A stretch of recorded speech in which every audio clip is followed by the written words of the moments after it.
Oh, right. I forgot to turn off my audio monitoring. Good morning. How we doing, fellas? Oh, all right. Let's get started in here with the crossword, like always.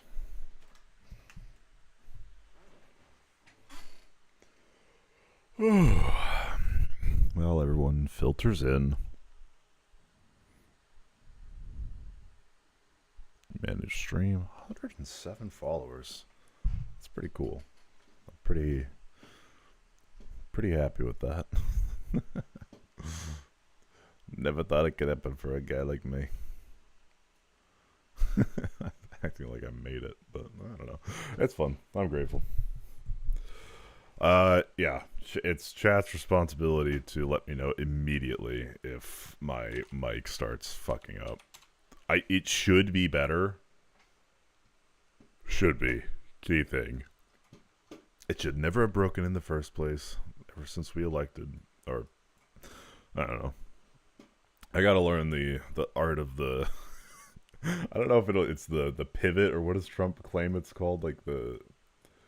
I think he calls it like the pivot or something. Like it's some well orchestrated move. I gotta learn the drunken dementia master spin. Just go off on 18 different tangents. Oh, that's not what I wanted. That's not what I want either. That's what I wanted. And then claim I'm some kind of genius. Do I remember where the sentence started? No. But is it right and I'm based for forgetting? Abso-fucking-lutely. One side of a consumer war. Supply? Demand? Apple product? I something. Import?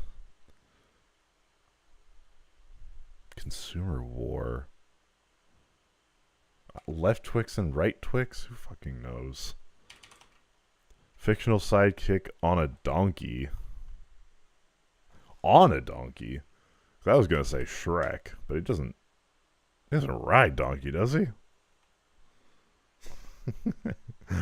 Sorry, I'm a little outdated on my Shrek lore. Settings for a mixer. I don't know. Characters in Lord of the Rings. Elves? Hobbits? I peed. iPod. Stem?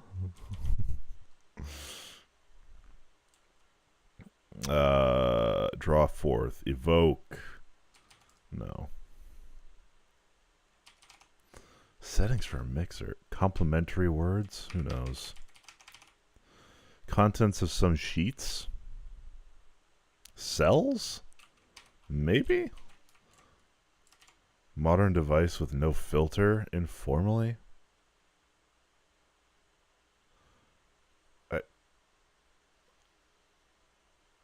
Modern device. I don't know. 9% of the Earth's total surface area. Sand? I don't know. It's not land, is it?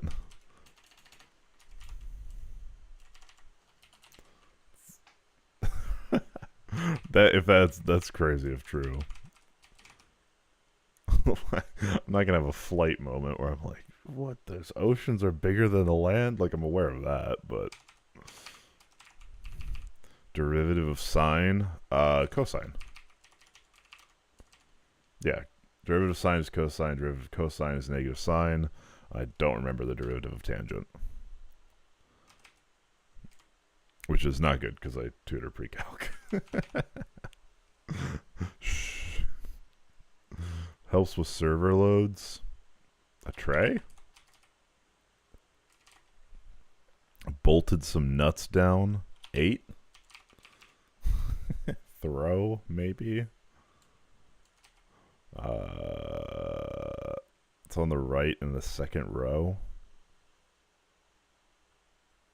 This clue? This hint? C major. Maybe?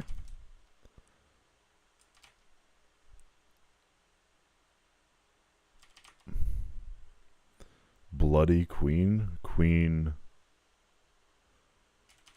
I don't know. Sidesteps, eludes?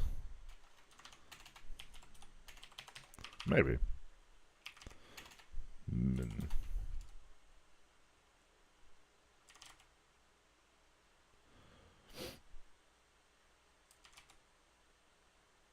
I'm not sure.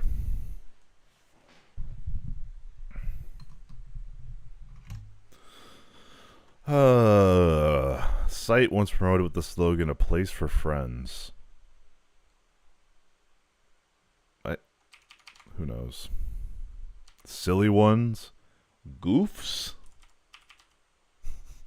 I don't know. Okay. Synthetic oil producer?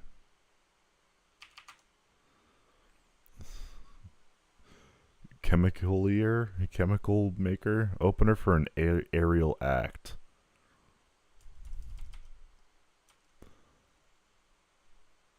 A parachute. That's pretty clever. All right, I like that one. Yes Blues, Ye Blues, You Blue. American Psychiatric Association, maybe. Where the monster... I don't fucking know. Word with extra or living. Living, extra wage, living wages, living... I don't know. Spring ring? Spinning ring. Oh, God. Hula hoop? Spinning ring. Plan B for seniors? I don't want to think about that.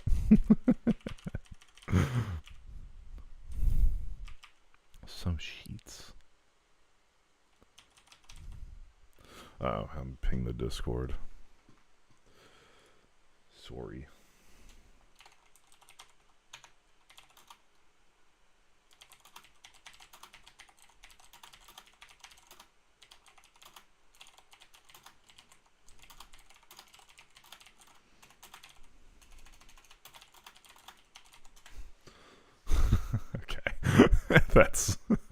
That's certainly a go live message.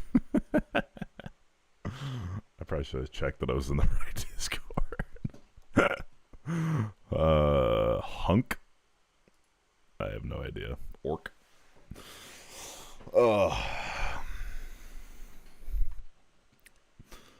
I look so fucking washed out. I probably need to close my window. Modern device with no filter. An e-cig? Maybe? Hunk? Gob? Maybe? Sound the alarm. Ring? Nicolas Cage? Does he direct? I hope. So actually, I would... Dismayed reaction. To a tag. Oh man, I'm it or something. Probably track unit, a lap. Houston and New Orleans. I don't know. Comes with the parting of the ways.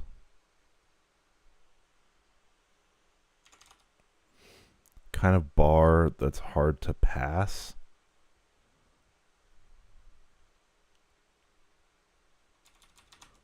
Okay. Bounce. Spread followers.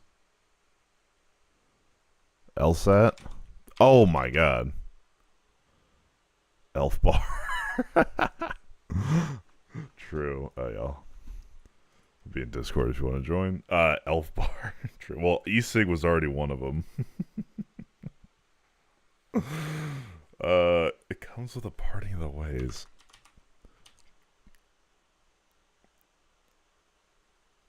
LSAT was a good guess, but it's 5 letters. Chest, pectoral,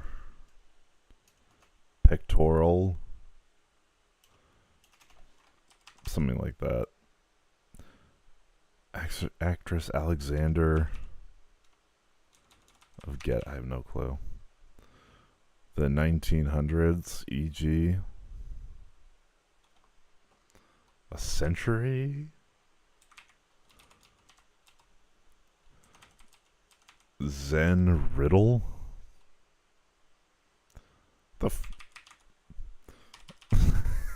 feel like a Zen riddle, like a riddle would be frustrating. I wouldn't be very Zen. I'd just be pissed. Whatever.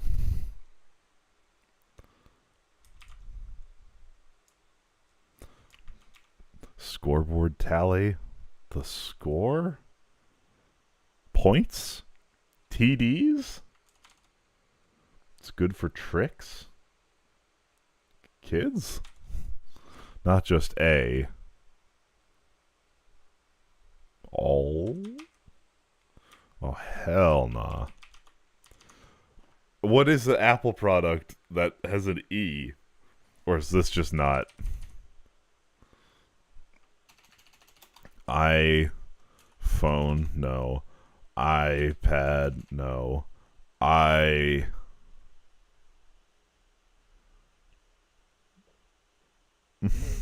Where's that like 2006 iPhone, iPad, I paid. It's just like iTouch. No, it's too many letters.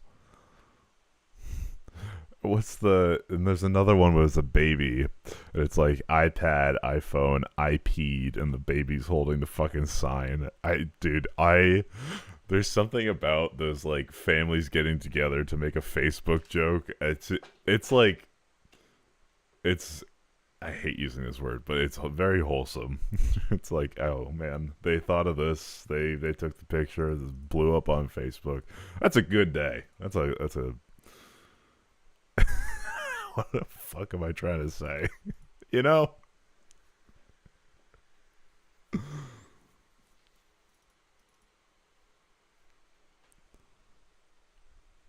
What the fuck is atopic dermatitis? Eczema?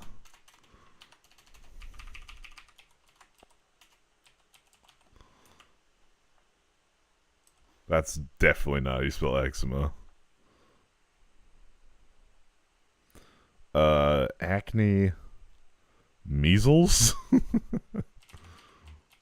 No.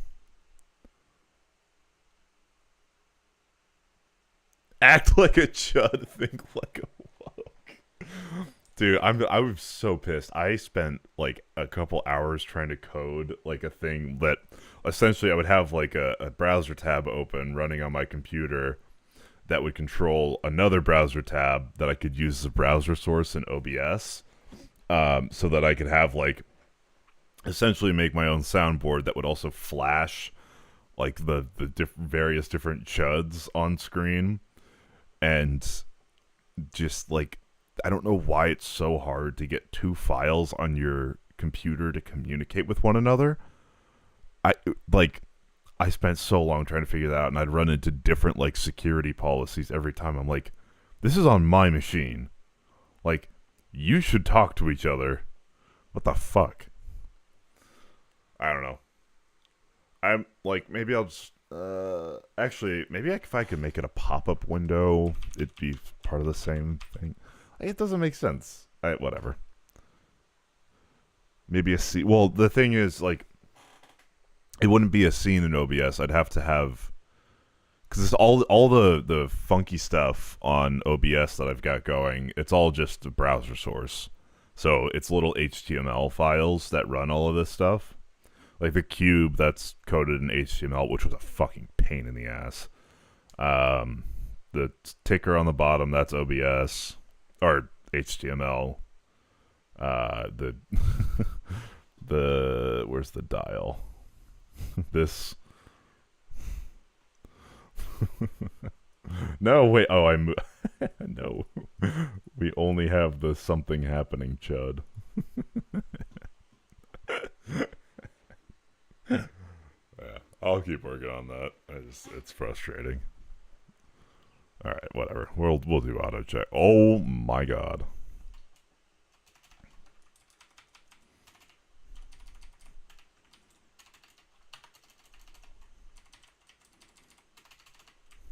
Wait, Apple product that doesn't start with I? Uh-oh. Watch?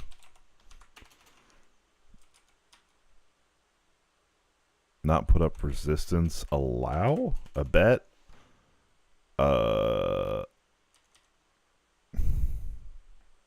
Draw forth. Evoke.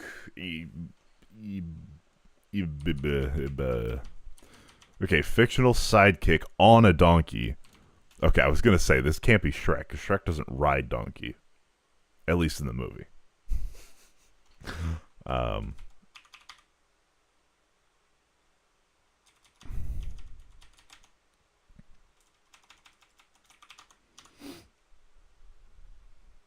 Synthetic oil producer.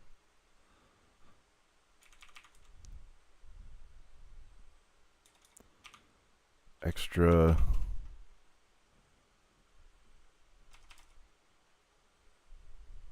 No clue here. Spinning ring informally. The only thing I thought of was hula hoop or a fidget spinner. Those are the only two spinning rings that come to mind. Which I feel so cooked. I don't. Plan B for seniors. Cialis? Viagra? That's not. That's kind of the opposite. Silly Wand. I have no idea. Throw, maybe?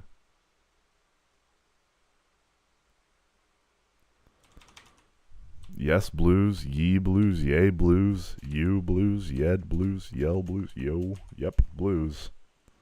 Yet blues? Your. What the fuck? Your blues?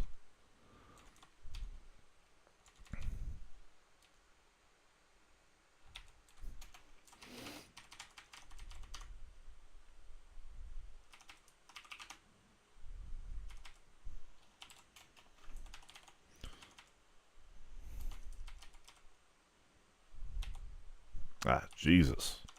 I think I've heard of that guy. Returns home?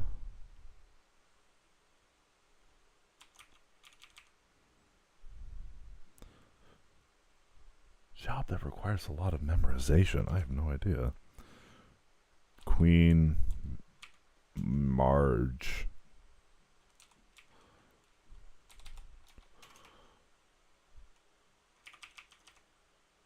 A major, C major, D major, B major, F major, G major.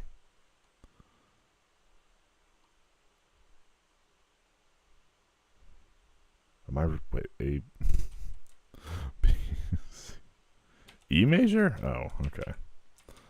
Damn, forgetting the fucking alphabet. We are cooked.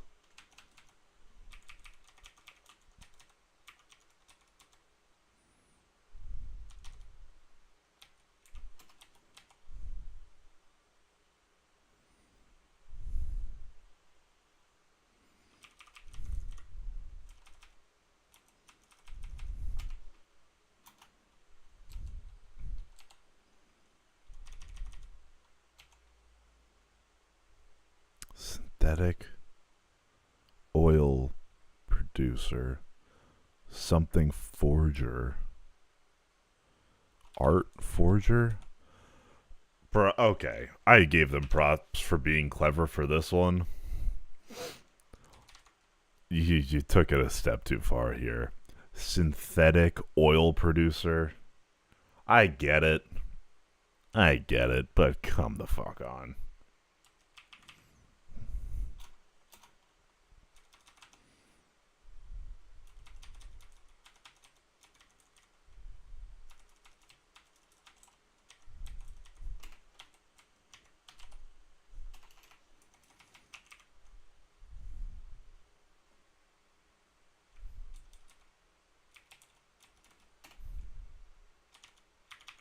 Actor. Oh yeah, well that would make sense. Returns home. PRs wouldn't make sense, like personal record. ORs? I I don't know. Can you? Mary the First? Ah.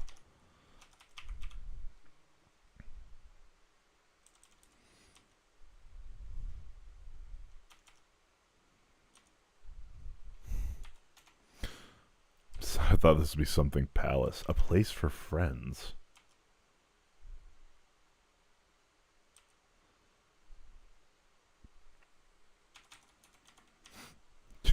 Kyrgyzstan.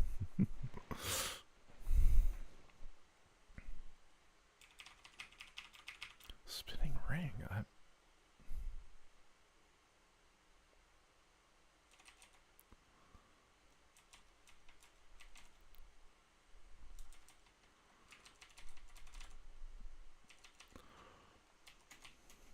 9% of Earth's total surface area. Asia? Oh, damn. Contents of some sheets. Rain? Paint, faint, like, gain? Like, okay, I thought it'd be like the detergent on the sheets. Frick? Nope. To a tag. Starting line at a starting line. Down. Set. Hike.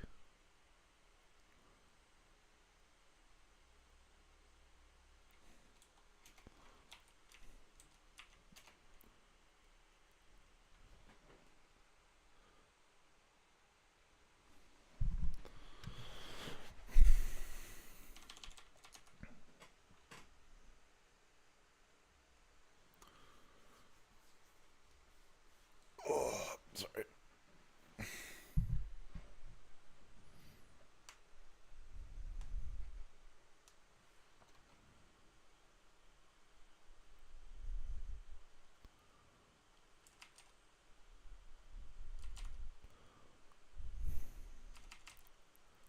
Houston and ports? Okay. Sorry, one sec. I'll be right back. Where's the pause?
Alright.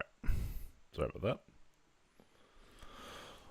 Comp Eve. What the... even... What does competitive Eve look like? Isn't it kind of just a rise and grind game?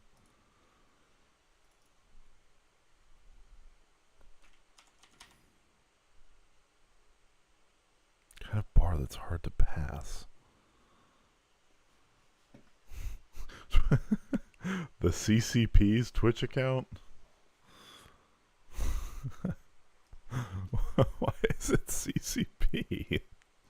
Bar guests against the world. Now, these two bar guests are both miles away from Mirachieve in the Balgorn. So, both of them are currently kiting. They are taking some missile guidance disruption from the Sentinel that's still alive, and they're looking to end that Sentinel's life as quickly as possible. What am I even looking at here? They are miles away from those or at least the Bargus are miles away from that Balgorn, but they need to stay that way. Is the problem determine that Inquisitor, he had absolutely no chance of evading anything there, largely because he was just tied to Q Kappa's Bargust.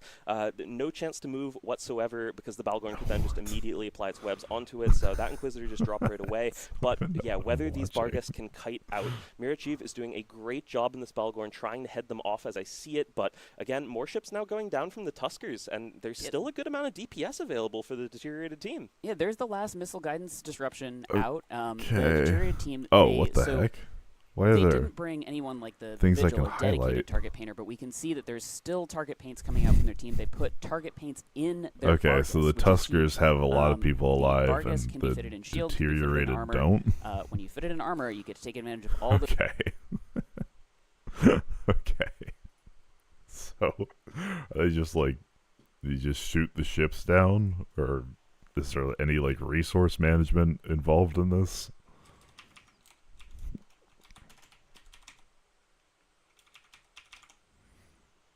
I don't get Eve at all.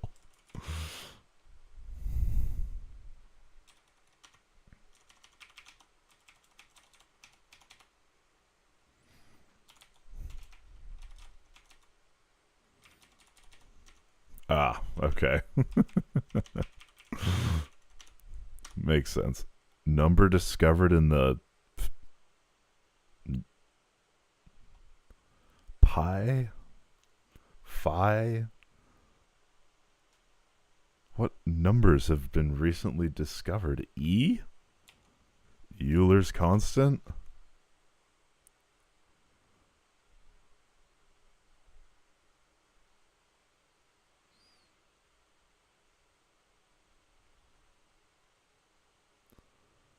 I feel like, okay. Made out. Eked.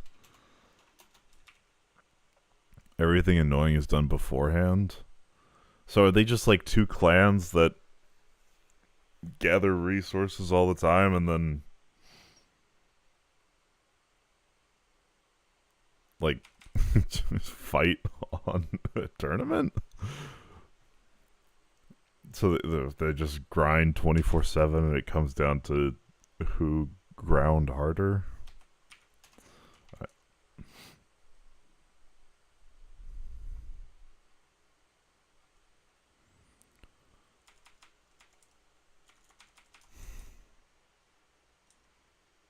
Gotcha.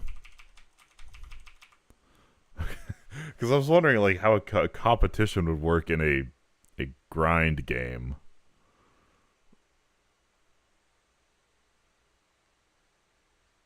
Okay. So it's not grinding. Didn't you say it takes you like a couple months to even get up to?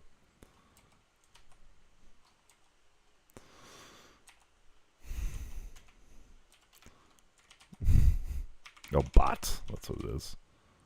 Warn.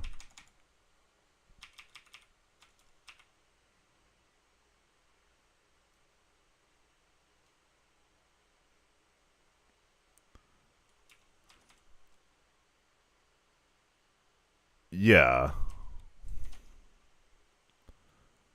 Okay, so when you were trying to sell me on this game before, you were like, yeah, it's gonna take you like a couple months to get up to speed. It's like, then why even start?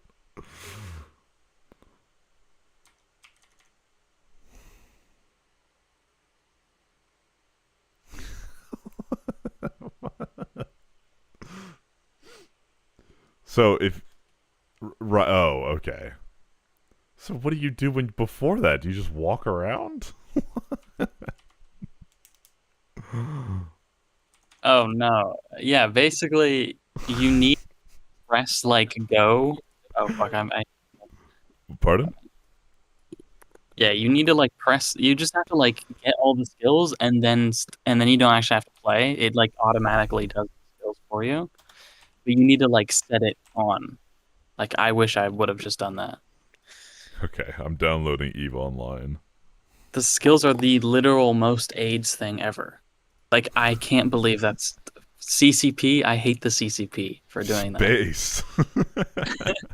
Finally. Wait, this game's tiny. Or am I just downloading a launcher? Oh, maybe you're downloading the launcher. I think it's probably large. Let me see. Because this is saying 300 or 500 No. megabytes. You have to definitely download. Yeah. More.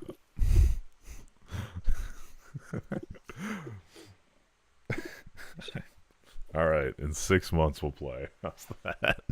That's it. Like that's like. I mean, 33 gigabyte. All right, I will install this later.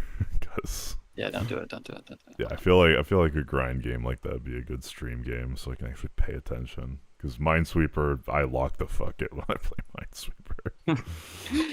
No. It's a grind game. It's whatever. It's whatever you want to make it. Some people like literally AFK 24/7 on it, which is the most grindy thing ever. But they're like mining basically, Yeah. and they just have like. Imagine Minecraft, but you can automate everything. So some people just like make. Factorio. Yeah, but you're the guy doing it. Your account is the one doing it. So you're just like AFK mining cobblestone all day. I think I don't mind. That's like ridiculous. I don't know why anyone would do that. I mean, I'm a fan of like Skyblock, so I guess why not? That's no. It's not like that. I don't know how to explain it. The stuff that I do makes my heart race like nothing no video game ever has. Not joking. Mining asteroids, you're like No, obviously I don't do that. I don't do that shit. I kill miners basically. Okay. I bro. kill the people doing that.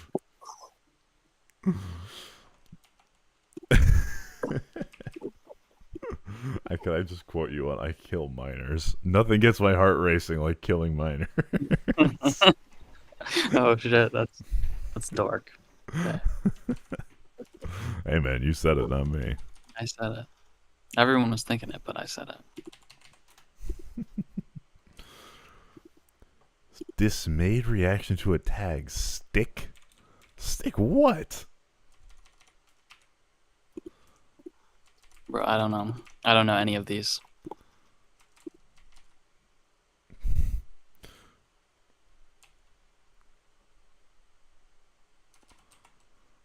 Oh, it was eczema, and I'm just dog shit at spelling.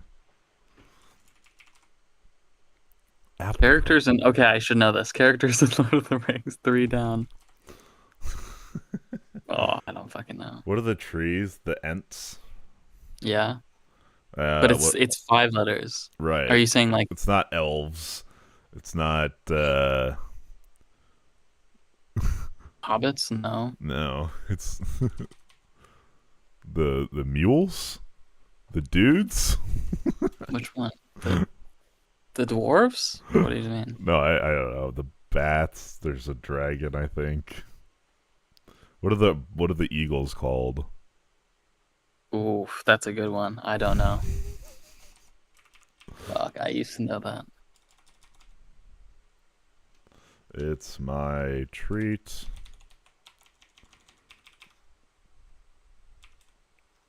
Starting line is a starting line.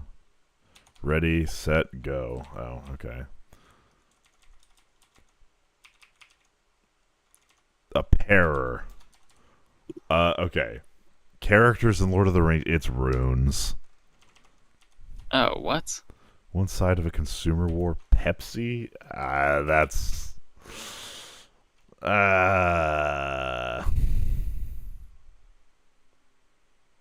living large, extra large. Okay, that works. Where the monster and Frankenstein cross paths in Frankenstein. Albany?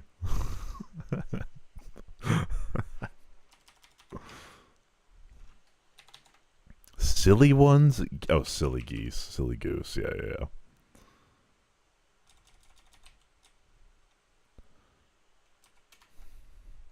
Spinning I'm not ring, gonna lie. PR team. I don't get the rune thing. Wait, let me see. Runes in Lord of the Rings. What the fuck? Oh, Safe. characters.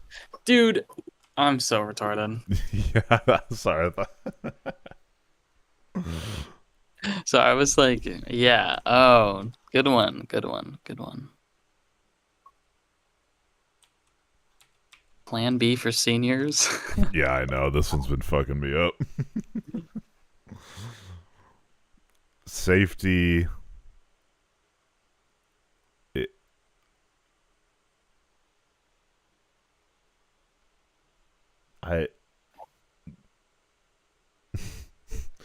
Is that even... Oh, safety school. Wait, what the fuck is safety school? So when you apply to colleges, you're asked to pick like target schools, reach schools, and safety schools. Oh my god. Jesus, why is all of them like... All of them are so punny. I Okay, get it. this one I thought was clever. Opener for an aerial act parachute. I thought, but Okay. this one pissed me the like synthetic oil producer, art forger. Come on, man. Yeah, I don't know about that. Locales with many banks, like skate parks. Beach? Is it gonna be like? It's actually a sand bank. It's a skate park. Are God. are they called Oh. banks? Yeah, like inclines. Yeah. Ezra. I did not know he co-founded Vox. Makeshift. He did, yeah. No doubt, for sure. Saint Lucia? Layout. Row. Groups of assistants in some old offices. Steno. File? It's like the people that would type. Stenographer, yeah, something like that. I don't know. So I'm like a couple seconds behind. So There you go. Steno pools. Oh, yeah, okay. No doubt. Oh, yes. Okay, sure.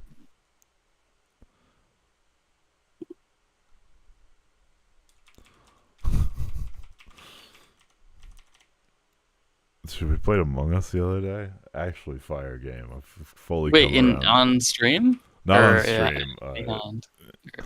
Whatever it's in called. the other Discord. Yeah. Damn, bro. Fuck. I want to play Among Us. Yeah, well, I mean, hop in when everyone's on, which is at night. Bro, it's If you wake up early, maybe. I guess. Yeah, let me set my alarm early for the Among Us.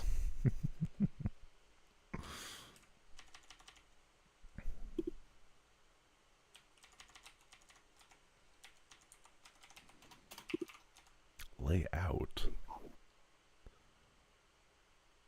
You guys really like Among Us gifs. Yeah. Someone sent one, and I was like, okay, let's send 1,000,000.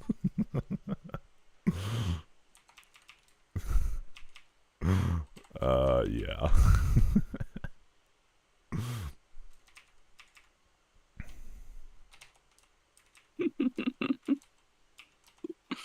Some of these are funny. Yes, they're all funny.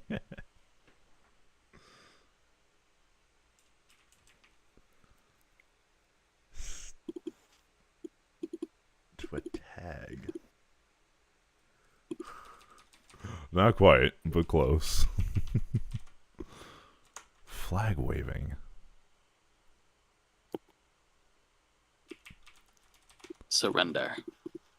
That's what I was thinking. Kind of bar that's hard to pass. Um,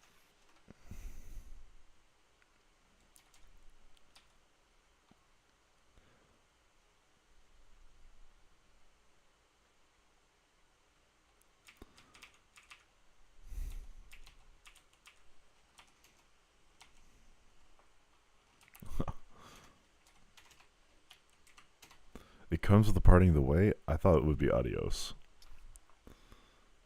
Adieu? Oh, yeah, sure. Bounce. Busk. Push.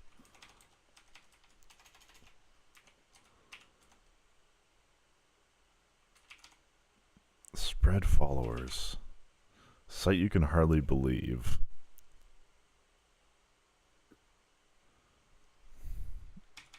Man. Okay, this is something about like rambling on. Starts with an N though. That's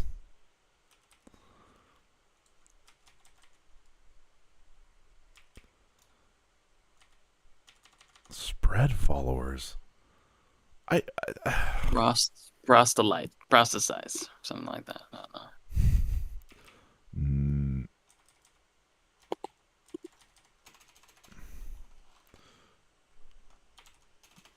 No nonsense. You could. That.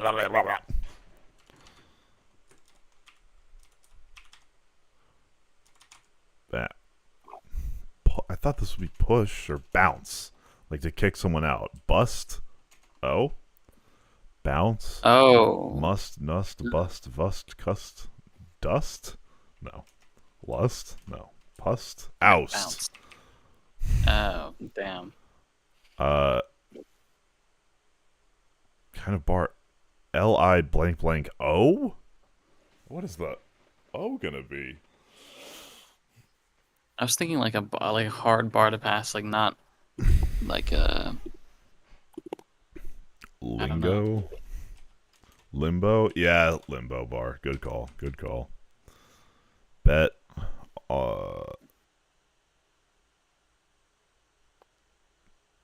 Bet odds. Bet bots. Spread followers. Bet fellas. What? Mirage. Bettors. Good call. Sticker. Sale.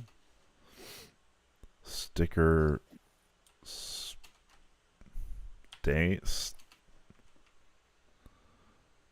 Sticker scratch to sticker source.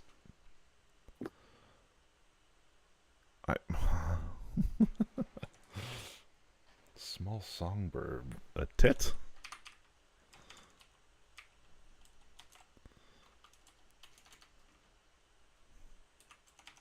Close. Number F ether. What? Stent. Like, I thought this would be sternal.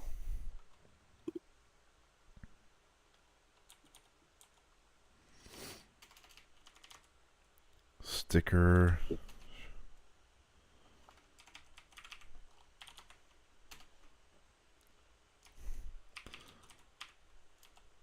Erica.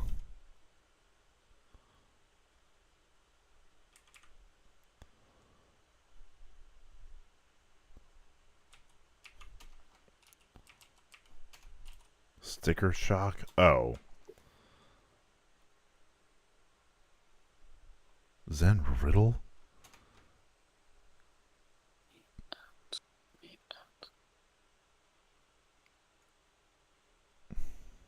I thought it was con. It's not. Oh, this is a tchotchke. No. Oh, it is.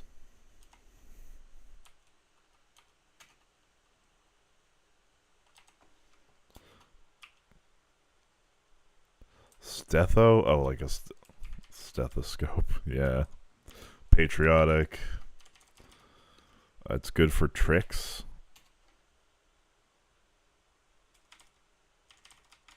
Not just the scoreboard tallies, points, made out, seen. Alright. Alright, time for some politics. Fuck. Okay. Oh. Actually, just in time for us to talk about Russia. Yeah, we've got new sanctions coming in because yeah. That just, we shouldn't be in this position where this is like where we're giving props, like we're giving props to a toddler for not shitting their pants, but that's where we're at. Yeah, but you do that. Do. Okay, fine. We're giving props to an adult for not shitting their pants. Yeah, okay. There that's we go. True. Like, I don't think there's any other perspective, or well, there is other perspectives, but they're just wrong. Of like, former Soviet state wants to leave the Russian sphere of influence, wants to join, and is making efforts to like modernize their legal system and oust corruption in their country to go bring it up to EU standards or join the West. They want to start trade negotiations. They want to join all the different pacts. Like, why would we not be conducive to that? Didn't we literally invade like half the Middle East because they gave a hint that somebody might want democracy somewhere? Like, what happened? We fell off, man. That's not the best example because everyone's pissed about our invading, but I just, like, why would you not support someone who wants to join your sphere of influence?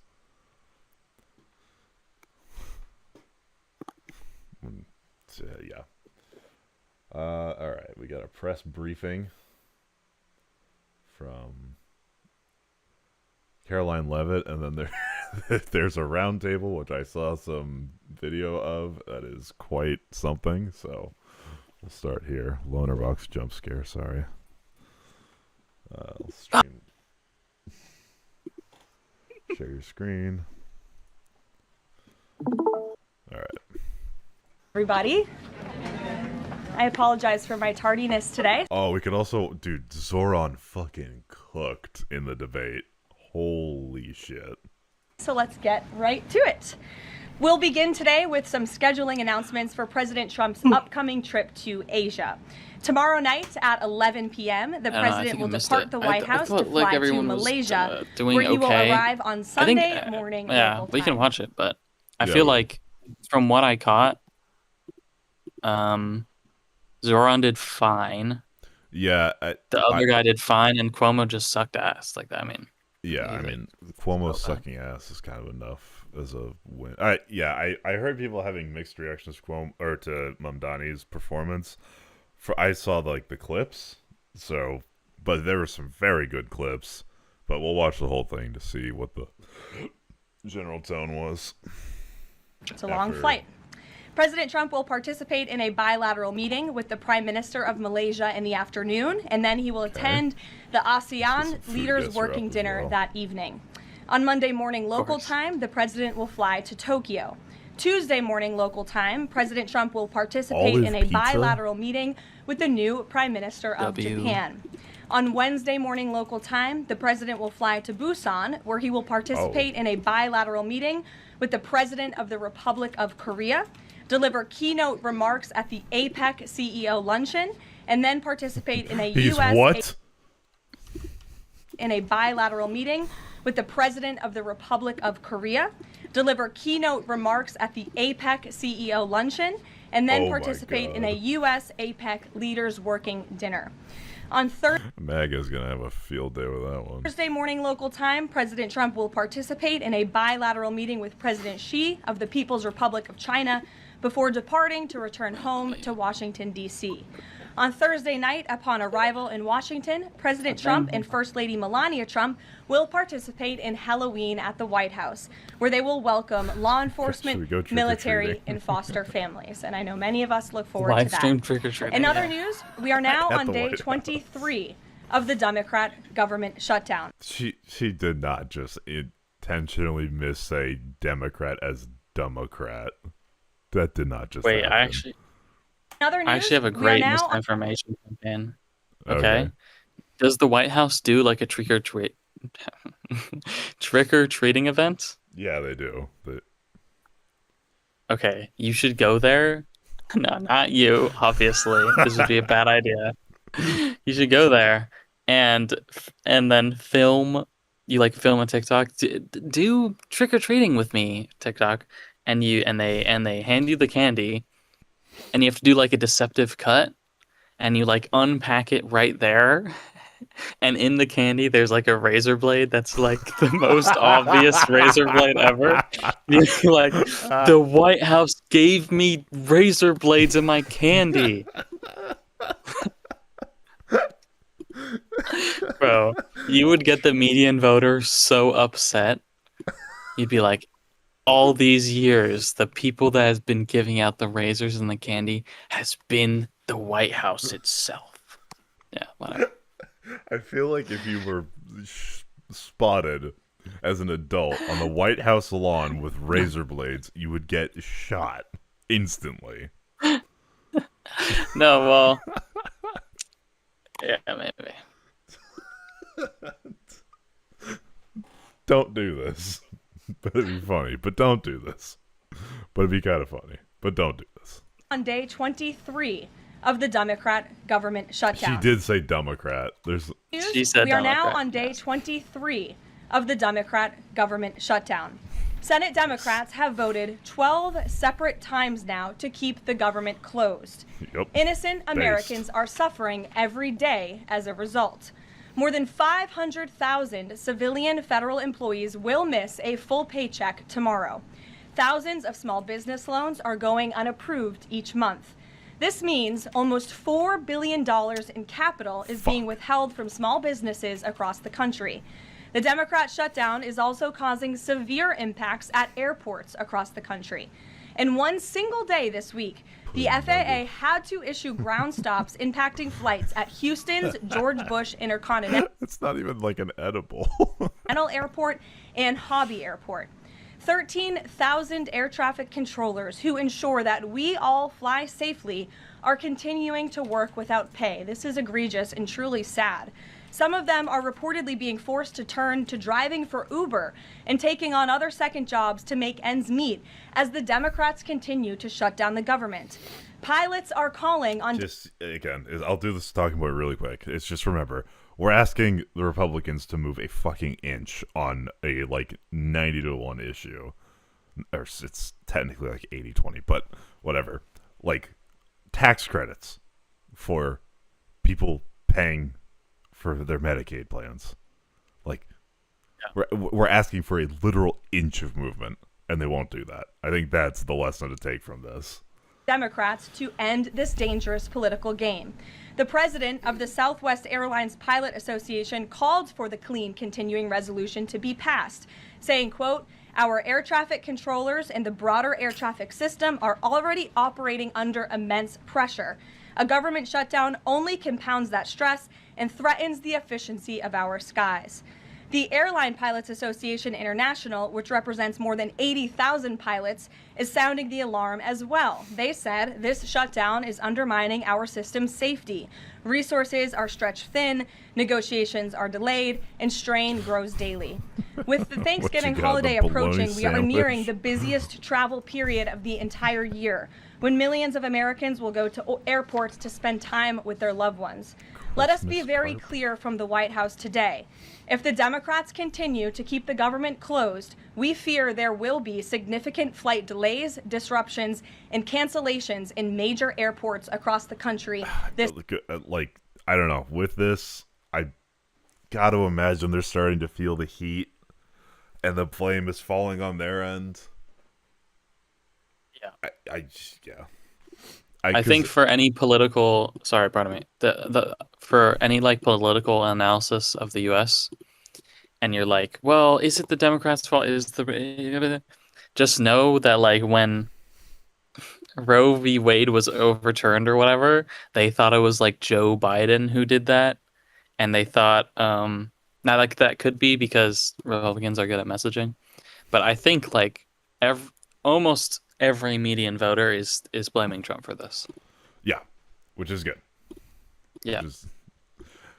The problem is, if Trump folds on this, it shows like can a god bleed, essentially?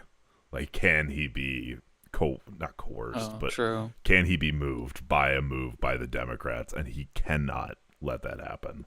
I know Stephen Miller's in his ear. He said, "You gotta kill him. You gotta kill him. You gotta kill him, Donnie. You gotta kill him. You gotta kill him." Yeah, that might be true. But yeah, so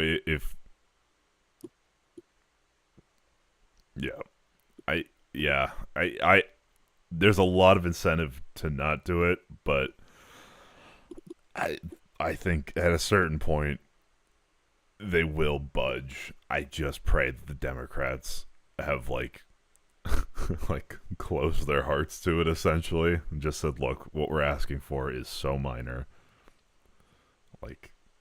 Yeah, it gets tough. Even I'm like starting to be like, but then I'm just reminded of what they're fighting for and who they're fighting against. I'm like, okay, never mind. Yeah, fuck. Holiday season. If Democrats continue to shut down the government, they will also be shutting down American air travel. The White House is in constant communication with the air traffic controllers, with the airline associations, and with them, we urge Democrats to please pass the continuing resolution so we can just end this madness and this chaos and reopen the government. These are very avoidable consequences. You are correct in that one specific stance. The unnecessary pain, unfortunately, does not end there. Funding for the Supplemental Nutrition Assistance Program known as SNAP, which provides food benefits to low-income families, is beginning to lapse this week in some states. If Democrats continue to hold Americans hostage, there will not be enough funds to provide SNAP benefits for more than 40 million Americans on November 1st. That is next week. Democrats are solely responsible for all of this unnecessary pain. Why are they doing it? To give taxpayer-funded health care benefits to illegal aliens, some of whom are violent criminals. During the 4 years of Joe Biden's administration, the Democrats forced Border Patrol to admit illegal aliens into our country with no legal status and minimal screening. A significant number of these individuals are the worst of the people who got banned. How do I find that? Worst criminals, rapists, pedophiles, murderers, and even members of the terrorist watch list. Despite having no legal status, paroled aliens were able to file for work authorization, receive Social Security numbers, and access other benefits like Medicaid that are meant for Americans. Since I've found many in this room to repeatedly deny the reality that Democrats gave Medicaid benefits to illegals, and they continue to seek to do just that, I've brought a few verified examples for you today. These are examples of some of the illegals who received Medicaid. God, okay, this like... Everyone responsible? No. I mean, well, like, in a technical sense, yes, but also, like, shutdowns happen when it's, like, a last resort negotiating tool. Not like tariffs, which are a first resort for negotiating tool or something like that. Like, for the big, beautiful bill, Republicans only negotiated with themselves. They didn't care at all what Democrats had to say. And this is a way, built in, via the filibuster, that people can have the minority can have their voices heard. And the demands, if the demands were unreasonable, I'd be more amenable to that. But the demands are like... yes, I did know that. I know they're not feeling the hurt. But, they got to face their constituents that are feeling the hurt. Like, theoretically. Yeah, but you got to look at which higher-ups it is. It's not like the big bad Fed. It's like one. There's people asking for, I think it's like $30 billion a year to go into like Medicaid and stuff, and it's such a small ask and such a popular ask too. Like, if you really break it down, Democrats are standing on business to represent an issue that the people care about overwhelmingly. Like, this is the voice of the people right now.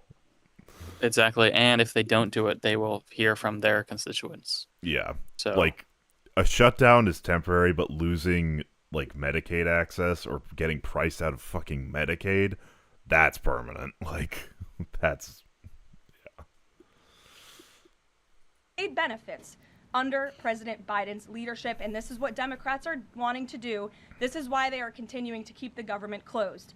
An illegal alien from Laos was arrested for murder, robbery, and felony possession of a firearm. What is this graphic? Jesus. Received Medicaid. An illegal alien from Guatemala who was arrested for rape and burglary. An illegal alien from El Salvador who was arrested for strangulation, DUI, and burglary. An illegal alien from Mexico who was arrested for attempted... When I say illegal alien, is this also includes, like, asylum seekers, right?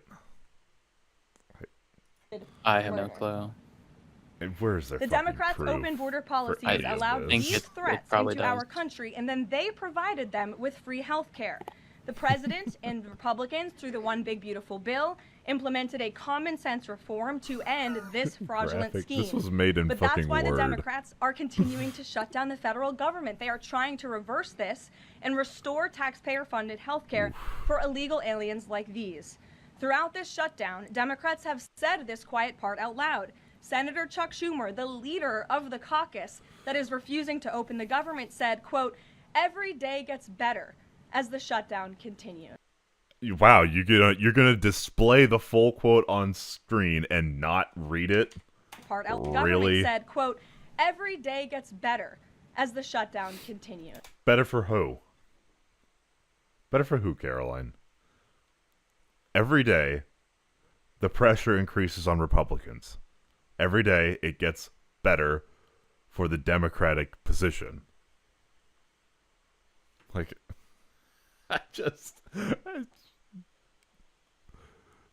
She read up to here. She just read every day gets better. Government said, quote, "Every day gets better as the shutdown continues." Ask the air traffic controllers if every day is getting better, Senator Schumer, and they will tell you absolutely not. House Democrat obviously in reference to the Catherine Democratic Clark said, positioning. "There are going to be families that are going to suffer. We take that responsibility seriously, but this is one of the few leverage points that we have." Yeah. What? Yeah, that's true. It's not like... yeah, a shutdown sucks. They're, like, it's good to acknowledge that.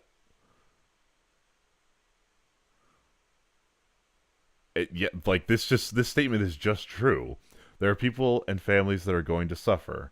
We take that responsibility seriously, but this is one of the few points of leverage that we have. What is, like, wrong with that statement? Like, on the balance of, that means they're balancing out the issue, the pros and cons, and they've decided to go forward in this path. Like, okay, yeah. Here is a House Democrat who is admitting that they are using Americans who are suffering as political leverage. And Senator Bernie Sanders said, "If you reopen the government, we lose our leverage." This is pure partisan games. And a senior Democrat aide said the party... That's also just true. Do you genuinely think that if the Democrats are like, fine, we'll let this through, the Republicans are going to be like, okay, thank you. Now let's go and talk about these tax credits. No. They're going to do what they were doing before and just completely ignoring the Democrats. Okay, so Of registered voters, who do you think is more responsible? Republicans in Congress or Democrats in Congress? Republicans, 45%, Democrats, 39%. I think that represents a further spread. 8% of Republicans blame Republicans, whereas 6% of Dems blame Dems. Independents blame Republicans by a spread of 16%. Okay, that's fucking crazy. That's great. Damn.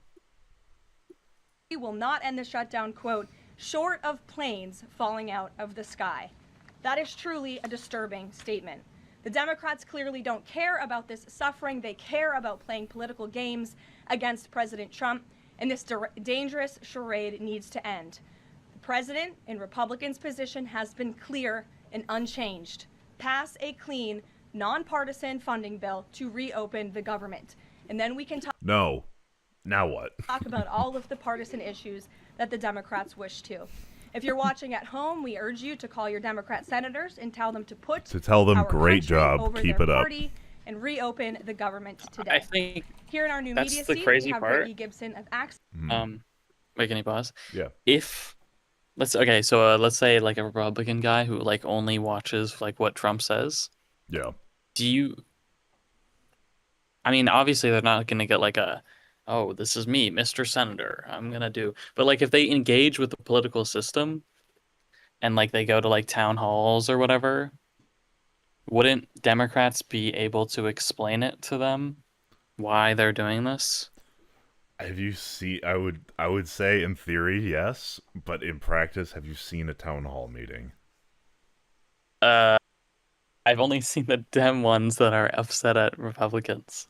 Okay. But either way, a town hall meeting is a bunch of local officials or state officials that get together, they do a panel thing, people that want to speak sit in the like chairs, everyone's on their phones just waiting for their pre-scripted thing. No. I know. Okay, no engagement or back. Yeah. That's, I know what that is, but they also what's the thing when it's just like a stage thing? I know what sorry, I might have misspoke. Yeah, that's town hall. That's AIDS. Yeah. True. What do you mean just a stage thing? I feel like I've seen like multiple people. I think like Bernie Sanders did one. Hall. Yeah. So, I don't know. Like, they just where like a person will be on stage with a mic, they'll be talking for a bit, and then they'll field questions. Yeah. Yeah, it's a town hall. And they answer the questions. But the panel one where it's just like people going up and speaking, and they're like, "Okay, thank you, and then they eject to you if you like yell too much. Your 5 minutes is up. That's terrible. Yeah. So okay, that's what you meant by okay. So you did say town hall. Yeah. I thought you were referring to like the official proceedings, not just No. Yeah, and like, Democrats are the only ones that are willing to actually face their constituents because they're the only ones that can actually be proud of what they do. So, yeah, that's what I'm saying. Like maybe I feel in there like they win some hearts and minds. It'd be great. That's not happening. Stephen A. Smith and Kash Patel beefing. Do you have a link to a Twitter? Brittany, why don't we start us off for our Q&A today? Thank you for being here. Why is Stephen A. Smith like trying to do political stuff? I don't. Everyone will not negotiate on ACA extensions until the government. Okay, hang on. President for being here. Two questions, if I may, Caroline. First is, we understand that the President and Republicans will not negotiate on ACA extensions until the government reopens. If and when that happens, what does the President think should be, or what are his plans for preventing rising healthcare costs for Americans? It's a very good question, and I'll leave that to the President to negotiate when Democrats vote to reopen the government. When it comes to lowering healthcare costs, the President is deeply committed to this. It's why he has spent so much time and effort negotiating with Big Pharma to lower the healthcare costs of prescription drugs. All of you have been in the Oval Office for Does she know? There's more to healthcare than pills. Does she know?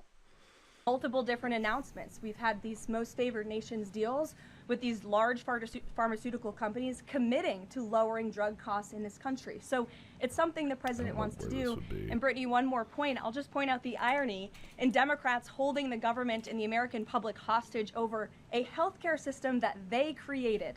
The healthcare system was called Obamacare. Why? Because Democrats and President Obama implemented. And Republicans have always said it's a broken system, yes, but they caused it, and now they want to shut down the government to fix it. We need to open the government, and then we can have these very important conversations about healthcare. Oh no, it's Second, on H-1Bs and foreign students, during the campaign, President Trump Oh said God, he it's wanted this. to make it easier You remember this lady? Oh God. for foreign students to work at U.S. companies, Oh, no. stable green card to every diploma. But Plus She's Aura. there- she's everywhere. Now Yeah. on H-1Bs are adding more obstacles to that. The administration is being sued over those. She's changes. asking like Can you explain actual the changes the president's questions. thinking on H-1Bs? Administration will fight these lawsuits in court. The president's main priority has always been to put American workers first, and also to strengthen our visa system. We know for far too long the H-1B visa system has been spammed with fraud, basically, and I looked into the amount of H-1B fraud cases. There's like 2. that's driven down American wages. So the That's president also wants to refine this system, which is marginal, part of if the reason he anything. implemented these new policies. These actions are lawful, they are necessary, and we'll continue to fight this battle in court. Garrett. 2 questions on different topics, if you'll Sure. indulge me. On the pardon of Changpeng Zhao, and apologies if I'm mispronouncing that name. Yeah, Finance wait. has significant business. This was crazy. This dude was like charged with like massive fraud. And Trump's like, well, he does donate a lot to my campaign. interest with World Liberty Financial, the Add it to president's the list. family's crypto company. How do you respond to the allegations from Democrats that this is a corrupt act? I would respond and say the president is exercising his constitutional authority to Okay, this is the I'm really not comfortable with this one. But it's legal. It's legal. It's legal. Show me the law. Show me the law. Where's that Family Guy clip with the guy jumping on the counter and rubbing his ass on it? It's like, not illegal, not illegal, not illegal. That's because, like, there's nothing that could convince anybody that that's not just blatantly corrupt. And so they have to fall back on, did you know he's actually allowed to do it? Yeah, but should he? Fuck you, buddy. He's allowed to. Like... to grant clemency requests, and the president and the White House have a very thorough examination of every pardon request that comes to the president's desk. Bro. It is thoroughly reviewed by the White House counsel office, and I spoke with our great White House counsel about the pardon after it happened. This was an overly prosecuted case by the Biden administration. Even the God. judge in the case admitted that the Biden administration was pursuing a egregious over-sentencing of this administration. individual. And the previous administration was very hostile to the crypto. He's allowed. So the Bro, oh my god, I hate crypto people. Yeah. Oh my god, I'm sorry. I'm No, sorry. I agree. Sorry. I think the blockchain technology definitely has a place in the world, but crypto bros are so fucking annoying. Yeah, but they just do it to do fraud. Yeah, I mean mean, literally every single thing is fraudulent. Like you want you want exchanges to stop getting investigated. Stop breaking the law, asshole! Like Christ. Yeah, I don't know. It's yeah. It's just the classic. Well, he's allowed to, and also I hate Joe Biden. It's like shut the fuck currency industry. So the president wants to correct this overreach of the Biden administration's misjustice, and he exercised his constitutional authority to do so. And to the Democrats, I would just say there's nothing more corrupt than what President Biden did on his way out the door, Yep. pardoning his extremely corrupt son. Okay, yeah, whatever. And many of his associates. On the ballroom, the first of which He pardoned people because he knew there would be vindictive prosecution, and you absolutely like when they happened. I was like, well, that doesn't feel great, and I'm still iffy on the Hunter Biden pardon, but I definitely understand why. I understand why, and the reasons he gave were 100% validated. Of look, this isn't great, but also for the scale of what the crimes are or what the alleged crimes are, like, and with Comey too, like, the punishment they're going to try and bring down on these people is far too much, so I'm going to pardon it. It doesn't feel great. I'm not 100% on board with that, but also, like, the rationale has been vindicated. There'll probably be several questions about this today, I imagine. Is it a big story? It seems that way. The president's cost estimate has changed several times. I think it's up to $300 million now. Given the nature of all this, will the White House commit to releasing all of the donors and how much they're spending and how much of his own money the president is putting on the line to this? We have released the full list of donors thus far. Perhaps there will be more people who want to generously contribute to this project. And the president, yes, has committed his own resources. And when he releases that information, which I'm very confident he will, you will all see that. We'll see a dollar figure from the president. Bangladesh Yes, he to will. Lebanon. And I would also just add the president has been incredibly transparent. I would reject any notion otherwise when it comes to this ballroom project. It's something he personally has obviously taken an interest into and has talked with all of you in this room many times about. You have seen the model in the Oval Office. Last night he showed that for you. But when this plan was presented and when these renderings, as soon as they were complete, the president directed me to come out here and to share them with all of you. I did an entire opening remarks about what this ballroom project was going to look like.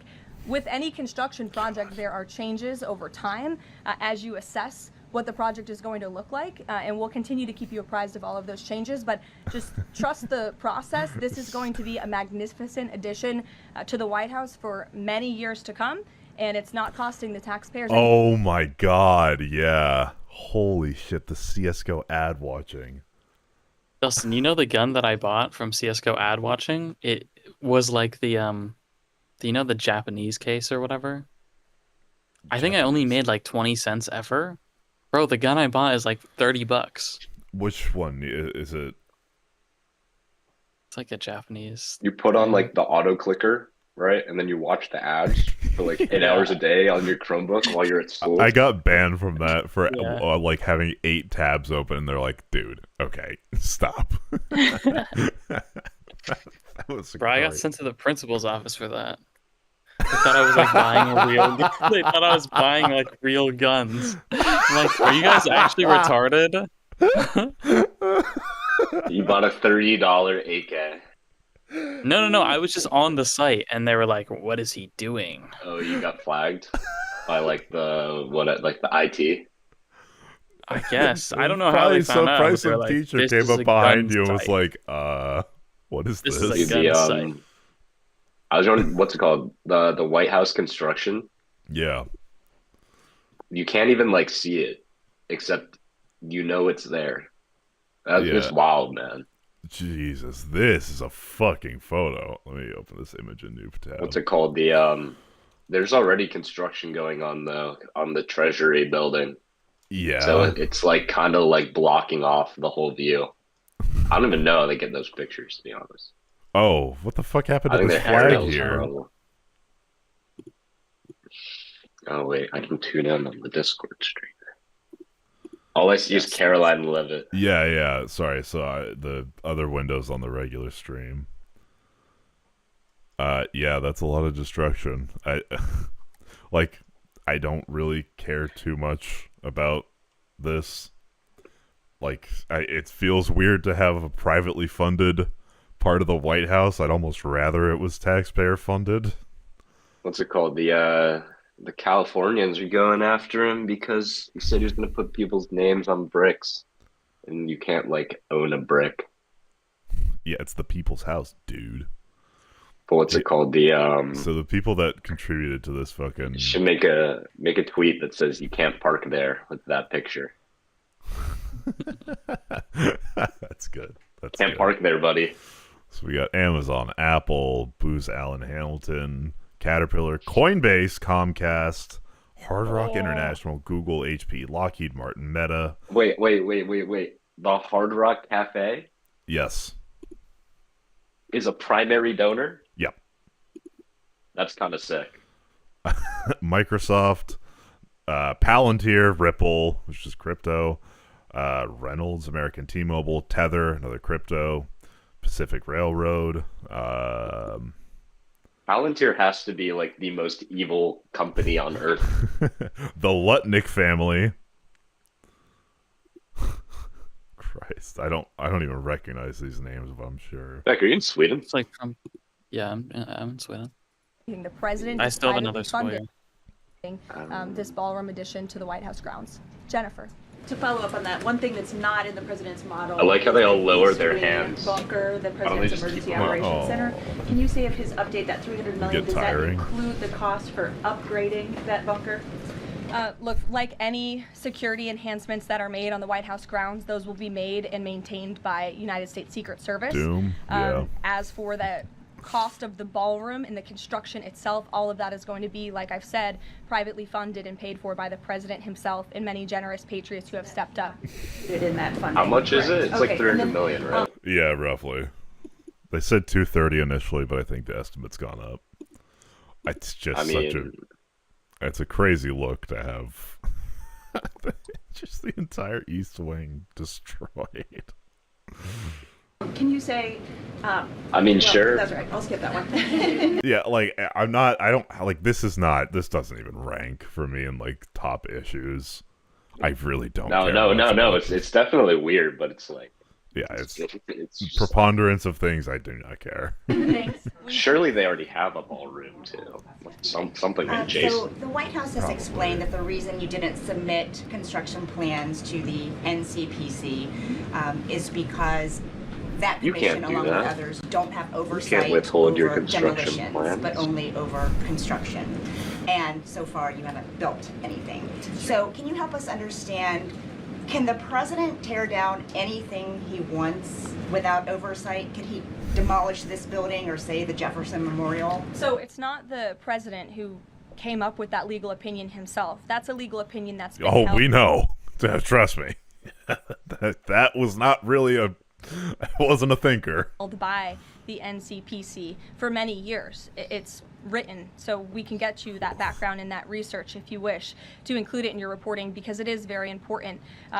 They have ruled consistently. Their general counsel has said when it comes to phase one of this project, the tearing down of the current It easement is structure, definitely gaudy, but again, a submission is not required legally for that. Only for vertical construction will a submission be required, and sorry. Oh, you know why vertical construction? They need like a legal submission. Why? A little fun fact. Buildings in DC can't be taller than the Washington Monument. Yeah, that makes sense.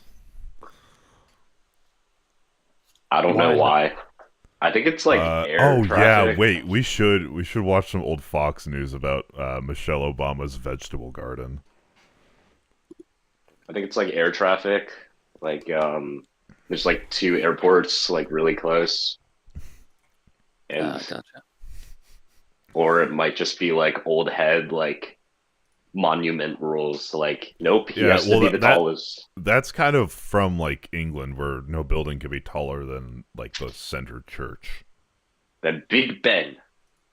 Big Ben clock tower. I was thinking maybe it's because they don't want like a really large building, like so you can't like shoot a grappling hook and then zip line from the tall building onto the I don't think memorial. That's the reason. That's probably you why. might be onto something. You might I think be that's on. why. But then you like look across the river, like directly across, and there's just like a giant Deloitte building. Yeah. That dwarfs the monument. It's not in the city. Okay. that's a legal opinion from them, and we are following that legal opinion. Jesus, this And was again, a I would just brutal add, can any scramble. president Holy do such a fuck. thing to the White House grounds? There have been many presidents in the past who have made their mark on this beautiful White House complex. This briefing room, as you all know, was not once a briefing room. It was a swimming pool. Are they going to talk There about have been Obama's presidents who basketball have court? completely torn I down the executive mansion. If hope you to look at what God. President Truman did, Do you some think of the it's been photos used, of like, the since? construction project that took place. Okay. Yeah. Like, yeah. in those years. I think sitting here today, we're all grateful for those efforts and the modifications that happened at that time. And again, like in a due clear time, utility. the East Wing is going to be more beautiful and modern than ever before. And in addition, there will be a big, beautiful ballroom that can hold big parties and state visits for generations to come. So it sounds like the answer is yes, he can tear down whatever he wants. And then secondly, I mean, that's not what we're saying. That's illegal. He's going to tear down the whole White House and make the Palantir No, it's something that presidents have done for years and years. In fact, I have some photos here. Thank you, Pat.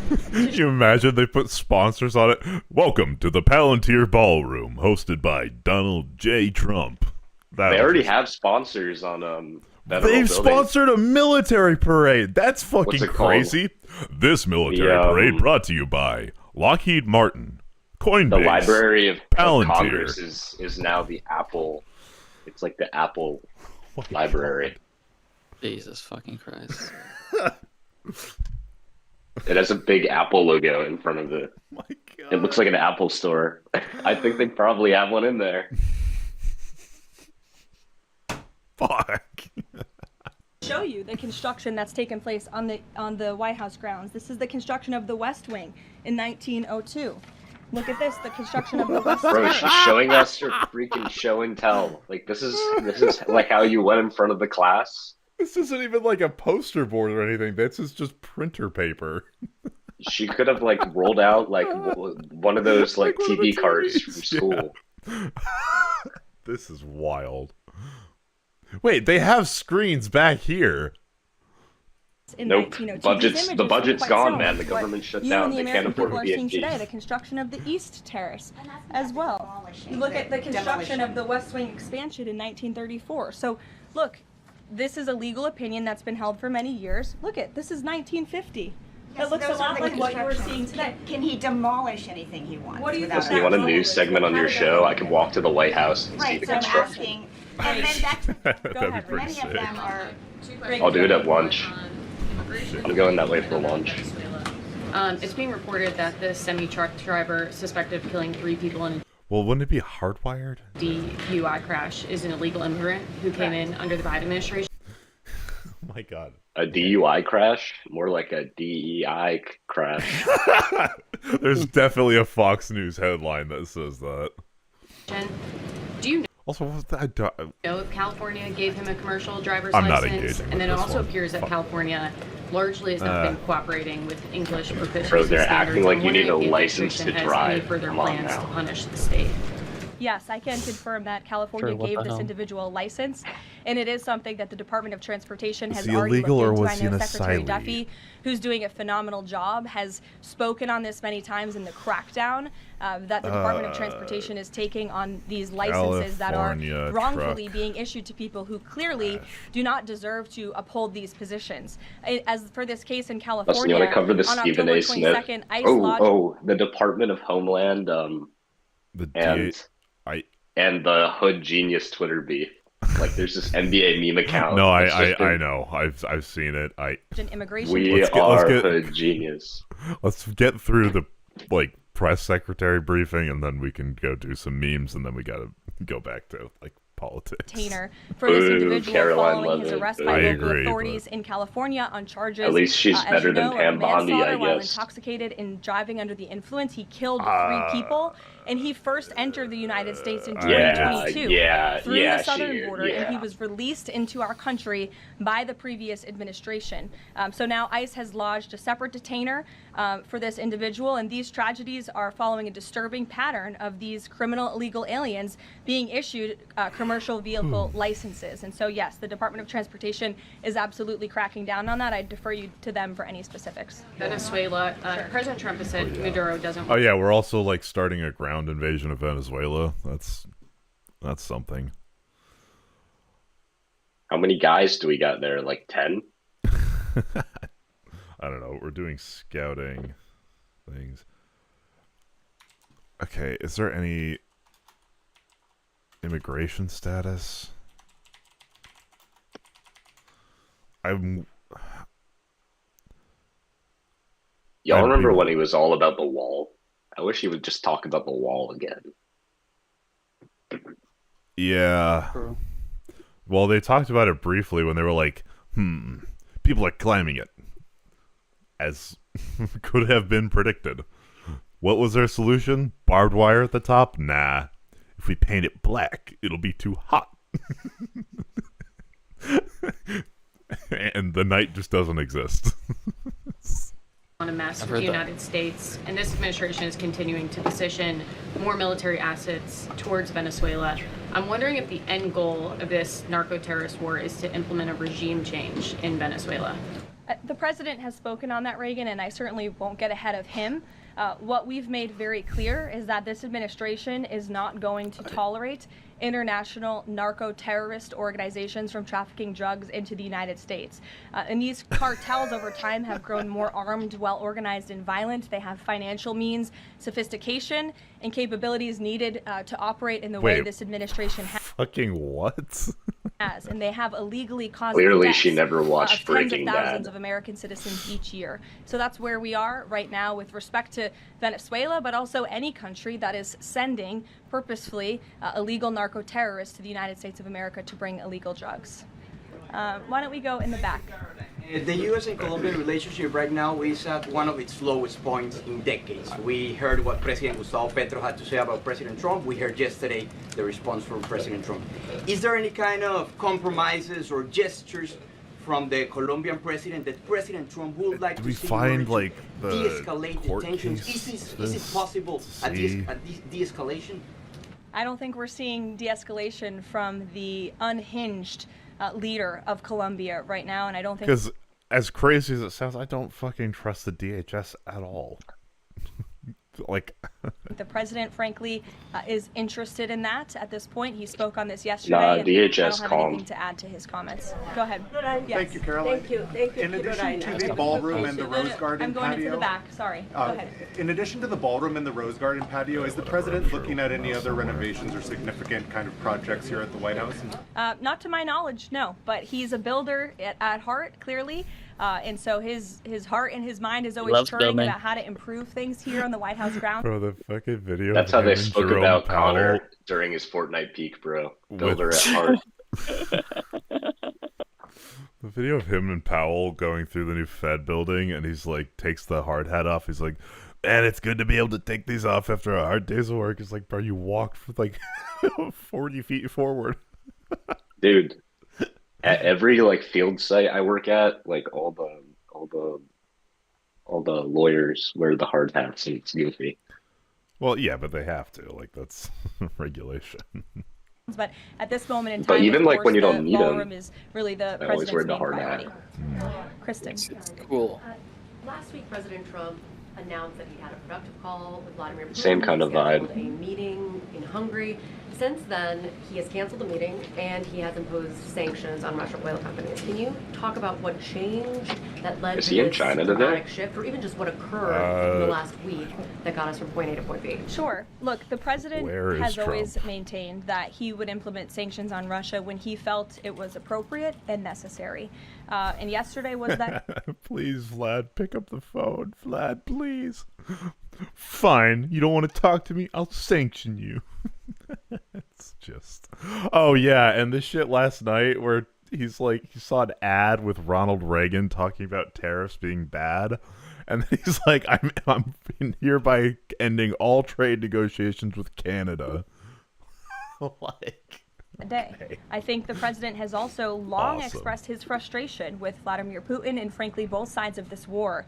And he's always said in he's in order Malaysia to right negotiate a good peace deal, both sides need to be interested in a good peace deal. And he feels as though, unfortunately, from the Russian side as of late, he has not seen enough interest and enough action in terms of moving the ball forward towards peace. And so a meeting between these two leaders is not completely off the table. I think the president and the entire administration hopes that one day that can happen again, but we want to make sure that there's a tangible, positive outcome out of that meeting, and that it's a good use of the president's time. Of course, he's traveling to Asia next week. He has a number of events coming up here on the home front as well. He's been incredibly busy, as you all know. You're all tired from covering him and his movements every day, and so we want to make sure it's a good use of the president's time. Caroline. And the president doesn't want to waste his time, and he said that. The call between the Secretary of State and Lavrov that led President Trump to believe that President Putin or the Russians did not want a peace deal. That was not the sole reason, no. I think the Secretary Rubio felt that was actually a productive call. But again, the president wants to make sure that a meeting between himself... From 15 productive calls later, and literally nothing changed. Like, come the fuck on. And President Putin will be a good use of his time. But what exactly led to President Trump not believing after his call on Thursday, when he said he did think he wanted peace and wanted a peace deal, to believing that Russians were not? Again, the president wants to see action, not just talk. And I think the president is extremely motivated by the success of his peace deal in the Middle East to get things done. And he wants this war to come to an end. He's been saying it now for 9 months. Here's a Newsmax tweet about the Stephen A. Smith Cash Patel drama. In office, and he's grown increasingly frustrated with the lack of progress from both sides of this war. Mary. For example, two quick construction questions, if I can. You mentioned any construction project comes with changes. The president had initially said that this project wouldn't interfere with or touch the current structure. Now he says to do this properly, he realized that the East Wing had to be demolished. This is the people's house. Why not inform the public of that change and when it was decided that the East Wing would have to be demolished? Look, again, with any construction project, changes come, and we have informed all of you. We've been keeping you apprised of this project. We've shown you the renderings, and if you look at the renderings, it's very clear the East Wing was going to be modernized. Instead, in fact, I said that in the briefing when we initially introduced this plan to all of you and to the public. But the East and tearing down are two different things. Well, again, the plans changed when the president heard counsel from the architects and the construction companies who said that in order for this East Wing to be modern and beautiful for many, many years to come, for it to be a truly strong and stable structure, this phase one that we're now in was necessary. And the president wants to do right by the people's house. And so that's exactly what he's doing. It's going to be, again, like I said, much more stable, strong, secure, and more beautiful than ever once it's complete. And the First Lady's offices, where will those be? The First Lady's offices, the Social Secretary's office? In the East Wing. They will be back where they were? Yes. Wait, okay, what does this even mean? The Ronald Reagan Foundation has just announced that Canada has fraudulently used an advertisement, which is fake, featuring Ronald Reagan speaking negatively about tariffs. The ad was for $75 million. What does that mean? Does it mean the ad cost $75 million? Was the ad saying, here's how to get $75 million? They only did this to interfere with the decision of the Supreme Court. Okay, we can watch the ad, but like... Ranchers who supported the president's election have raised some concerns about plans to import beef from Argentina. How will the Trump administration support those farmers? Look, the president hears those concerns. He addressed them yesterday himself. President loves our ranchers, and our ranchers love our president. And in fact, we need to get her to say that he's the soy president. First term here, they are struggling because of the many horrible policies of the previous administration. President loves our ranchers, and he also loves American consumers, and he wants to do right by both. So the immediate solution to the problem of the rising cost of beef, President wants to bring that down, as we have to increase our supply, and so that's what he's doing with respect to these imports. Importing beef that has foot and mouth disease. Nice. The president also is looking out for our ranchers with a long-term plan that was released by the Secretary of Agriculture yesterday. It's a 3-part plan. It's very extensive and detailed. I would encourage all of you to read through it. But there's really 3 points to this plan that the president has agreed upon and has entrusted Secretary Rollins to implement. Number 1, strengthening U.S. cattle production through increased grazing access, endangered species reforms, enhanced disaster relief, increased access to capital, and reducing costs for new and young ranchers. We want to incentivize more Americans to get into this noble profession. Lowering long-term costs by cutting inspection costs, increase. Sorry, don't we? It's super noble. Don't we? Do we have to subsidize ranchers? Like, people are wondering why we have to use like H-1B and shit, and the Republicans will tell you to your face, we need more American workers in these tech high-paying jobs. Also, we want to incentivize people being ranchers. What? Someone got to do the cows, man. Someone got to do the cows. I get it, but like, now the ranchers don't do it, man. They got those factory farms now. It's just this mythos of like a guy out in Wyoming herding his cattle and that supplying the like industrial consumption of beef that goes on in this country. Joe Cow is in shambles by your previous statement right now, man. Joe Cow? Yeah, how dare you? Joe Cow. Yeah, man. Well, you know, The hate for notorious, ranchers. the notorious #1 ranked rancher in the United States. It looks fun, but also, like, it's not shade to ranchers, but it's also, that's not necessarily what our workforce is in demand of, or our like industry is in demand of. But whatever. Market They're actually getting you to take for the ranch consumers pill. with product of USA labeling and ensuring just living in consumers the know that Midwest. they are eating American beef. It's a good incentive for the American consumer. Rancher And Cleveland, lastly, no growing in the domestic between. herd while boosting long-term demand to reduce prices for consumers while growing the markets for our ranchers. So President hears them. He has to address only good happen, both right? of these problems for the ranchers, but also for the American consumer. He promised to lower costs, and that's what he's committed to doing. Caroline, thank you. Two questions not on the ballroom. The first is, there's a Democrat in Texas who's actually running for Congress who said last night during an interview when talking about fighting Republicans and this administration, quote, if you hit me in my face, I'm not going to punch you back in your face. I'm going to go across your neck. This has obviously really upset those folks over at Turning Point USA. Oh my god. What? Yep. Did he I'm going mean to that? go Did he mean to cross your neck? I'm sure it wasn't a Charlie Kirk reference. Your neck. Face, I'm not going to punch you back in your face. I'm going to go across your neck. Going to go across your neck? What the the fuck does fuck that does even mean? Like slit your throat. Well, I get that, but going across your maybe. neck? Going to punch you back in the face. Texas Democrat. This is Joe Little Max Londa. said that one. Joe Londa Jones.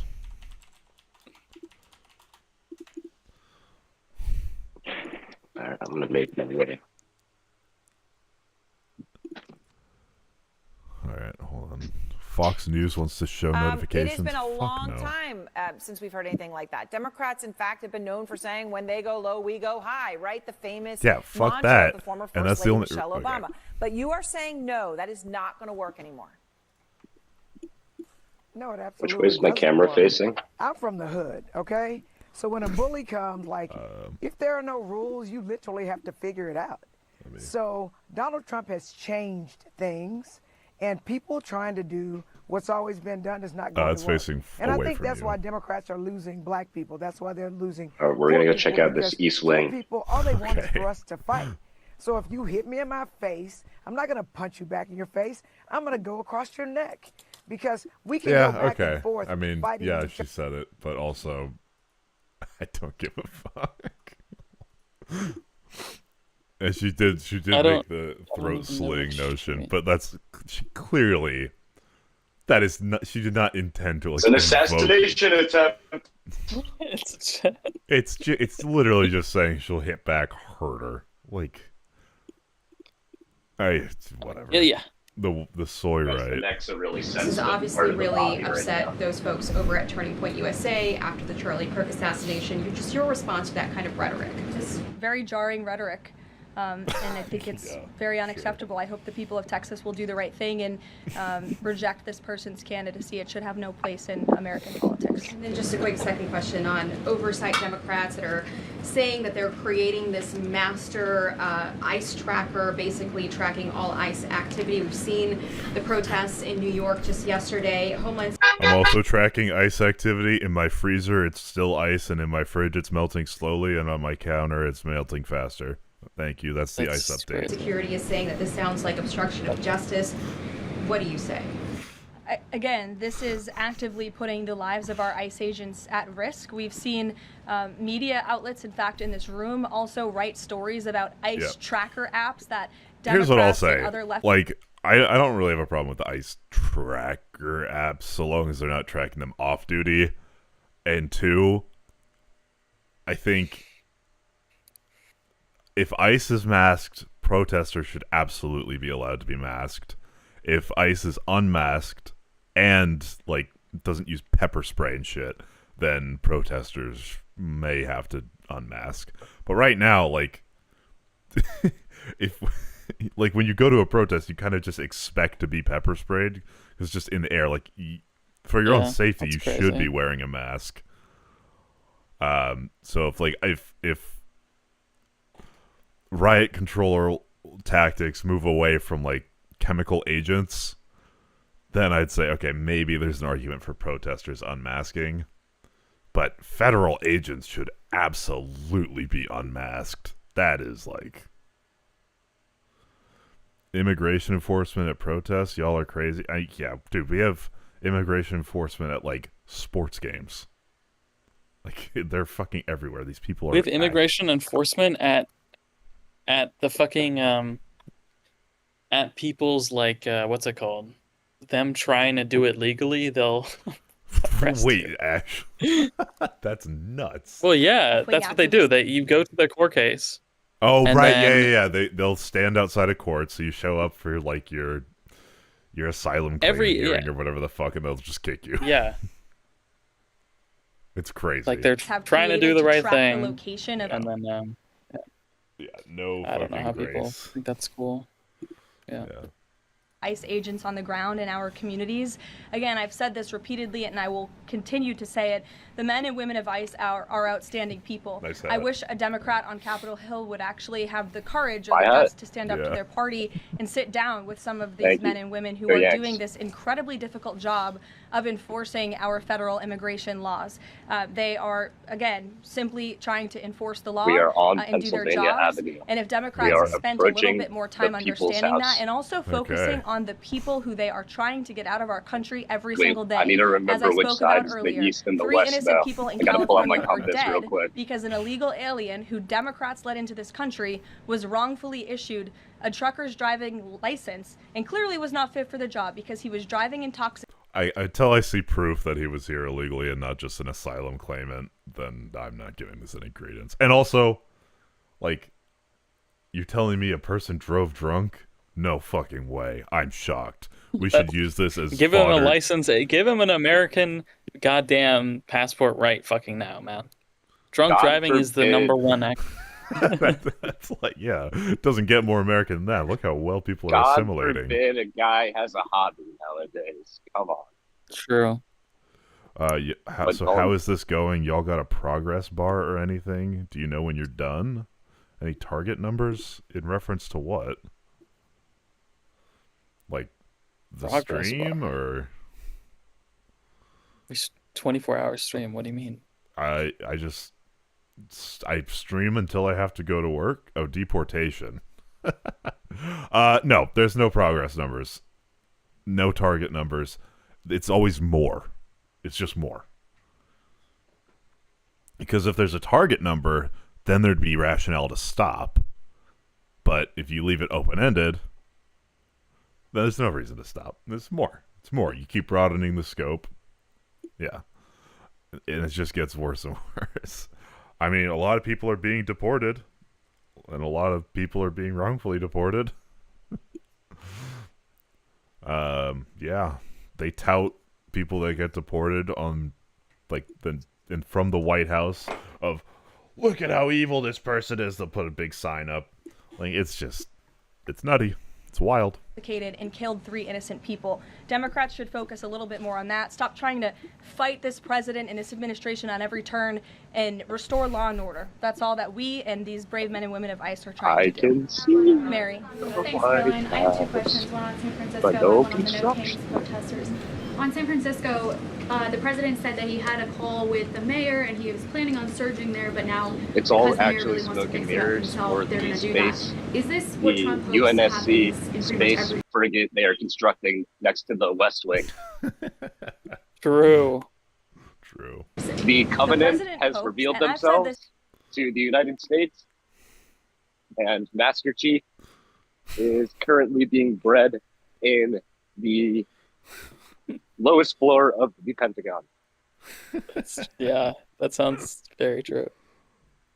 Very real. So many times, and I think the president's conversation with the San Francisco mayor last night and his statement today when the Halo ring goes the president off, is willing to work with anything across the aisle, across the country, to do the right thing and clean up America's cities. He is genuinely interested in this effort to make our streets safer, to make our cities safe and clean again. And he heard from the mayor last night, who told him that he is going to earn. Okay, his solution is every Republican solution. Homeless, just kick him out. Immigrant, just kick him out. Like, you can't just keep passing the buck. The buck has to stop somewhere. Honestly try to make his city better on his own. The president heard him out. He said, okay, I'll give you a chance. We'll be watching, and if you need us, we are here. And if I feel as though you continue to fail your citizens, the federal government may have to step in. But we'll continue to watch San Francisco, and that law enforcement operation has now been paused. Thank you. And then on the No Kings protesters, I saw videos of people explicitly calling for violence against Stephen Miller, against the president, shirts saying we don't have enough assassins, calling for more political violence. Does the president want to see a random dumb fucks in a massive protest? That's the best you got? Please. arrests here, and are we going to see arrests of these types of explicit calls to violence? I think myself, the president, and everyone here at the White House certainly hopes that anyone who is making violent and illegal threats in that way against public officials will be arrested and prosecuted. Sure. Thank you. Quick question. Would the president support the Senate ending the legislative filibuster to end the shutdown? This is something I haven't heard the president talk about much, so I don't want to speak on him for it. I'll let him answer that question himself. And do you have an update on the NASA administrator nominee? Do you plan to nominate anyone soon? Or does the president nominate anyone soon? Sorry. I'll leave that to the president. Oh my God, another laugh. She's human. He'll make a decision in due time, and when he does, you will hear directly from him. Is this going on in the White House right now? No, this is a couple. We'll give our this friends is in the back like a chance. 19 hours ago. Yeah, as you mentioned at the top of the briefing, USDA has warned that it will run out of funds to pay ahead of the curve, man. You're ahead of the news next cycle. month if the shutdown continues. Senator Hawley is floating a bill that would ensure SNAP benefits are continued to pay during the shutdown. Would the president support such a move? And you also announced that. Dude, okay, so like the is it Times of India or like the Hindustan Times? That one of those two is like, it's literally just an AI bot, which is fucking wild. The administration was using tariff revenue to keep WIC going during the shutdown. How long will that last? And is anything similar being considered for SNAP? Yes, the administration would absolutely support that legislation. We hope that it would come over the finish line, but the bill that will get everyone paid and put everyone back to work Air Force is the clean One's on the ground at the White House. All right, I'm gonna put you on stream. All right. Okay. Do you want me to be like this way or horizontal? It doesn't matter. All right, you're on stream. What's going on, fellas? Live recording. Coming to you from the White House. Pennsylvania Avenue. Gonna go see my good buddy Jeff over here. Jeff Epp? Been hiding out there from what I've heard. The real Epstein Island was actually the latest construction they added to the White House. Got to cross the street. We're there. He's gonna do a little scouting report. Look at that East Wing construction. I can finally say this is.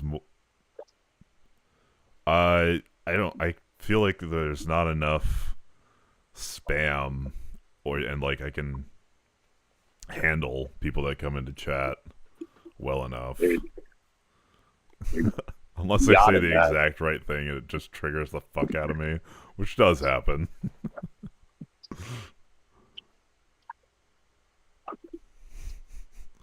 This is finally more on the ground reporting than Hassan's ever done in his life. That's not true. I know. It's done like two things. So. He's been to 2 protests for 5 minutes. So we're walking right now past the Eisenhower Executive Building. All right. That looks like a dumbass. Okay.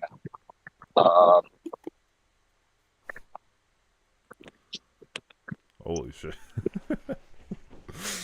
Also, Hassan came around on electoralism, which is crazy. So he got bullied into it. He did. Yeah.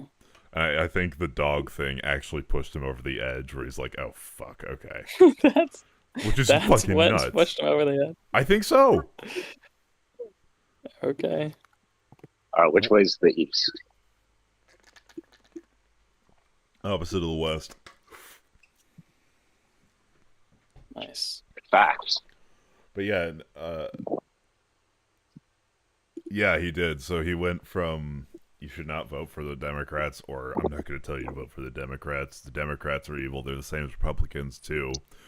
Yeah, I mean, sometimes you have to work within the system, according to Lenin. Wow. Kind of. It was a President soft of the change, United but States lives here. That's crazy. Wow. We find construction sites, go inside and ask some questions to construction workers. I'm not, dude.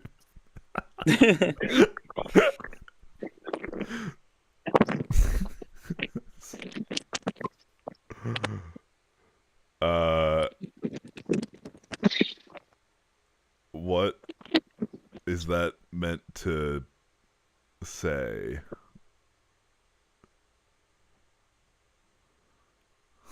You can swear in this chat, unless that was meant to be the N-word, in which case you cannot do that. There is a wall erected. It does not look good. We can't get by. I'm going to go ahead and delete that message. Oh, no. What swear word were you referring to? Probably fucker. Probably like somewhere fucker. over there. Yeah. Oh wow. That is a big ass flag. I didn't see that. If Trump loved America, fuck he your would make it 3 ballroom. times as big. That's what that guy says.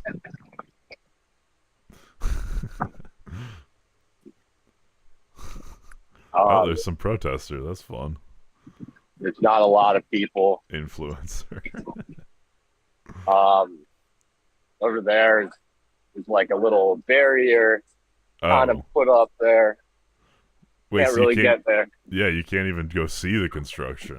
Damn. But if I've learned one thing, it's how to climb. No, No, I'm not going over there. I think it's I think that's a PvP zone.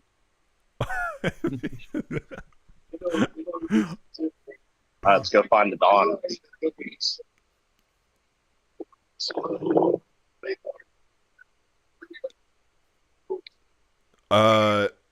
Look, I get that. It is like Medicaid and all of this, and it's gonna be extreme. the goal would be to have people in that community engage with politics and kind of de-radicalize. But well, they want this complex to keep us safe, and you should, you can kind of see it over there. Look, you got that press angle. Look at that little yellow barricade. Oh, yeah. So they're making the halo ring to keep us safe. And right now, ain't no place safe in the world. So, that's our construction coverage. All right, thank you.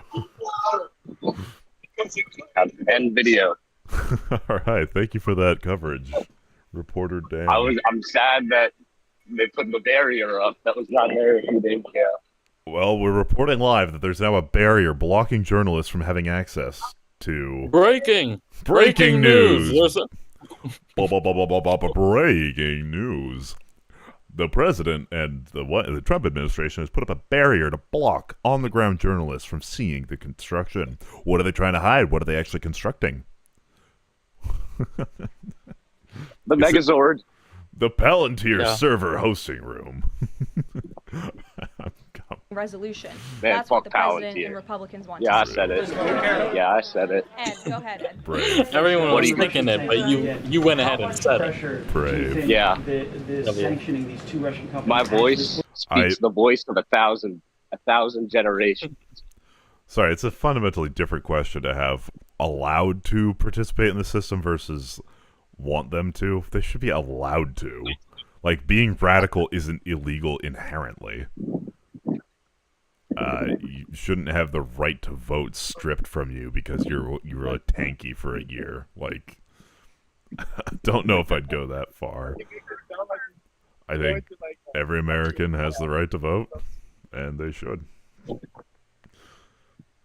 I didn't get a press badge. Vote for the Democrats instead of Republicans or Jill Stein. On President Putin, because the last administration sanctioned 2 other oil companies. So how much dynamite pressure is this really? A lot. If you read the sanctions and look at them, they're pretty hefty. Fine. And I saw some international news out of China this morning that they're scaling back oil purchases from Russia. We know India has done the same at the request of the president. The president has also pushed European countries, our allies, to please stop their purchases of Russian oil. Although I will say, like, if they start voting Democrat, they start to see their lives like improve, their material conditions improve. They'll be like, oh, okay, I guess whatever. As well. So it's full court press for sure, and we expect that these sanctions are going to do harm, as the Secretary of Treasury said yesterday. Yeah, we need Joe. Is this just the first step, or could there be more sanctions? I'll leave that to the president to decide. Joe Cal. Sure. Video or heard the NBA gambling. Oh, here you go. Here's the press. Here's the real news. Or heard the NBA gambling involved in the gambling. Oh man, I'm not giving you real enough news. Gamble? What does he think about? Well, this is about the NBA gambling stuff. Okay. No, but actually, thank you for like going. Can you find what a executive press badge looks like, and I can try and fake one. These are you're trying to get me indicted like a conspiracy. Oh no, this to is commit completely a felony disconnected here. from you. I'm actually Cable's looking for new channel spots, so I'm gonna get a cable channel. Okay, I'm not going to be a co-conspirator to a felony. You know? But anyways, sure. yeah, go ahead with that Stephen I've been A. with him quite some time, and I have not seen him gamble before. I don't think he's Doing a big anything but gambler, good sports but you takes can ask him nowadays. yourself. Pardon? True. Doing literally anything except for good sports takes. Stephen A. Smith. For next time you have a chance to, Ed. Go ahead. Thank you, Carolyn. I've got 2 Hi, quick Jake, questions. and then we'll go to you. You're welcome. 2 quick questions. Back to the ballroom. It is a very spectacular ballroom, according Thank to the you. renderings. And if it's half as nice as the one in Mar-a-Lago, then future presidents are really going to appreciate it. They will. Thank you, Jake. First of all, is there like an official name? Like, are we calling it the Trump Ballroom, or does the president have a vision for what the name for the ballroom is going to be? There will be an official name. I will let the president announce that once he firmly decides on it. Oh God, it's gonna be the Trump Ballroom, isn't it? Well, that'll be. Oh my God, it's actually gonna be the Trump Ballroom. Are there features on it? What does Kalisher say the name's going to be? So, looking at these renderings, and it kind of got me thinking.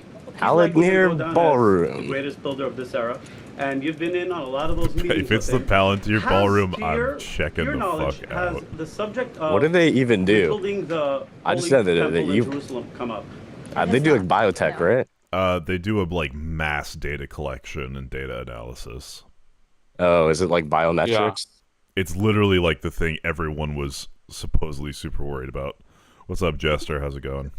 Yeah, but if one person has it all, then it's like chill, because like they're not gonna snitch. That's facts, though. Yeah, true. I can trust them. I trust Palantir. My guy Ricky at Palantir, he says, "Don't worry about it." You got an inside guy. You know what I'm saying? Oh, he just hangs out in the parking lot, man, but says I'm fine. I don't think the ballroom name has a market. Good riddance. All right, let's finish this press briefing. It has not. What are the trending I don't. markets? I'm sorry, Joe. Fed rate Go ahead. cuts. Next presidential election winner Could this has clear the way Vance for above finance to Newsom. resume U.S. operations? I won't get ahead of that. That's something for Treasury or the Departments of Commerce to comment on, so you're welcome to ask them. And then one follow-up question. Take the yes position on the Diddy party. Visit. The readout from his doctor mentioned advanced imaging. What procedure was he referring to? Advanced imaging is something that presidents receive and people receive when they go to the doctor, and so we provide a detailed readout of that physical, and I would encourage you back to that. President. And they were very vague when it came to advanced. Like, look, like, no shit, he's an unhealthy guy. Yeah, we're gonna watch the mayoral thing next. After we do, Probably just got like a MRI. Maybe, but it could be more advanced stuff. But who knows? But they won't fucking tell us because they can't even admit that he's Danny. like old. The Among Us scan. What? Yeah, they're scanning him and they're uploading Master Chief DNA into Drumpf, and he's gonna be the #1 super soldier. They're finding the optimal adrenochrome ports. Yeah, because wait, what's the plague? Sorry, what's the plague in Halo? Oh, he muted himself. The flood. The flood. Yeah, the flood. The flood is coming, and we need a savior, and that savior is It's all connected, man. The methylene blue, Palantir, Master Chief. He's got the body type. I mean, he's Derrick Henry's build. He's 6'5", 250. True. All right, let's finish. I'm gonna the A gap like a motherfucker. As the physician's note said, the president is in incredibly good shape, and I think that's evidenced here every single day. Danny. Thanks, Caroline. Back to the ballroom, I'm afraid. Bang, look at that. Just Chuck wanted in. to ask, because in July, the White House said that it would cost $200 million. Yesterday, the president said $300 million. Is $300 million now the operative figure, and why did it go up by so much? $300 million is the figure, and again, it's not going to cost the taxpayers a dime. So we look forward to this project continuing, and we will continue to keep everyone apprised on it. Perhaps the president will even bring you all out to see it one day at the appropriate time. You're also going to hear from the president directly in about an hour. He's hosting an event with the Homeland Security Task Force. Yeah, this was a newly created federal task force that the president and his law enforcement team have put together. I would encourage you all to tune in to the remarks. They have really done a tremendous job at refocusing how federal law enforcement and local law enforcement work together. There will be some local sheriffs and law enforcement officials in attendance as well, and they'll be talking about the success and the many arrests they have made of drug traffickers and cartel members all across the country by just simply working together. So we will see you at the event. Thank you. Wait, the ballroom is like kind of the ultimate tax write-off hack. Huh? Like you get write-offs for donations, right? So you get to like privately donate. You get write-offs for donations up to a point. Gotcha. Although if they're doing it via a corporation, I bet you it's like some LLC with a random string of like letters and numbers is the name. Probably. It's the master of corrupt renovations. 7 days ago. No, I want the one last night. Okay, One India News, sure. For Eric Adams, who has decided not to run for re-election. In alphabetical order, Andrew Cuomo is a former governor of New York, running on an independent line. All right, what's the... Zohran Mamdani is the Democratic nominee. What are the relevant stuffs that I should observe for this sports drama? Representing parts of Queens. A bunch of players and coaches are in trouble because betting on it's their not like own match game. fixing, but you can't like gamble on games. Yeah. As a player, and the FBI obviously like gets involved like gambling stuff at scale. And Stephen A. Smith took some shots at the FBI. Okay. And then Kash Patel made like actually one good bar and kind of owned Stephen A. And he's getting clowned on the NBA Twitter for it. That's fair. All right, I'll try and find a video. In the state assembly since 2021. And Curtis Sliwa is the Republican nominee and the founder of the Guardian Angels. Now for the rules. This guy's... The rules you see on your screen right now have been agreed to by all of the candidates. Each candidate... Yeah, I mean, look, I'm advocating to push for the center. I'm also saying, look, if you tankies want to be heard, you got to vote Dem. And then they'll vote more sock Dem. Like, again, I think the Democratic Party's healthiest when we have, like, sock Dem or whatever, just like, you know, a lot of social programs, people on the all the way to the left, and then our centrist Dems, which are like Medicaid Dems to the right of our party. I feel like that's probably a good tent to set up. Candidate will deliver an opening statement of up to 45 seconds, and then answers to our questions will generally be limited to 60 seconds with a chance for rebuttals. Candidates will have an opportunity to ask one opponent one question in our cross-examination round. So let's begin. This will be the last time all three candidates will be together on stage. The next mayor will be sworn into office 71 days from now on January 1st, 2026. He will inherit a city with an affordability crisis, a tense relationship with the federal government, and millions of New Yorkers who very likely did not support him. Let's begin our debate with your opening statements to viewers. You have 45 seconds. The order... If you're talking about, like, ultra-lefties, no, fuck negotiating with them. They have to come to us, and I think they'll get there eventually. We'll make the case for coming to us. I don't think the party should move to them. Was determined by a random drawing on live television this morning, and we'll begin with Curtis Sliwa. Good evening. Thank you. I was shot 58 times. Versus them. It's us versus the insiders and the billionaires. And the Gotti us family. Versus Cuomo. Oh yeah, wasn't the mob It's involved in versus this Soros. sports betting This thing? is a campaign not about power. This is a campaign about you, the people. And I know many of you hardworking New Yorkers, you tell me you've been pushed aside, you've been silenced. Was told that. These are the people that have all I mean, the they money, totally all could the have been. connections. They made their backroom deals, but we have something more important. We have you, the people.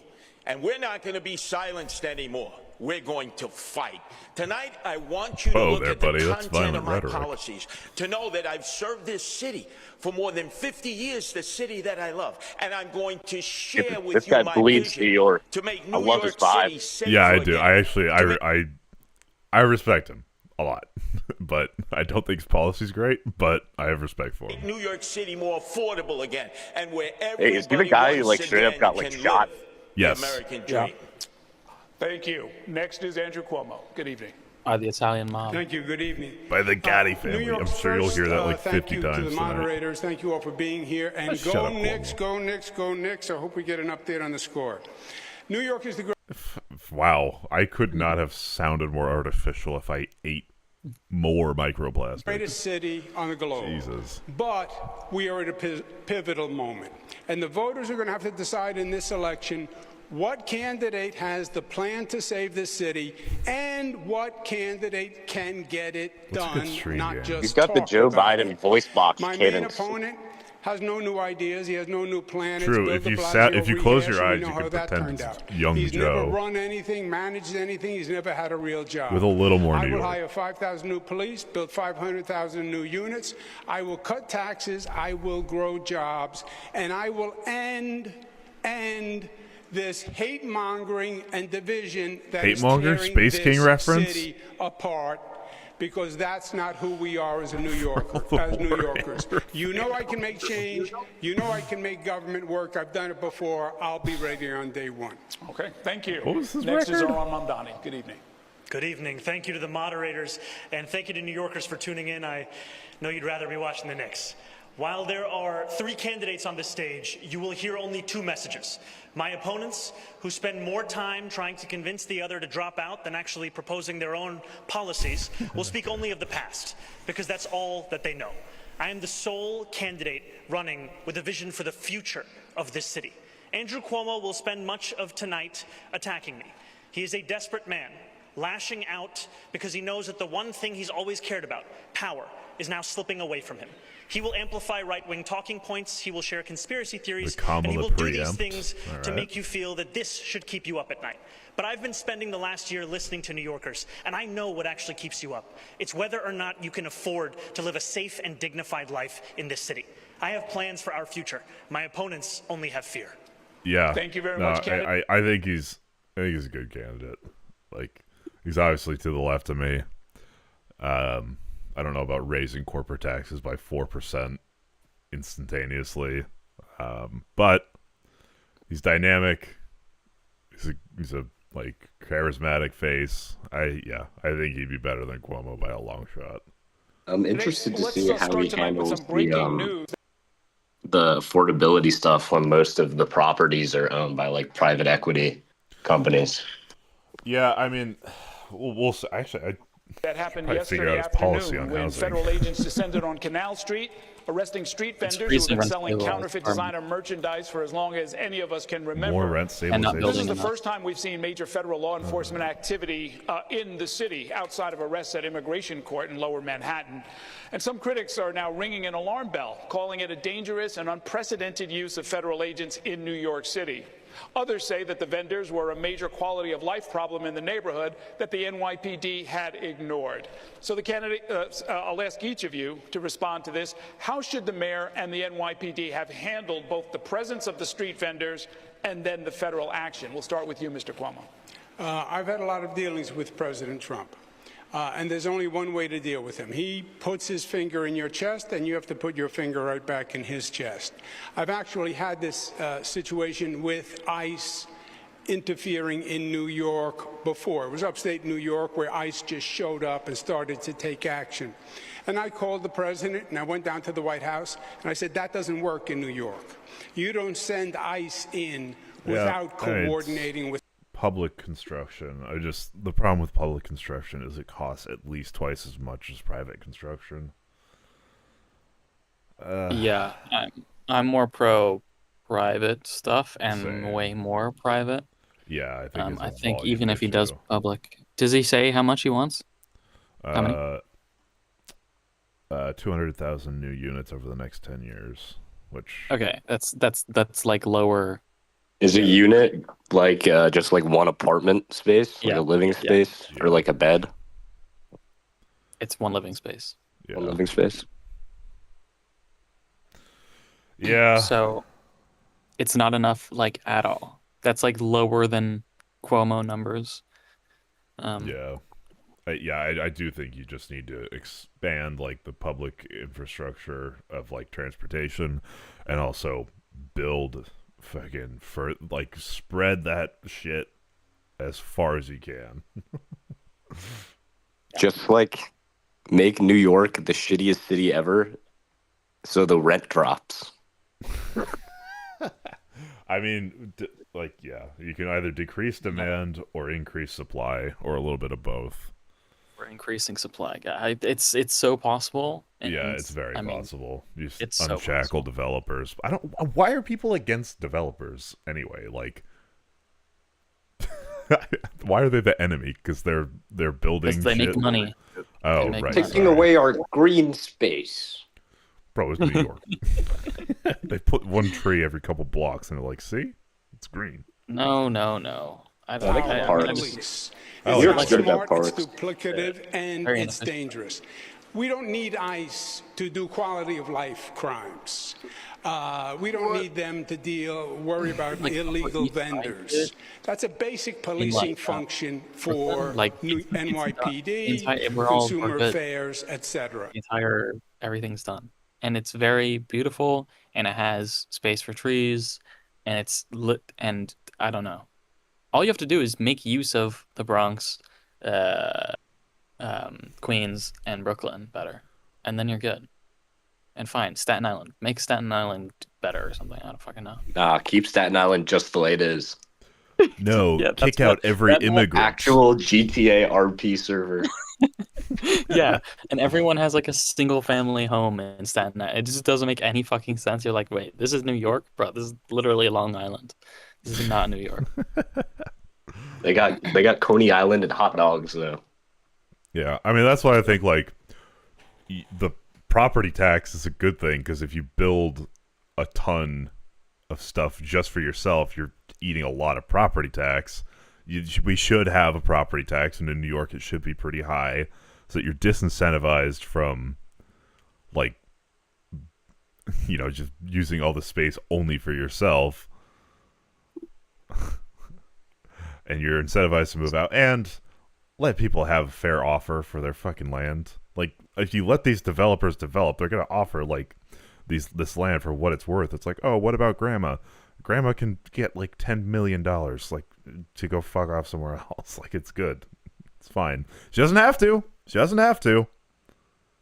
When you talk about developers, is it like private development? Yeah. But you can fine. You can do the fucking public shit. But 200,000 units is in over 10 years is less than what they're doing now in private. Like that's it might sound like this is not like this is not a lot, is what I'm trying to explain. I think Ezra did a thing. I don't know how many we do per year, but it's like markedly like less than what we've been doing. So just dude, do like fucking $1 million in 5 years of private shit. Yeah. You literally can do that if you like pushed it hard enough. Yeah, NIMBY. Yeah, this is not a good idea. Let's just say that flat out. I still like Zoran. I like him. This is not a good idea. I would have called the president and I would have said, look, you're way out of bounds. They're way out of bounds. Call them back or I'm going to have the NYPD step in and stop them because this is not their jurisdiction. You're in the city of New York. Okay. Mr. Mamdani. ICE is a reckless entity that cares little for the law and even less for the people that they're supposed to serve. What we need to be doing here in our city is to end the chapter of collaboration between City Hall and the federal government, which we've seen under Mayor Adams. What we need to do is actually pass the street vending reform bills that have been in the city council, some of which this mayor has actually overridden. That's an example of how we can both protect street vendors, ensure quality of life, and leave no stone unturned in delivering for the people of the city, as opposed to working with a president who is looking to what are the declare war Canal on those Street same vendors doing Mr. that's Sweetwater. like objectively harmful to anyone? I patrolled that area many times. It's Church annoying. Canal. And they're as you said, Errol, yeah, that this activity is has been going on for a long time. Selling the knockoff, sometimes stolen content. Well, okay, but like, where is this regular house? If it's near a city and there's demand for those apartments, yeah, like kind of tough shit. Bro, you live in a fucking massive city. I'm sorry, guys.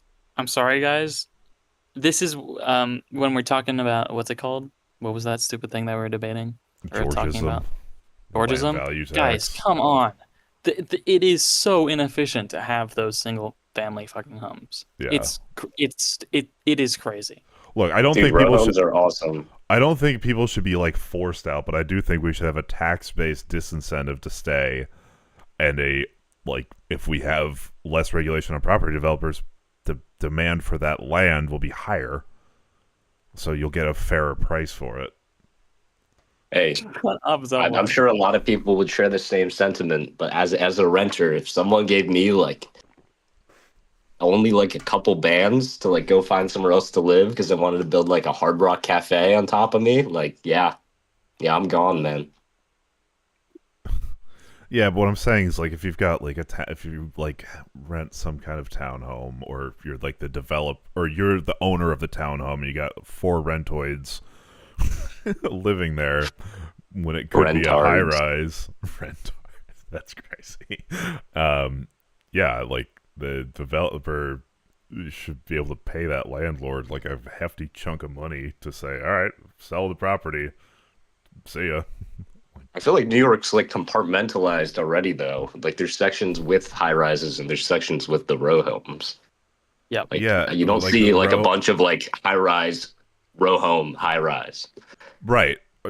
Right. And that's regulation based. But look,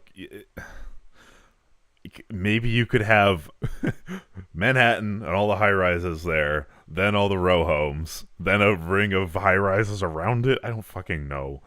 If you really are just hell-bent on leaving these people where they are and not demolishing the current row homes, townhome stuff, then sure.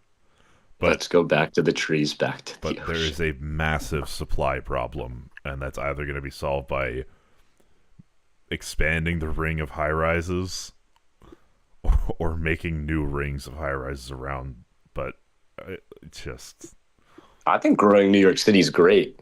Yeah, I agree. I don't know why it's so fucking shackled. Honestly, just start moving into New Jersey. Just start taking land. Rentoids. Or hashtag stop babies. Don't worry, that's already happened. Contraband by a series of people. The local 5th precinct, they make arrests.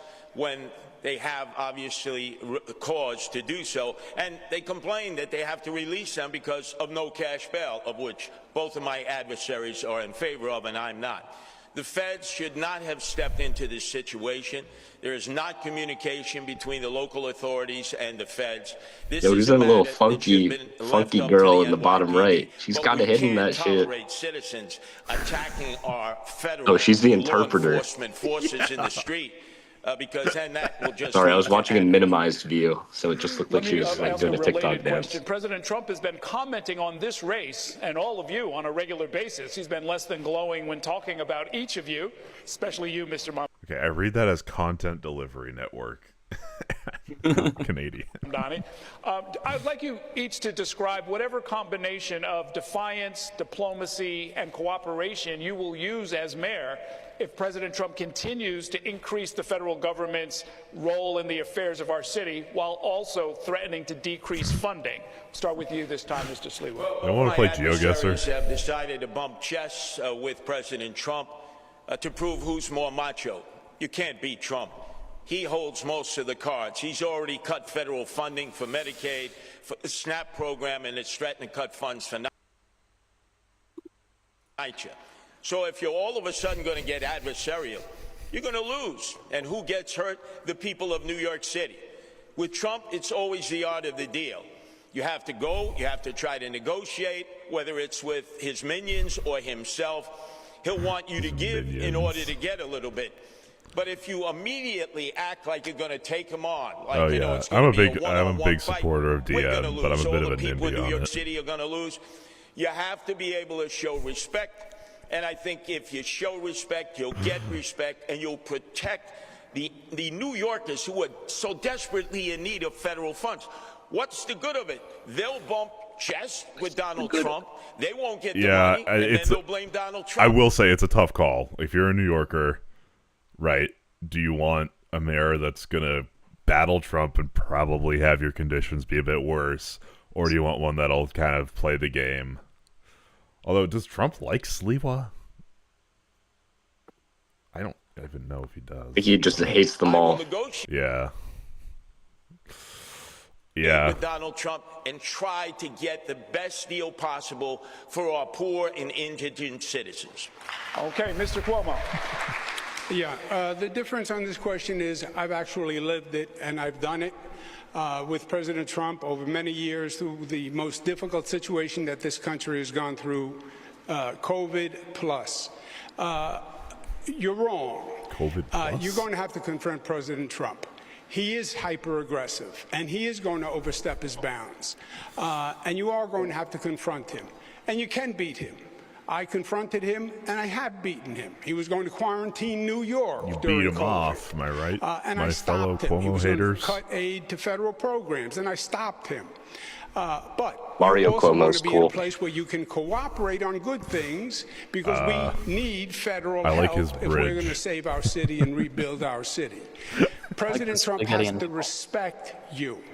He sent the National Guard into Yeah, 20 what did that cities. shirt say? City he didn't It say. said Fauci something, Cuomo something, Sunday sauce. Fauci Cuomo spaghetti and meatballs. Yeah, Sunday or Sunday sauce or I Sunday saw special. I saw like a bus stop ad that used like the same say. I guess it's the saying. Yeah, I was okay. So Carson really likes Impractical Jokers, and so there was an episode. And Sal from Impractical Jokers was wearing a that same style of shirt, and I was like losing my fucking mind. But yeah, I don't know. Into New Look York. up every image of on Sal. the Training. Elden Ring. And I said, we don't The need Elden you Ring here. Bill Clinton kids podcast. Pardon? Did you see Sal was on the you know the kid that like crashed the Game Awards during like the Elden Ring Oh stuff? yeah, Matan. Yeah. Yeah. He was on his podcast. Yeah, I It's did like see that. they were insanely uncomfortable. Yeah. I also I do not use a fake name. I stand by the positions and takes that I espouse. It keeps me a bit tethered knowing my name's tied to all this. Not that I'd be much different. Yeah. I don't know. I feel like if I'm going to talk politics, I should probably stake something on it. It's just like it's nameless, faceless. I don't take too seriously because there's no like nothing you have to stand by. He has said he'll take over New York if Mondami wins, and he will, because he has no respect for him. He thinks he's a kid and he's going to knock him on his tuchus. So it is a balance, but you're going to have to be adversarial when you need to, but you want to cooperate to get good things done in this city, and you need federal help. We first just heard from the Republican candidate for mayor, and then we heard from Donald Trump's puppet himself, Andrew Cuomo. You could turn on TV any day of the week, and you will hear Donald Trump share that his pick for mayor is Andrew Cuomo. And he wants Andrew Cuomo to be the mayor, not because it will be good for New Yorkers, but because it will be good for him. Look, Donald Trump ran on 3 promises. He ran on creating the single largest deportation force in American history. He ran on going after his political enemies, and he ran on lowering the cost of living. If he wants to talk to me about the 3rd piece of that agenda, I will always be ready and willing. But if he wants to talk about how to pursue the 1st and 2nd piece of that agenda at the expense of New Yorkers, I will fight him every single step of the way. Okay. Short rebuttal from Mr. Cuomo. That's not what Donald Trump said. Donald Trump does an analysis of the race. See, so this is why I'm saying like Dems need to go on offense. Look at Cuomo. He's just constantly defense. There's no there's no policy put forward, and there's no real like good attacks other than you haven't held office before. You're just a kid. It's like he's losing because he's just always on defense. And Mamdani, like, almost no defense, more offense than anything. Putting forward policy, as pretty brain dead as I think those policies are. It is policy. It is like putting something forward rather than defending against something. And he's launching some pretty good, like, pithy, quippy attacks. I believe wants Mondami. That is his dream, because he will use him politically all across the country, and he will take over New York City. Make no mistake. It will be President Trump and Mayor Trump, and he will come in and take over the city. I have no doubt. All he said was, his analysis is after the polls, it's a tough choice between a Democrat and a communist. And he considers Mondami a communist. He also considers Chuck Schumer and Obama a communist and a Democrat. It's a tough choice for him. Okay. All right. Thank you, candidates. Brian wants to talk to you about some important issues. I think that a candidate should make a serious bid for the New York mayoral seat by actually just saying that, like, they would give money to the Knicks and the Yankees. True. No meme. I think that could happen. Maybe. Give it a shot. Why not? A coordinated takedown across 11 cities. Cash Patel. Hi, I wish I was. Thank you for coming tonight. Yeah, and the cost of living is our next topic. Yeah, I need a game to play on as stream. a major factor, and of course, so many New Yorkers are experiencing this, especially when it comes to rising housing costs. And many New Yorkers were shocked this week as a new report from the group Advocates for Children revealed that about 154,000 New York City public school students have been homeless at some point during the last year.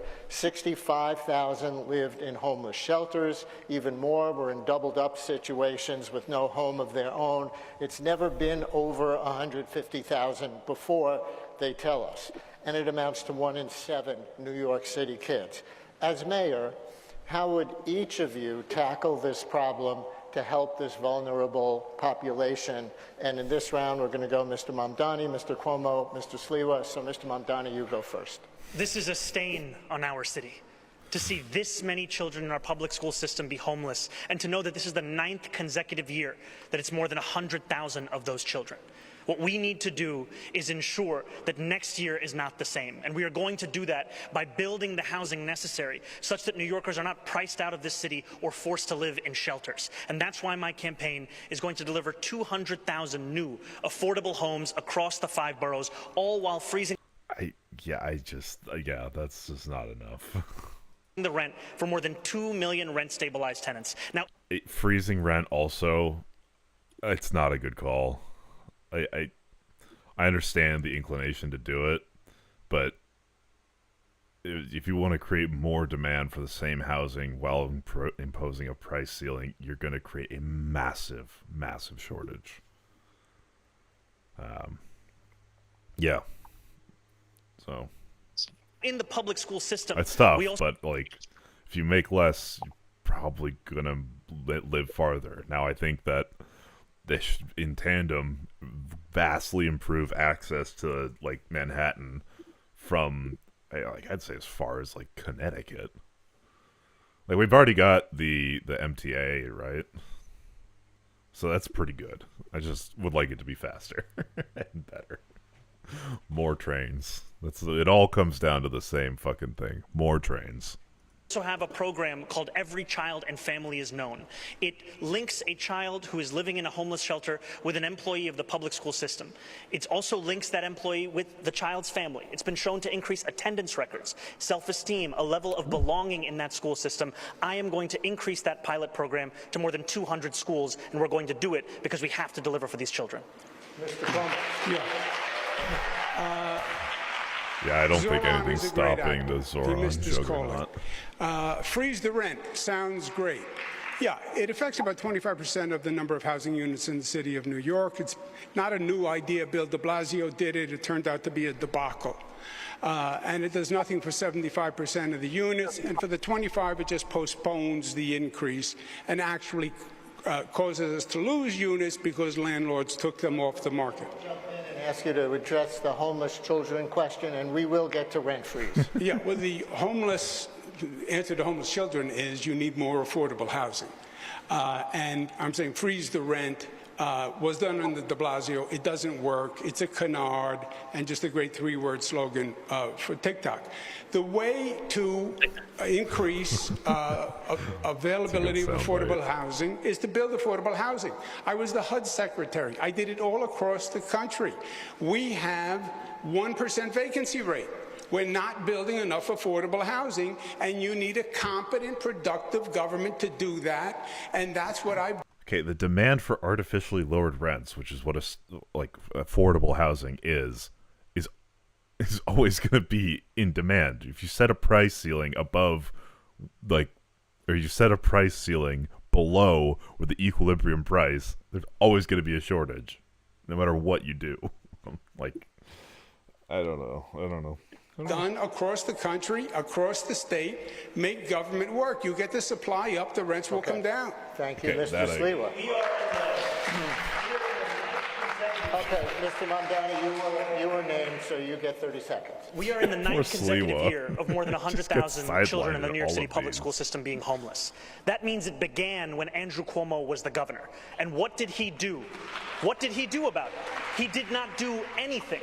He spent more money on a singing water fountain at LaGuardia Airport than he did on the average cost of affordable housing. It is a nice water fountain. That is the record that we have in display, and what we need is a change in this city, not more of the same. Yeah, but if I may, the homeless issue, number of homeless since I left, has more than doubled during his administration and the state's administration. Huh? Since I left, homeless... Who? Mamdani's administration? Rate is more than doubled.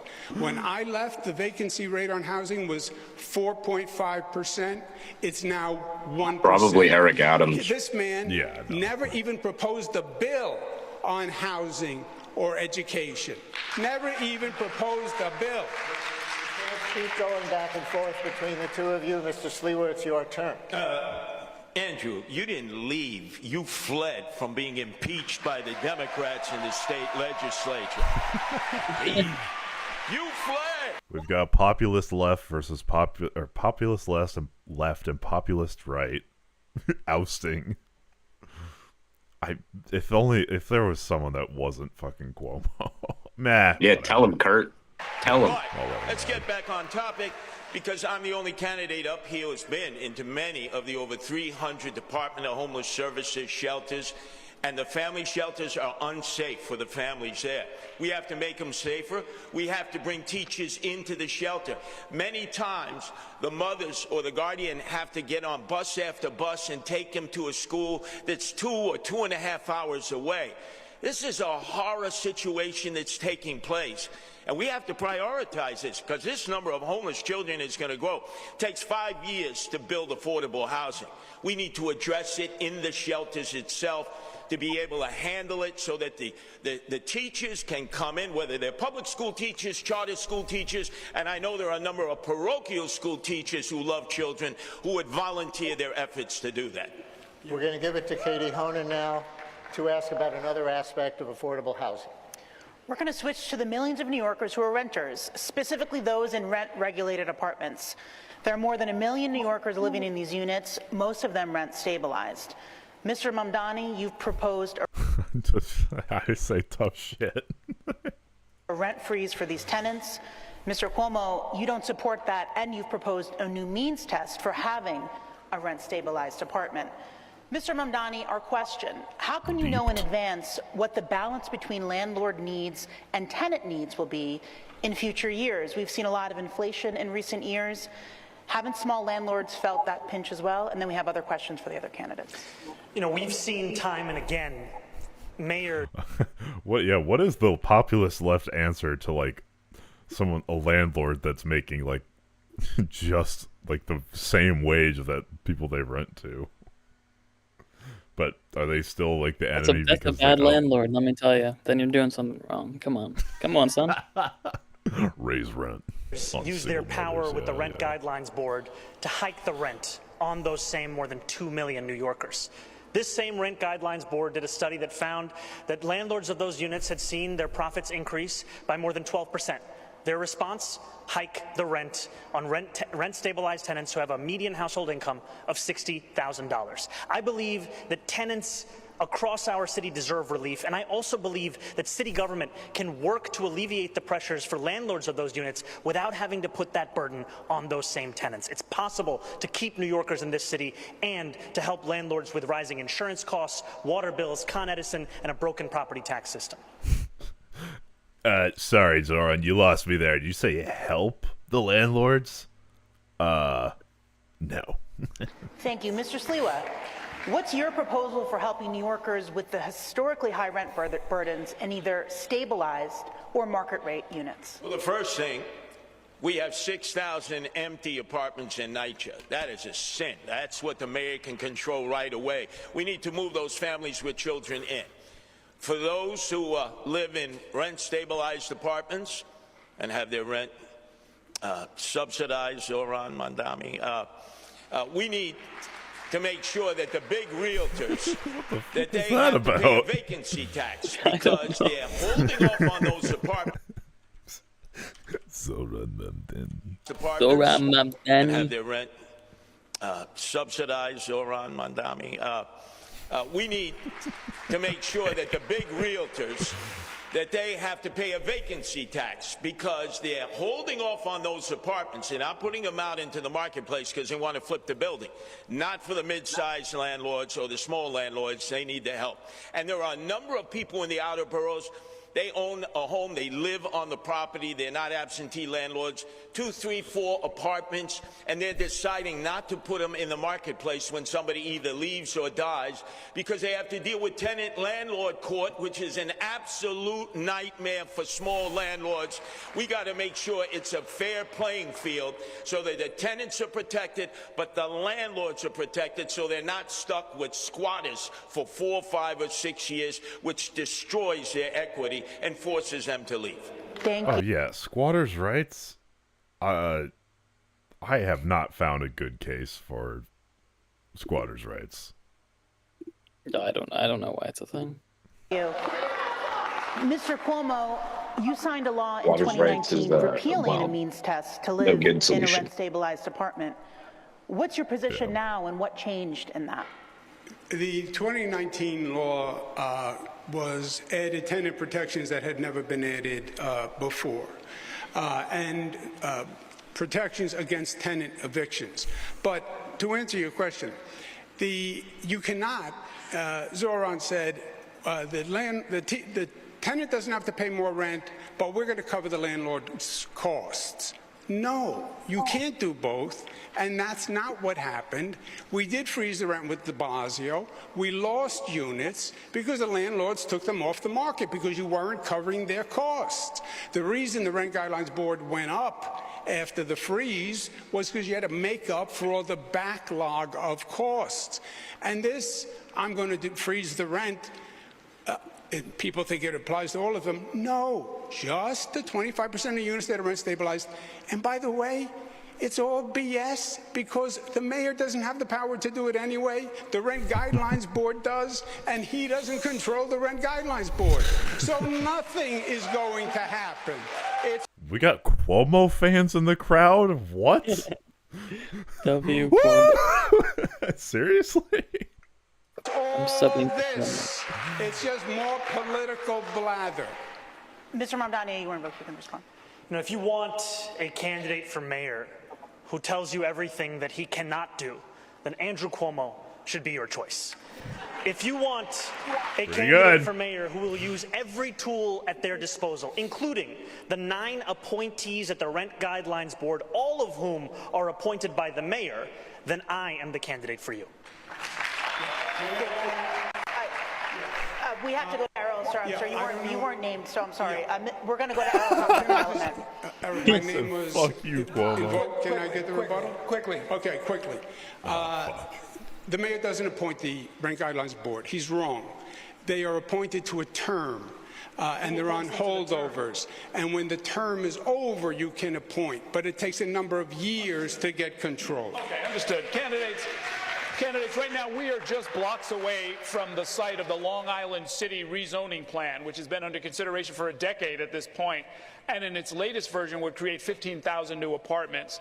That plan, like the recently passed City of Yes 5-borough rezoning, reflects a reality that hundreds of thousands of units, as many as 1 million new units, will be needed in New York City over the next 10 years. What is your plan to get new units built quickly? And the order of this will be Mr. Cuomo, then Mr. Sliwa, then Mr. Mamdani. Yeah, Sliwa said before it takes 5 years to build affordable housing. No, it doesn't. No, it shouldn't. That's an incompetent government.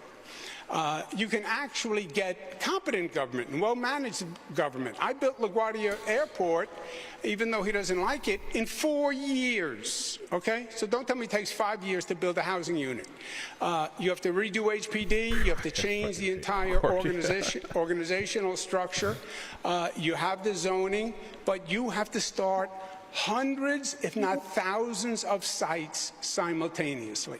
Private sector developers, partner with not-for-profits, partner with CDCs, use city-owned sites, use air rights, make a deal with the unions. But this has to be the #1 priority. The way I did 2nd Avenue Subway or the Mario Cuomo Bridge or the Kosciuszko Bridge, this project is thousands of housing developments being accelerated, expedited, facilitated at one time. And we need 500,000 units. Right, that's the way you're going to make New York City affordable and still allow the talent to come here. Okay, Mr. Sliwa. I'm the only candidate here on the stage who is opposed to the City of Yes. Both my adversaries are for it. Make sure on Election Day when you turn over your ballot and you have the initiatives, you vote no. And you know how oftentimes I've been accused, how are you going to work with the Democratic-controlled City Council? I, Adrian Adams, and the predominant Democrats, including many of them very liberal and progressive, believe no to yes. I have a simple plan. It takes a year. We have 25 Empire State buildings that would be empty and just have office space. It'll never be used because business doesn't operate the way it used to. Retrofit them to affordable apartments. Most are in Manhattan. The infrastructure is there. You set up a partnership with developers. It'll put men and women to work, and you'll get your affordable apartments a lot quicker and not be a burden to the outer boroughs and the residential communities because you're in the back pockets, Andrew. God damn it. Why? No, fuck the outer boroughs. Guys, we have to make it. Why are they so... I hate it. I hate it. What? He's like, we gotta protect the outer boroughs. We can't build there. We gotta retrofit Manhattan. Do the Manhattan retrofitting and the outer boroughs. What are we saying, guys? Yeah. I mean, if there's empty office space that's not going to be returned to, then that's a great idea. Yeah, nice job, inefficient space. But we need to protect the cultural. I don't even. What fucking dude? Oh my god. We need to protect the hipster homes. The developers who wine-dined and pocket-lined you. Let me ask you a follow-up on that, Mr. Sliwa. Do you think each elected city council member should have basically veto power over whether or not housing gets built in their district? Absolutely. Local control. Community boards should have their say. What happened in zoning? We throw it out? Eric Adams, this city of yes is on steroids, and he went wild taking care of his developer friends as he knew he would be one and done. I told you he was corrupt. I told you there would be chaos, and I warned you in 2021. You should have elected me mayor then. Okay. Mr. Mamdani. How long has we he build been more running? housing all across New York City? How Today, long? New York City Yeah, that's a good builds question. about 4 houses for 1,000 told people. that Jersey he's City's been at running 7. forever. Tokyo is at about 10. We need to do this by streamlining the processes of private sector construction across the city, by ensuring we're building more around hubs of mass transit, and we also need to ensure that the public sector is building truly affordable housing. And what I mean by truly affordable is housing that is built with the median household income in mind, which is $70,000 for a family of 4. And that's why my administration will do exactly that, scaling up programs we already had in HPD, like senior affordable rental apartments, SARA, like Ella, extremely low-level affordability. These are the kinds of programs that will deliver a city that New Yorkers can actually afford. There was reference to the 3 housing-related charter amendment questions. 2021 I know and Mr. Cuomo is on the record as saying Okay. he favors them. We just heard Mr. Sliwa say that he's against them. Where do you stand on those? I'm appreciative that those measures will be on the ballot and that New Yorkers will be able to cast their votes for them. I know that we desperately need to build more housing in this city, and I also know that the jobs we create in the building of that housing should be good jobs as well. What a political answer. What is your opinion, Zoran? Come on.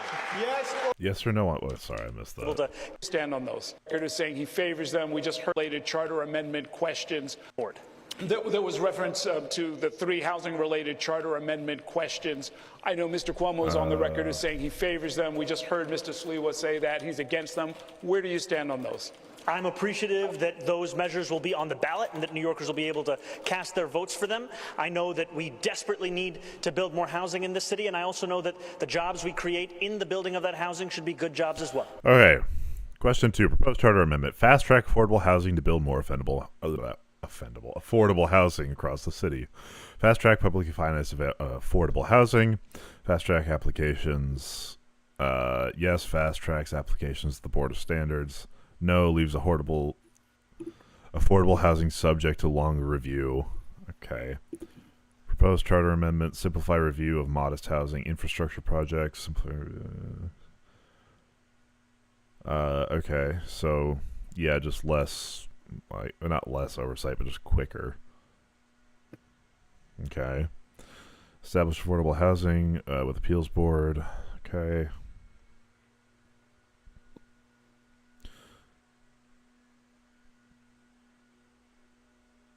Why would you be against these? Is more developers, I guess? Answer. What is your opinion, Zoran? Come on. Yes or no? What is your opinion? Yes or no, Zoran? Truth. Don't be a politician here. I got it. They're pointing out what I was about to, which is that you didn't answer the question. No, I think on the stage you can see 2 people appealing for the Republican Party's votes and myself. Answer the question. Answer the question for once. My question to you was, do you support the 3 ballot amendment questions? I have not yet taken a position on those ballot amendment questions. Oh, what a shock. Oh, hey! That's not that bad. Like, I don't. Yeah, okay. I don't know why they're making such a big deal about this. Because they got him.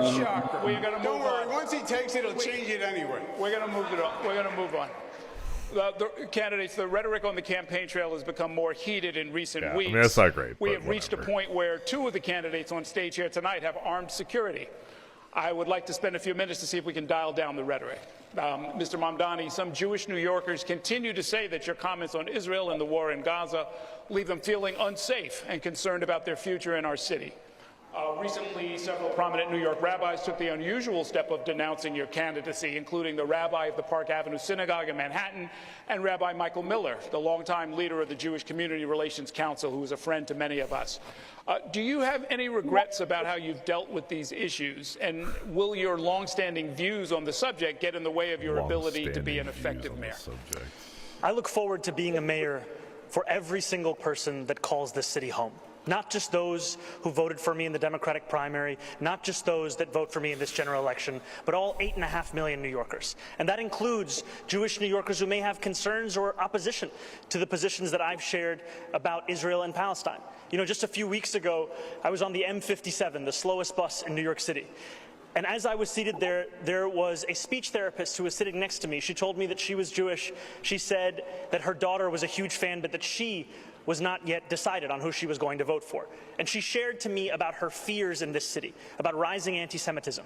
And I told her what I will tell New Yorkers today, which is that I will be the mayor who doesn't just protect Jewish New Yorkers, but also celebrates and cherishes them, who doesn't just increase funding to hate crime prevention programs by 800%, who doesn't just ensure that the NYPD are outside of synagogues and temples on the high holy days, but also actually delivers on the implementation of the Hidden Voices curriculum in our school system, so that children in this city learn about the beauty and the breadth of the Jewish experience right here in the 5 boroughs. Okay, I've got I feel like that's a pretty good answer. Yeah, but can I just comment on that, please? You know, what about Assad Biker? It's a TikTok video. You're the savior of the Jewish people. You won't denounce globalize the intifada, which means kill Jews. There's unprecedented fear in New York. It was not several rabbis, Errol. It was 650 rabbis who signed the letter, not several. Let me ask you a related question, Mr. Cuomo. Many New Yorkers have serious grievances with Israel and the way the Israeli government under Benjamin Netanyahu has conducted the war in Gaza and expanded settlements in the West Bank. What would you say to and how would you handle New Yorkers who are in the streets, if you were mayor, protesting the actions of the Netanyahu government? Fine, that's your right. Protest, demonstrate, disagree. God bless America. God bless New York City. And there is no doubt that there's two sides on what's going on, and the passions are very high. Did Cuomo just both sides of genocide? Both sides. Both sides. Both sides. That doesn't justify anti-Semitic behavior in New York. It doesn't justify having a Jewish population that feels unprotected in New York. It doesn't. I should have paused it there. Wait. Population anti-Semitic behavior in New York. It doesn't justify having a Jewish population that feels unprotected in New York. It doesn't justify leaders who stoke the flames of hatred against Jewish people, which is what Zoran does, in my opinion. I'll give him a chance to answer, and then we'll go to Mr. Slula. How did my brain shut off for a second there? Because what I heard is it doesn't justify nothing than the Jewish population. I've heard from Jewish New Yorkers about their fears about anti-Semitism in this city. And what they deserve is a leader who takes it seriously, who roots it out of these 5 boroughs, not one who weaponizes it as a means by which to score political points on a debate stage. Mr. Slula. Excuse me, Mr. Cuomo, it's my turn, all right? It's like 2 kids in a schoolyard. Yeah, I heard you on the radio this morning. Zoran, this is personal for me. I know you are under threat. The mother of my 2 youngest sons who are raised Jewish, Melinda Katz, is prosecuting this person who came up and tried to do you harm. But let me speak on behalf of my 2 sons. When they've heard some of the statements you've made, like in support of global jihad, and I hear some people out there saying the Jews, their time is due, which means the same thing. They're frightened, they're scared. They view you as the arsonist who fanned the flames of anti-Semitism. They cannot suddenly accept the fact that you're coming in like a firefighter and you're going to put out these flames. You've got a lot of explaining to do, a lot of apologizing to do. My sons are afraid. Their family, their friends, many in the Jewish community are concerned if you become mayor because they don't think when anti-Semitism rears its ugly head, which it's now doing more than ever before, that you will have the ability to come in and put out those flames of hate. Okay, yeah, you can. I think there is room for disagreement on many positions and many policies, but I also want to correct the record. I have never, not once, spoken in support of global jihad. That is not something that I have said, and that continues to be ascribed to me, and frankly, I think much of it has to do with the fact that I am the first Muslim candidate to be on the precipice of winning this election. Now, all the same, Curtis, I do still want to be the mayor that will keep your sons safe, that will keep every single New Yorker safe. And it is my job to not only deliver on that commitment, but also to ensure that New Yorkers feel it every single day that they live in this city. Okay, candidates, Brian's going to take us into the next section. Thank you, Earl. And the next section is some individual political... I mean, realistically, he's doing everything he can. He's got, like, talking points to address it. And he's actually, like, walking the walk. I don't know. I feel like I can understand the fears. I guess, but it's also I'd say most of the fears probably come from like the way he's being framed in anything like center and right wing media as like Osama bin Laden or something. Yeah, basically. I think it's. I mean, I don't know. I think it's overblown, and he's doing what he can. It's super overblown. Yeah. But political questions, one for each of you. Yeah. I think it's. Let me start with you. No, sorry, that's fine. I keep on saying and then go. Do you have something to say? I mean, I want to say that I think his positions are like totally like normal. Are they not? Yeah.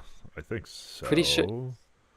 I don't like, think he's it's riveted not to like sea or anything like that. Do we have it?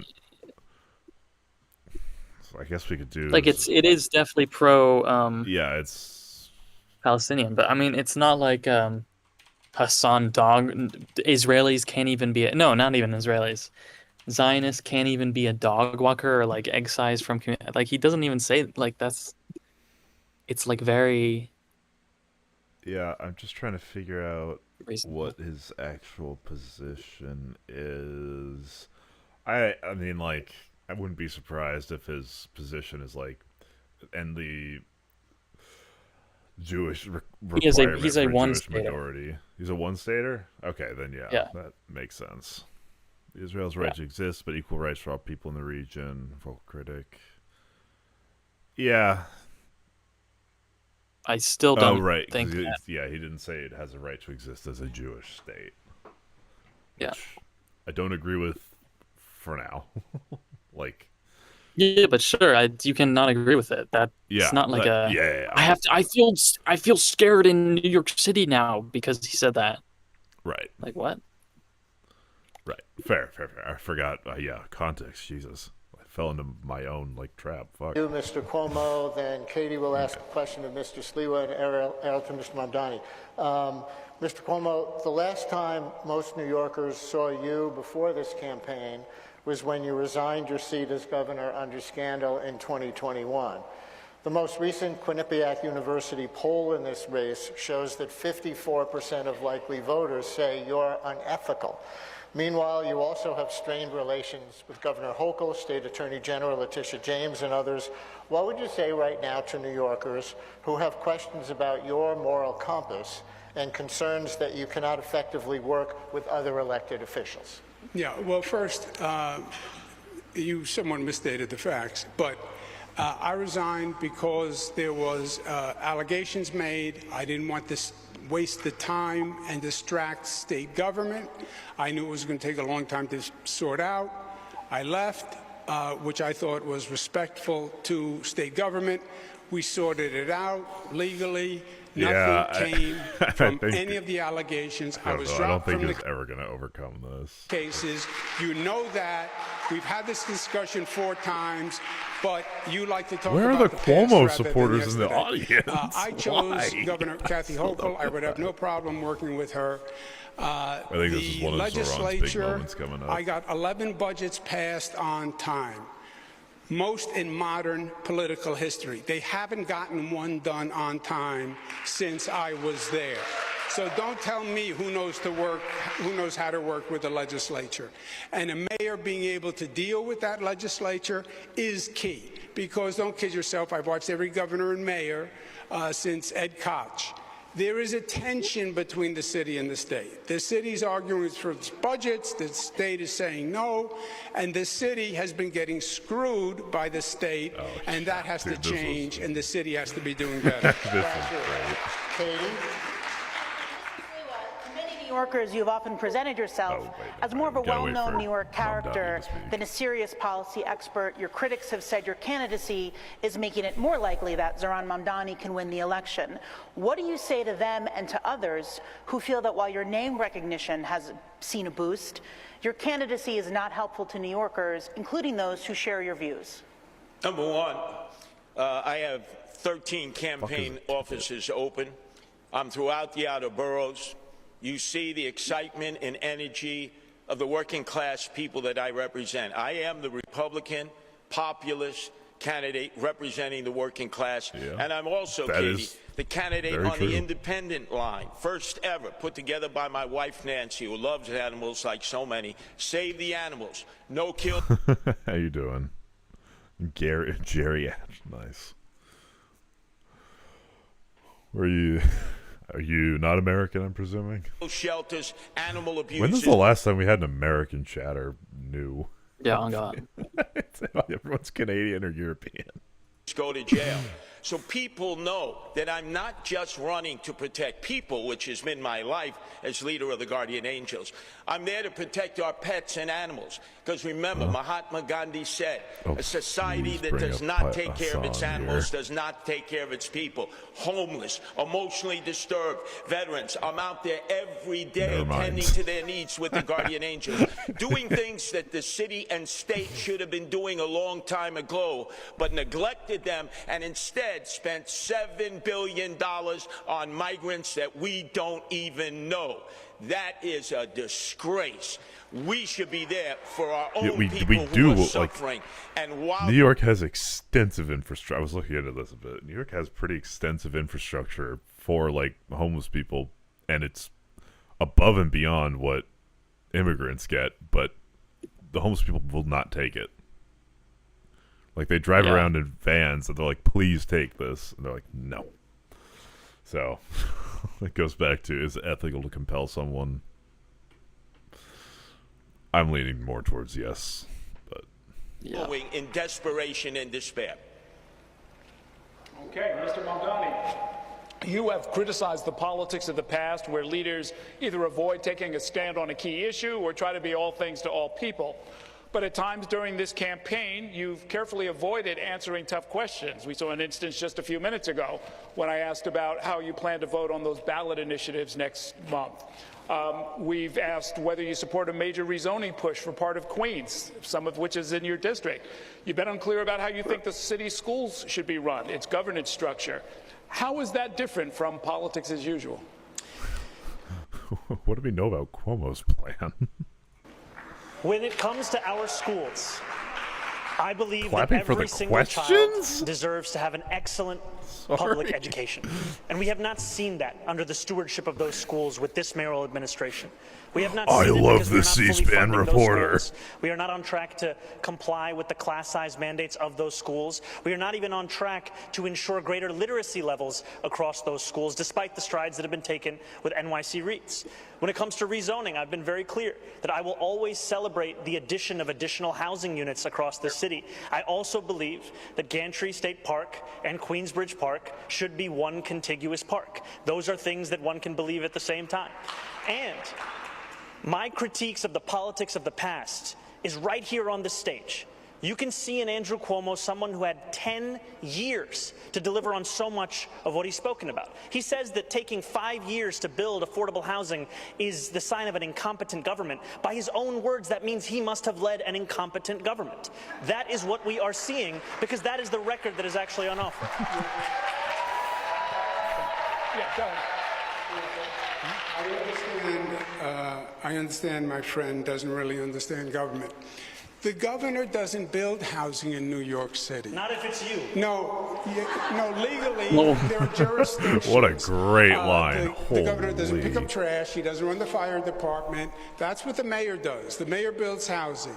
The state allocates funding for localities. And I allocated more funding for housing than any governor in the history of the state of New York. All right? I did things. You have never had a job. You've never accomplished anything. There's no reason to believe you have any merit or qualification for 8.5 million lives. You don't know how to run a government. You don't know how to handle an emergency. And you've literally never proposed a bill on anything that you're now talking about in your campaign. You had the worst attendance record in the assembly. And you gave yourselves the highest raise in the United States of America. You went from $110,000 to $140,000, and then you never showed up for work, and you missed 80% of the votes. Shame on you. Shame on you. No, it is always a pleasure to hear Andrew Cuomo create his own facts at every debate stage. Yeah. We just had a former governor say in his own words that the city has been getting screwed by the state. Who was leading the state? It was you. Governor Hochul. You were leading the state for Governor 10 years, Hochul. Screwing the city. No. You cut homelessness funding. You cut funding for the MTA. You did all of these things, my friend. That's the past 4 years. That was a big clip that's been going around Twitter today. Guys, I didn't want to have to do this, but you understand how this works. You can't talk over each other. Nothing works if you do that. I believe we've heard your response. I wanted to give you a quick word, and then we're going to move on. I heard the both of them again fighting like kids in the schoolyard. Zoran, your resume could fit on a cocktail napkin, and Andrew, your failures could fill a public school library in New York City. Okay. You've been workshopping that one. Public safety, and there was some breaking news from the New York Times that you, Mr. Mamdani, would ask Police Commissioner Jessica Tisch to stay on as police commissioner if you are indeed mayor. I wanted to confirm if that was true. And for Mr. Cuomo and Mr. Sliwa, would you ask the current police commissioner to stay on if you were elected? So, Mr. Mamdani, we'll start with you. Yes, I can confirm that reporting. My administration will be relentless in its pursuit of safety and affordability for every New Yorker. And the delivery of that will require us to put together a team of the best and the brightest. Eric Adams stacked the upper echelons of the NYPD with corruption and incompetence. Commissioner Tisch took on a broken status quo, started to deliver accountability, rooting out corruption and reducing crime across the 5 boroughs. I've said time and again that my litmus tests for that position will be excellence, and the alignment will be of that position.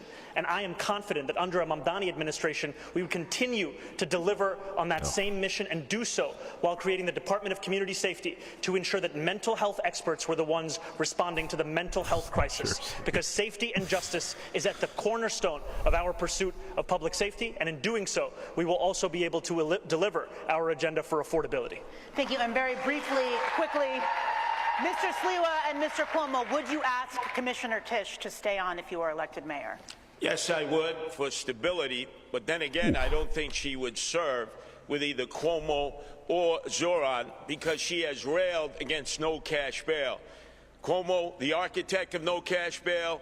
Zoran, the apprentice of no cash bail. That's why criminals are running in the street. And Mr. Cuomo, would you ask her to stay on? I would ask her to stay on. I don't believe Zoran when he says he would ask her to stay on. The DSA's position, position has been to defund, disband the police. She wouldn't take that. His current position, today's position was freeze the budget. That would cause a reduction in police. She has called for more police. I've called for more police. Mayor Adams has called for more police. So their philosophies are totally in Congress. incongruous. DSA calls for eliminating misdemeanors. He wants to decriminalize prostitution. I don't think she would support any of that. Well, we can't speak. If you make less things illegal, wouldn't there be less crime? Think about it. She's not here, but I will ask the public safety question, and we'll start with you, Mr. Sliwa. The issues of crime and disorder on the streets. The NYPD says the crime is going down in all major categories, most major categories, but to New Yorkers, they're still concerned with disorder and their own unique perception of crime. Do you think addressing quality of life concerns helps prevent more serious crimes? And how would you deploy the city's police force to deal with those serious violent crimes and also quality of life offenses like disorderly conduct and retail theft? Mr. Sliwa. First off, I've been in all 350 neighborhoods. I'm the only candidate that's on the subway each and every day. I've yet to hear from one New Yorker who said they feel safer either in the subways or the streets. And Eric Adams constantly heckling at us like it's the perception. No, it's the reality of crime. We need 7,000 police officers. We are badly understaffed. We need to get police officers in the subways actually patrolling the moving cars where people are most threatened and most frightened. And we need to bring back the homeless outreach unit that was disbanded when de Blasio took $1 billion out of the budget. These were men and women police officers who already had with them medical. Do you want to do a GeoGuessr competition? Sure. Yeah. Right, Your stream is. Wait, hold up. Let me lower you. Okay, maybe that's good. Bitrate should be fine. No. The stream is good. Yeah, it's just a bit loud compared to your voice. Okay. Yeah. Sorry. No, I turned it. Is the Discord stream? Yeah. Okay. No moving. Okay. All right. I'm gonna change it to U.S. because I want the Jersey things, and if we can stereotype states. Okay. Disable timer map. United States. No moving. Save. Copy. All right. This is the join code. Healthcare practitioners, but it was de Blasio who abolished it, and they've been talking about bringing something back ever since. But they never do it because I'm out there in the subways every day and I never see it. And when I'm mayor, it gets done on day one. The homeless outreach is put back into the NYPD. Thank you, Mr. Mamdani. You know, when I hear from New Yorkers of where they feel least safe, they will often tell me the subway system. And when they explain those moments to me, what they are often explaining is a mental health crisis in our city and a crisis of homelessness that has only continued to grow. And that is why, at the heart of our public safety agenda, is a groundbreaking proposal to not only reduce crime, but address these very moments of unease for New Yorkers across the 5 boroughs by creating a Department of Community Safety that will be focused on the mental health crisis, focused on homelessness, and will ensure that police officers can focus on serious crime. Wait, this is so weird. In 2020, the response time for those officers was less than 11 minutes. Today, it's closer to 16 minutes. And that's because every year, they are now responding to 200,000 mental health calls. Like when those are calls the perfect America in one picture. By experts trained on responding to that very crisis. Thank you, Mr. Cuomo. It's not. I mean, it can't be, but a new I'll do this. Sure. Agency. It's manage the system. Yeah. Okay, that makes more sense. We know how to do this. Mayor David Dinkins did it when we had a real crime problem. Hire more police officers. Of course, you have to deal with the mentally ill. Of course, that requires mental health specialists. With police, the situation how the fuck did you get this so quick? But hire the 5,000 more cops because they're all quitting because they're getting worked too hard. You're going to have to raise the starting salary because nobody wants to be a cop today. The way they're treated. Put 1,500 in the subways. Forget this. Yeah, it was New Jersey. It said Bleecker Street. Bro, there's a Bleecker Street everywhere. I know. Prosecute misdemeanors. Those are quality of life. It was New Jersey, by the way. And that's very important. Yes, the subways are scary, but it's scary in their neighborhood too. I wonder where this could be.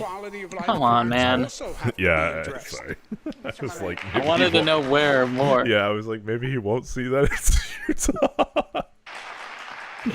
No matter how many times Andrew Cuomo describes it as my idea or my policy, I have never once stated that we were not going to prosecute misdemeanors. And that is what you see from the former governor, is someone who spends more time talking about the platforms of other organizations and other individuals than the one that I've actually put forward, or the one that he is supposed to be running on.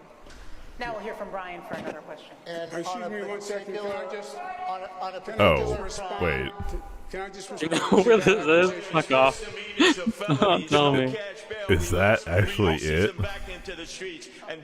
What? Did you like stumble on a place and that's exactly where it is? I have an idea of where it might be, roughly. Teenagers. My question is, what is your stance on the statewide raise Oh shit! Yeah. Oh shit! Is that it? I don't know. It looks so pitiful. I don't know where this is. Oh, it was. Yeah, it was. Wow. I thought it was California. Jihad Kami Mamdani will save us. Yeah, he cooked here. You missed some of his great lines, so I'm sure you've seen the highlights. You watched it 3 times already?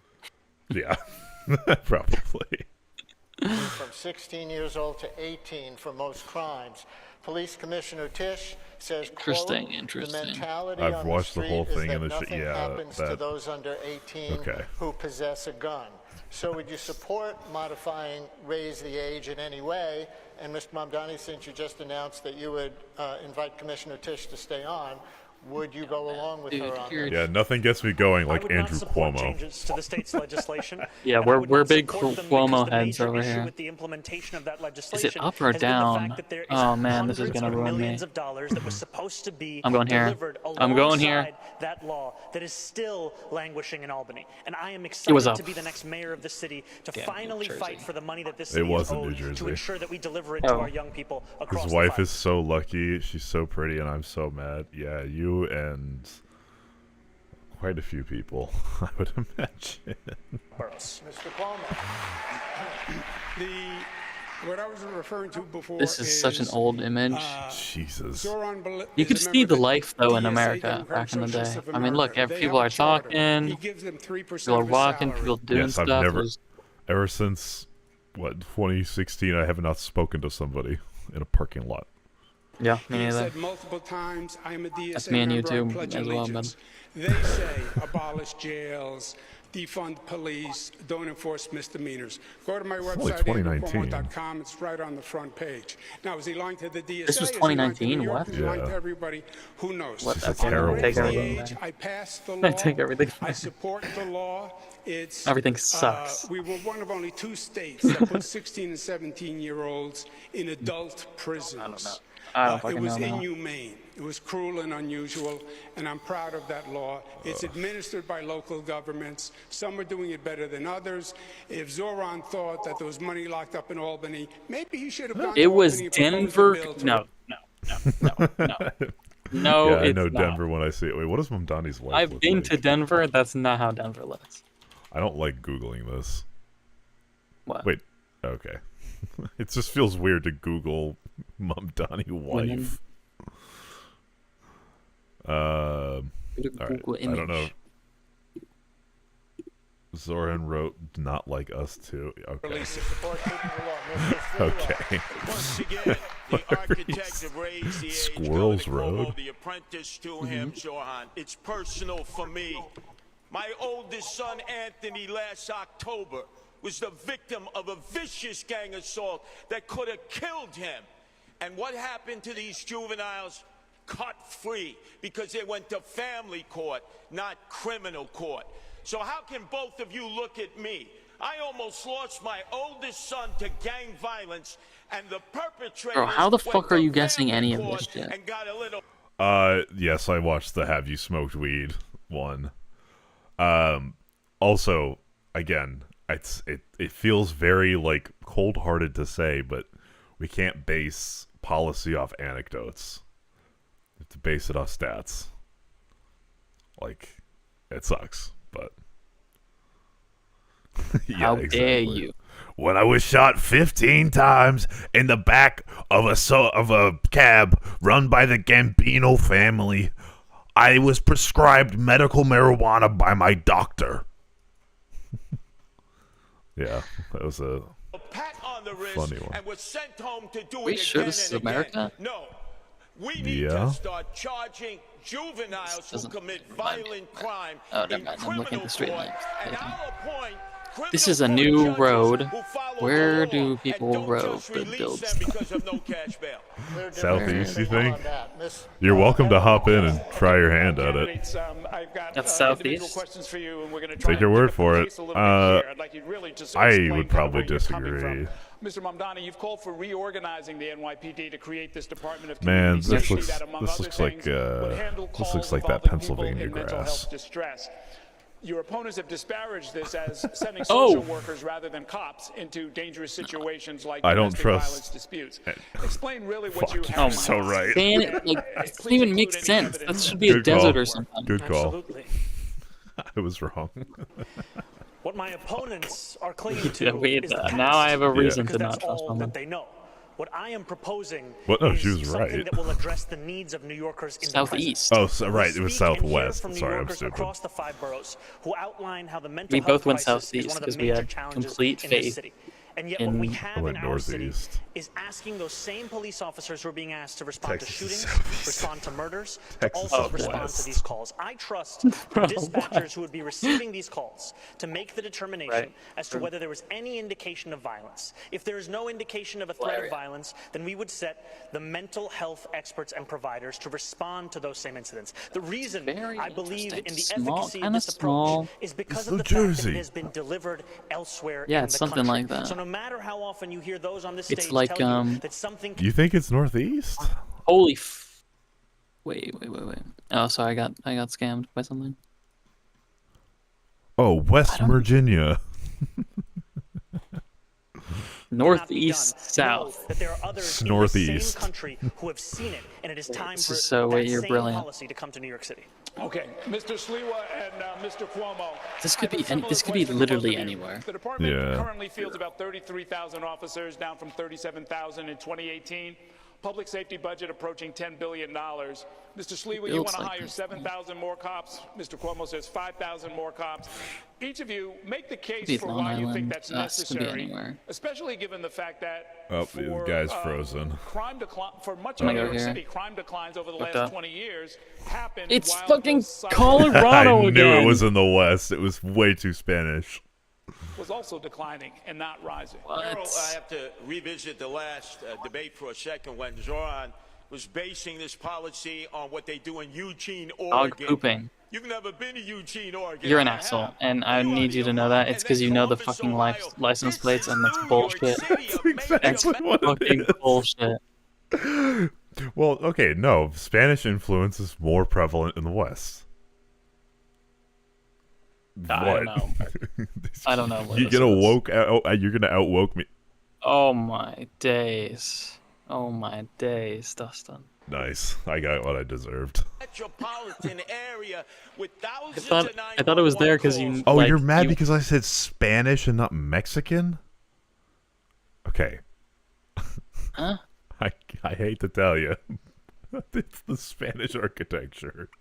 Started in Spain, went to Mexico, then came up through. Okay, yeah, you got me. Successful rage bait. domestic abuse, emotionally Just say disturbed brown. persons, I and was you want to have social Do you how bad would it be to be like, I didn't guess the Northeast because it was too brown. workers go out there Okay. and risk their life. I know And exactly by the what way, this they're not is. going to get the results that a trained professional police officer can get. I know That's exactly why what we this so is. desperatly need 7,000 new What's the cops. State. I think I know the state. I think I got it. Pay now in lieu Oh, it's probably a taxes, thing where it's like Harvard white one state has University white and the other buses or something. university will raise $1 billion to get them vetted, trained, and out into the streets so they can be seen in all the neighborhoods. And most importantly, do the job they were Sorry, I sworn totally to thought do. it was And this I because will they're make so sure bad looking. that their insurance, the qualified immunity that was stripped from them, the only civil servants who are not protected by the taxpayer, is returned so that they can freely go out and do what they were trained to do. It's to protect all of the people of New York Sears. City. Okay, Mr. Cuomo. There is nothing new here. Is this We've had in mentally Connecticut? ill homeless people Could be. going back to Is the Billy 205 in Boggs Connecticut? case, I don't right, think under so. the Ed Koch administration. I ran homeless services not Kinda just looks like a for shitty- David Dinkins, but also for President Clinton. I've worked in every I don't know. state, all the large cities, on all homeless programs. I've spent dozens of nights out trying to bring mentally ill people in. You know what? It can Going be here. done. I don't know where it is. It can't.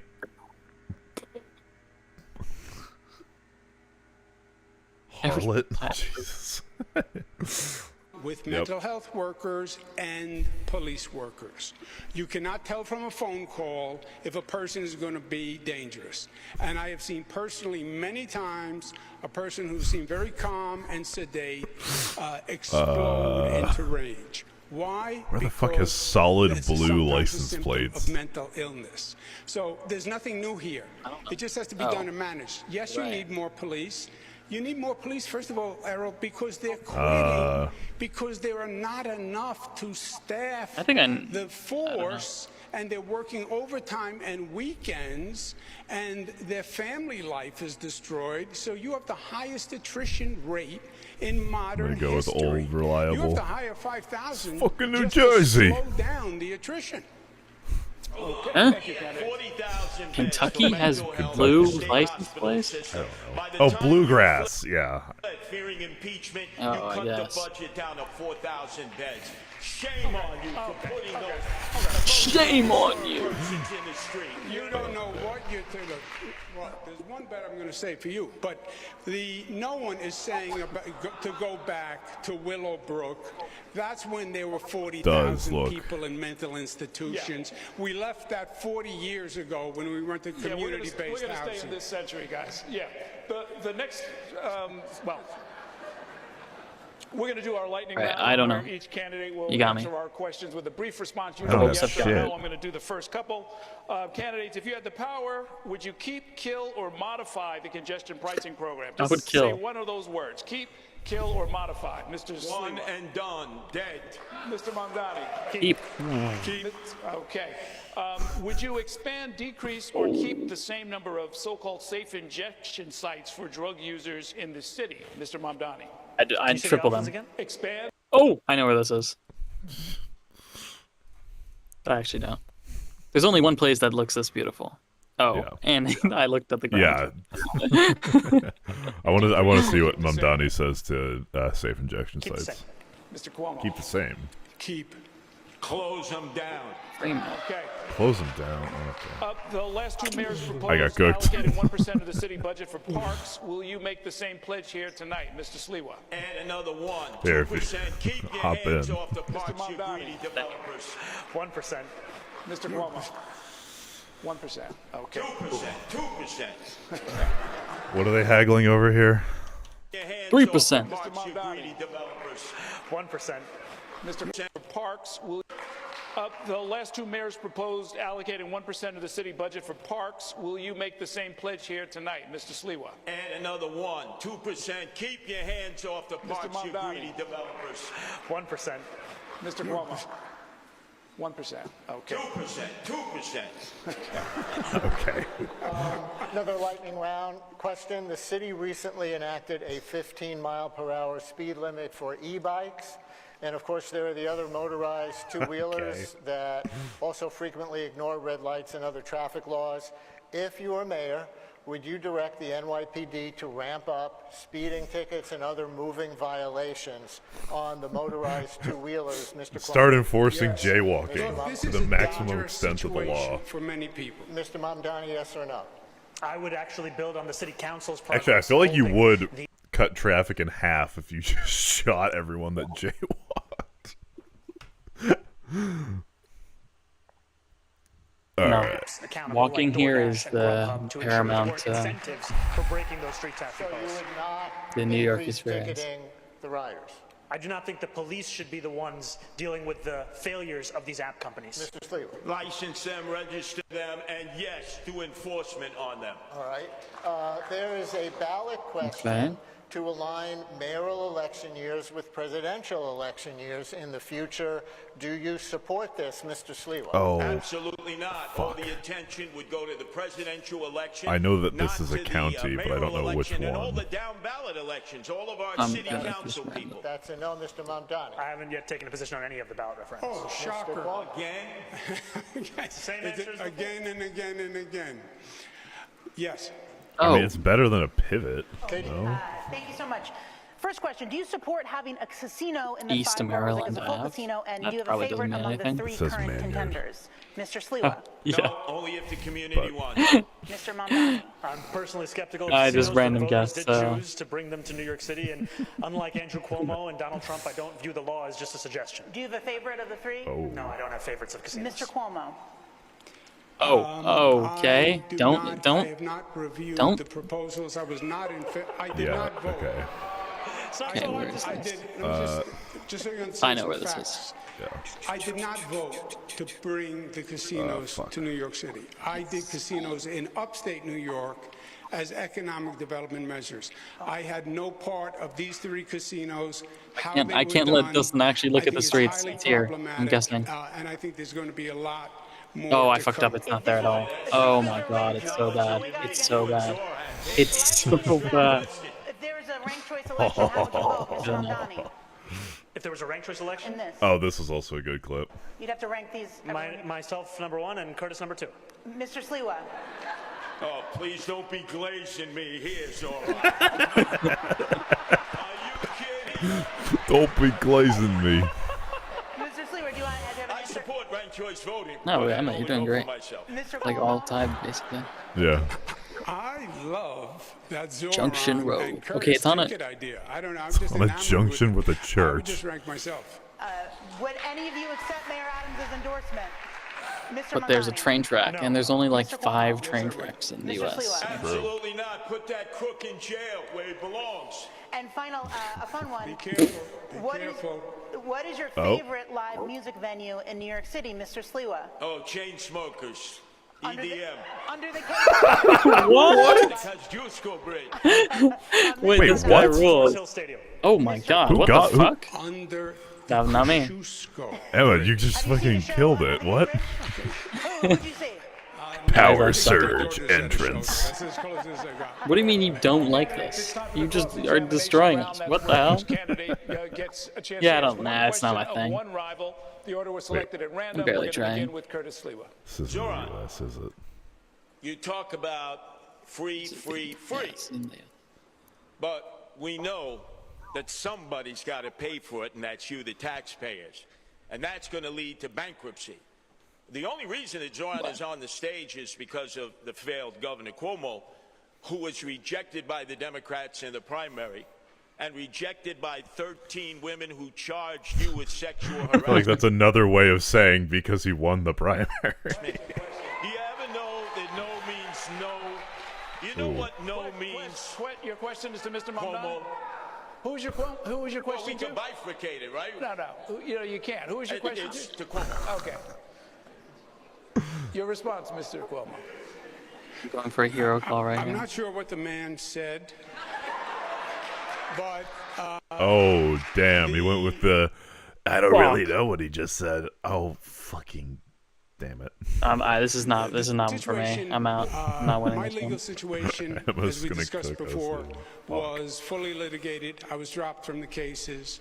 If anyone has a legal situation, This is to also, I talk think, about, another I good think moment. it's Mr. Sliwa, who runs the Guardian Angels, and apparently as a charitable donation, but never filed any tax returns for the Guardian Angels, and has been accepting charitable donations, which is just a crime do and that? tax fraud. So I think that's I don't know, the guys. person who has explained Yeah, what me to do. neither. Okay. Your turn to ask a question, Mr. Cuomo. To Zoran, I believe, as we've stated, that you have been a divisive force in New York, and I believe that's toxic energy for New York. It's with clawing the our way Jewish back. community. Yeah. It's with the Italian-American community when you give the Columbus statue the finger. Even though it's literally it's saying with the Sunni Muslims when you say decriminalize prostitution, which is haram. It's the Hindus. But then you... It's almost like just because he's Muslim doesn't mean he has to follow every single... Okay, yeah. Take a picture with Rebecca Kadaga, Deputy Prime Minister of Uganda. You take a picture with your father, you're smiling, he's smiling. She's known as Rebecca Gay Killer Kadaga. You're a citizen of Uganda. You took the picture, you said you didn't know who she was, it turns out you did. How do you not renounce your citizenship or demand BDS against Uganda for imprisoning people who are gay just by their sexual orientation? Isn't that a basic violation of human rights? Haram. Fucking geoguessers. Oh, I'm at the bottom now? Is consistent, and my politics is built on a belief in human rights for all people, and that extends to queer and trans New Yorkers, and it extends to queer and trans Ugandans. And had I known, I think I know where it is, Deputy but Minister was the architect I don't know. of that legislation, I would not have taken that photo. And yet I also know that this constant attempt to smear and slander me is an attempt to also distract from the fact that, unlike myself, you do not actually have a platform or a set of policies to protect those same New Yorkers here. All you have are the insults that you have lobbed at every single opportunity you have. Okay. No, that's it. Cross-examination is just a question and answer. Damn. Nice. Your turn to ask a question. Yeah, that could have been Pennsylvania. In 2021, 13 different women who worked in your administration credibly accused you of sexual harassment. Since then, I you have can't spent insta-log more than 'cause there's $20 three million people in here now. in taxpayer funds to defend yourself. Whatever, I'll be close enough. All while describing these allegations as entirely political. You have even gone so far as to legally go after these women. One of those women, Charlotte Bennett, is here in the audience this evening. That's a crazy You move. sought to access her private gynecological records. She cannot speak up for herself because you lodged a defamation case against her. I, however, can speak. What do you say to the 13 women that you sexually harassed? Fuck my life. Dude, bringing one of the people is like crazy power play. Oh, I don't know if he's bring, You but want to she be in was there. government, then you have to be serious and mature. There were allegations of sexual harassment. They were then went to 5 district attorneys, fully litigated for 4 years. The cases were dropped, right? You know that as a fact. I know where this is. You just said was a misstatement. I do. Which we're Okay. accustomed to from you. Stated was a misstatement. I think I might know. The cases were Okay, I'm guessing. It could also just be that the stuff looks very similar. It's probably that. I'm actually sure that I'm 100% wrong. No, I'm so wrong. Oh my god. For being gay. You have no problem with BDS. Oh, it's Milwaukee. I like how the attacks they have on Mamdani is nothing about his policy. It's you took a picture with somebody. This is the second time. I'm Guys, Zoran. Don't look at this. I'm Zoran. But no BDS for Uganda. This is just Don't look too hard at this one. I think I might know where this is. No, don't look too hard at Is this. education. The next mayor will oversee the largest You could probably school find the system in exact the United street. States, Yeah. as you know, with I'm not roughly going. 900,000 students, thousands of schools, and billions of dollars in Route budget. 5, We have so an it could be a education lot of- question for each of you. Mr. Mamdani, Route you 5 said and you would give up 57. mayoral control of schools and share decision-making with various stakeholders. But in the last debate, Stop the you count. said you're still for mayoral Oh. accountability for Oh, educational well. outcomes. This has confused some people about how you can give up final authority but still hold yourself accountable. Can you try to clarify that? Dude, we were We just just got this one. And I also believe that the mayor is accountable for what happens in this city. I will not shirk that accountability, even when we are putting together a system that has greater involvement for parents, for educators, for students. I'm winning. Look, 1 in 300 Americans is a student in the New York City public school system. We'll see after this round. I'll let you know which one I am. Well, this is cheating because we know where it is. Excellence to students, Emma, to look at the teachers, ground. to parents, and it is time to have a mayor who understands not only the crisis in front of us, but the fact that we have to change our ways if we want to change our results. And that is what we are running on, a plan for the future, not to simply relive I'm in the past. middle. Mr. Sliwa, you recently so you guys are reducing making the education budget by $10 billion, or about 25%, to help pay for tax cuts. But your website includes things like, quote, hire more therapists, expand services for students with learning differences, build new vocational high schools, restore arts programs, expand athletic programs, and increase teacher pay to attract and retain top talent. Those are all exact quotes from your website. A lot of How do you defund the education department by 25% to cut taxes, add in the Trump administration's various cuts, and do all those expansions at the same time? Well, let me tell you, you have a bureaucracy at the Tweed Courthouse. Perfect place to house the Department of Education because of the corruption in the top ranks. You have 13 deputy chancellors. You have about 50 departments. Nobody at the school level ever deals with them. $41,000 we pay per student, and teachers still have to reach into their pockets to pay for basic supplies. You cut at the top. Contracts that have been negotiated that have not been overseen, you will save millions and millions of dollars. Ascot and Park. You open up the schools as it was when I went to public school, after school center, night center, weekend center, not just sports but culture, plays, musicals. People used to be able to take instruments home when they were in band and orchestra. That attracted children.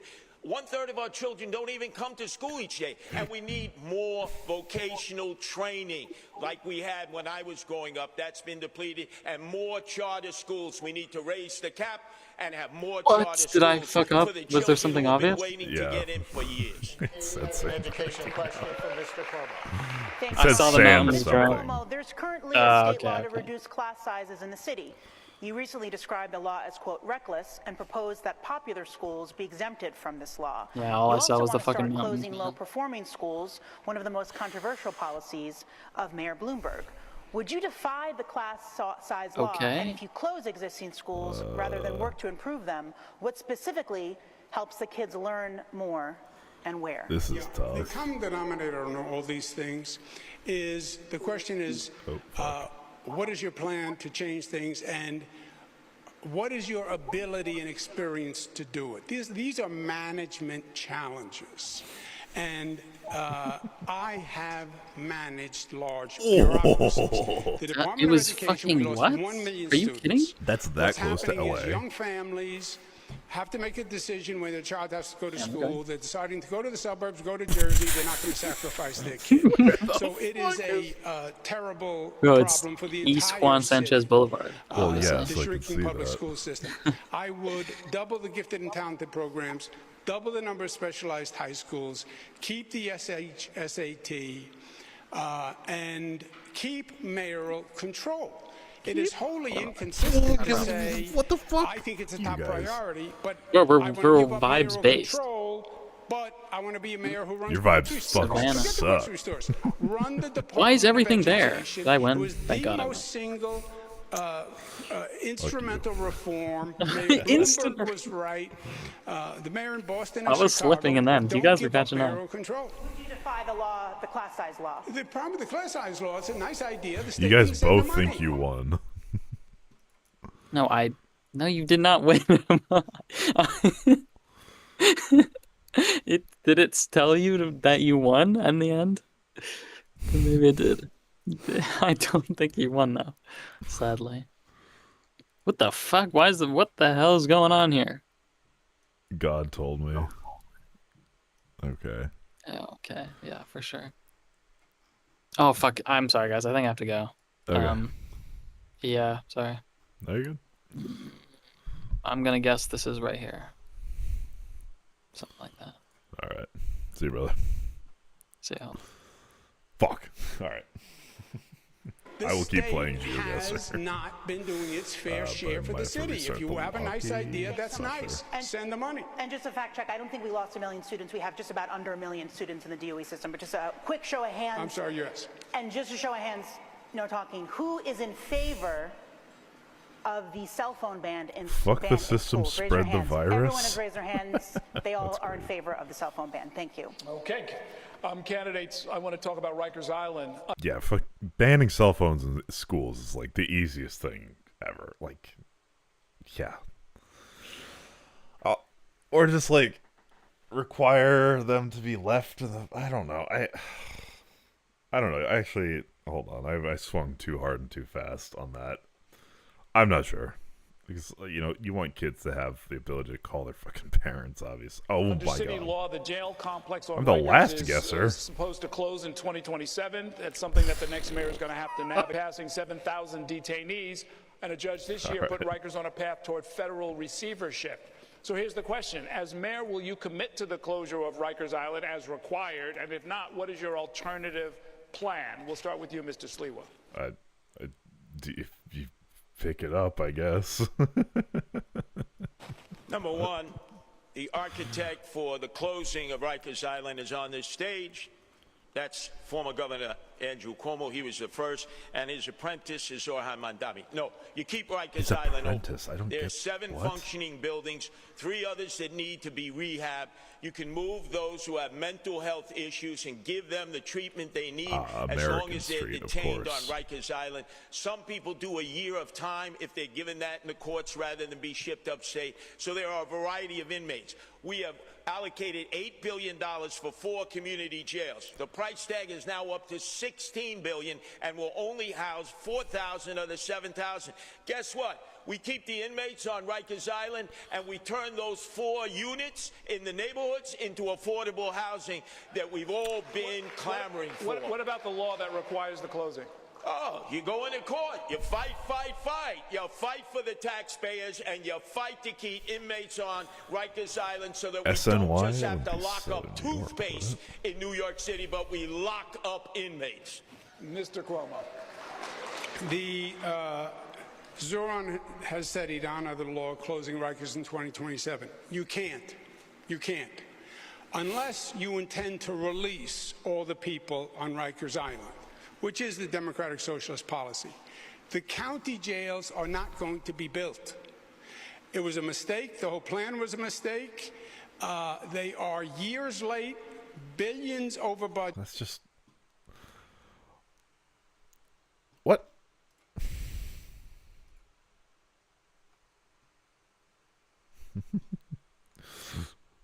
New jails on Rikers Walked that in way too early. Provide I'm losing? and bus transportation for people from the other boroughs to visit on Rikers Island and then use the existing 4 sites for commercial residential. But you cannot close Rikers on 2027 because there's no place to put the people unless you're going to release 7,000 people. Well, you're familiar with the idea that a law is passed, it's supposed to be followed, even if it's difficult, even if the timeline is screwed up, even if the money's not there. Yeah, so then, which is Zoran's position, then you're saying release the 7,000 people. And I'm saying I'm not going to release 7,000 criminals into New York City. This feels like... There is no one on... Wait, okay, do they think that closing Rikers Island means that you just take everyone and plop them on the street? Is that really what the accusation we're leveling? Sure, why not? The stage that is saying that. Yet Andrew Cuomo will repeat it again and again. What I have said time and again, I'll repeat it again, is that yes, we have to close Rikers Island. I don't know Rikers which Island one is I a am. stain So. on the history of this city. And that this current administration has made it nearly impossible to do so by the stipulated timeline. So what I will do is everything in my power to try and meet that deadline, knowing that Eric Adams has made it so difficult because he's had no interest in actually following through on it. And as much as you will hear about experience and running a government, what Andrew Cuomo doesn't seem to understand is the city has already entered into contracts for these borough-based jails, and to end those contracts would be to incur massive fiscal penalties, but that's not something that he seems to care about, even as he speaks about the fiscal stewardship of this city. If I may, you want to talk to me about running government or managing projects? I built the 2nd Avenue subway. I built the Mario Cuomo Bridge, the largest infrastructure project in the United States of America. You don't know ball. There was an Atlanta A's flag. America, $5 billion on time, on budget. 2nd Avenue subway, Moynihan train hall. Of course there's costs incurred. The question is going to be, how much more does it cost to finish the jail, and are you better off cutting your losses? That's the question in the discussion, and you sit down with the contractor and you negotiate. But your position of, I'm going to close it on 2027, the question is yes or no. Do you close it in 2027? You still haven't answered. You will hear from Andrew Cuomo about his experience as if the issue is that we don't know about it. The issue is that we have all... Yeah, that's the thing. Do you vote for experience that you don't like, or experience you just no experience so you don't know what it'll be like? Experienced your experience. The issue is that we experienced you. The issue is. That's a good line. You have no experience. You've accomplished nothing. You haven't proposed a bill on anything, and you still haven't said if you close Rikers in 2027. Stop. I got the answer to the questions I was asking. Thanks very much. Let's move on. My next question is about another law that's already on the books. The city has a climate law, Local Law 97, that will require a large percentage of the buildings in the city to reduce greenhouse gas emissions by 40% by 2030 or face financial penalties. As you know, some co-ops, condos, and landlords are afraid of crushing expenses, but buildings account for 70% of the city's climate pollution emissions, so reduction would need to include that sector. You all have taken different positions on this. I want our viewers and listeners to hear each of you, starting with Mr. Cuomo in this case. Would you abide by and make others abide by Local Law 97 as it stands? I'm trying to call to get my wisdom teeth moved. As it stands, We'll let him have them. As it stands, I have no idea where this is. You're going to have to be flexible in the application. What's going Jeffries the bank? Or Hakeem Jeffries? Yeah, about fucking time. Jesus. I don't know why I thought it would be Jeffries the bank, but... What happen now is... Oh, I got cooked there. Fuck. Companies will just pay the fine. Oh, what? Because it's cheaper than actually following the rules. And that's the last thing you want. That accomplishes nothing. You're talking about Hakeem. Yes, okay. Fucking hell. I am it's just another insanely tax, dense. in essence, on these units.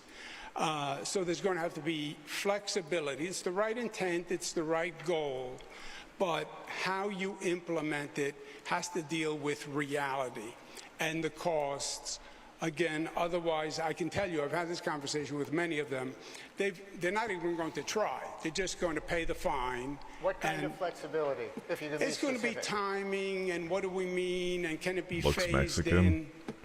Mr. Mamdani. The climate crisis is one of the most pressing crises facing this city, and we deserve Elwood to will be take it happy on with about the that. urgency it requires. It is right now easier to pay the fine than to actually comply with this legislation.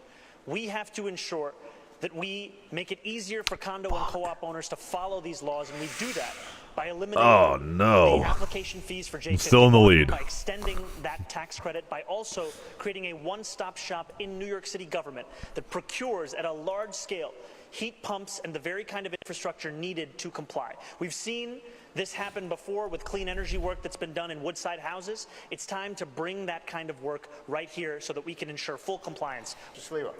I'm the only one on this stage totally opposed to Local 97. 100,000 condo and co-op owners. Their maintenance fees will go up 30%. They won't have enough reserve fees. You're going to see massive flight from the co-ops and condos. Now, they want to electrify everything. Well, there's a man on the stage who took Indian Point offline. That was 25% of our electrical output. We haven't been able to meet the need since. And as a result, they're now starting to build, because of the city of yes that I'm opposed, these lithium-ion battery warehouses. Where? Staten Island 38, Brooklyn 12, 8 in Queens. Well, we're on 4 Idaho in the Street. Bronx, and none in Manhattan? Oh, no.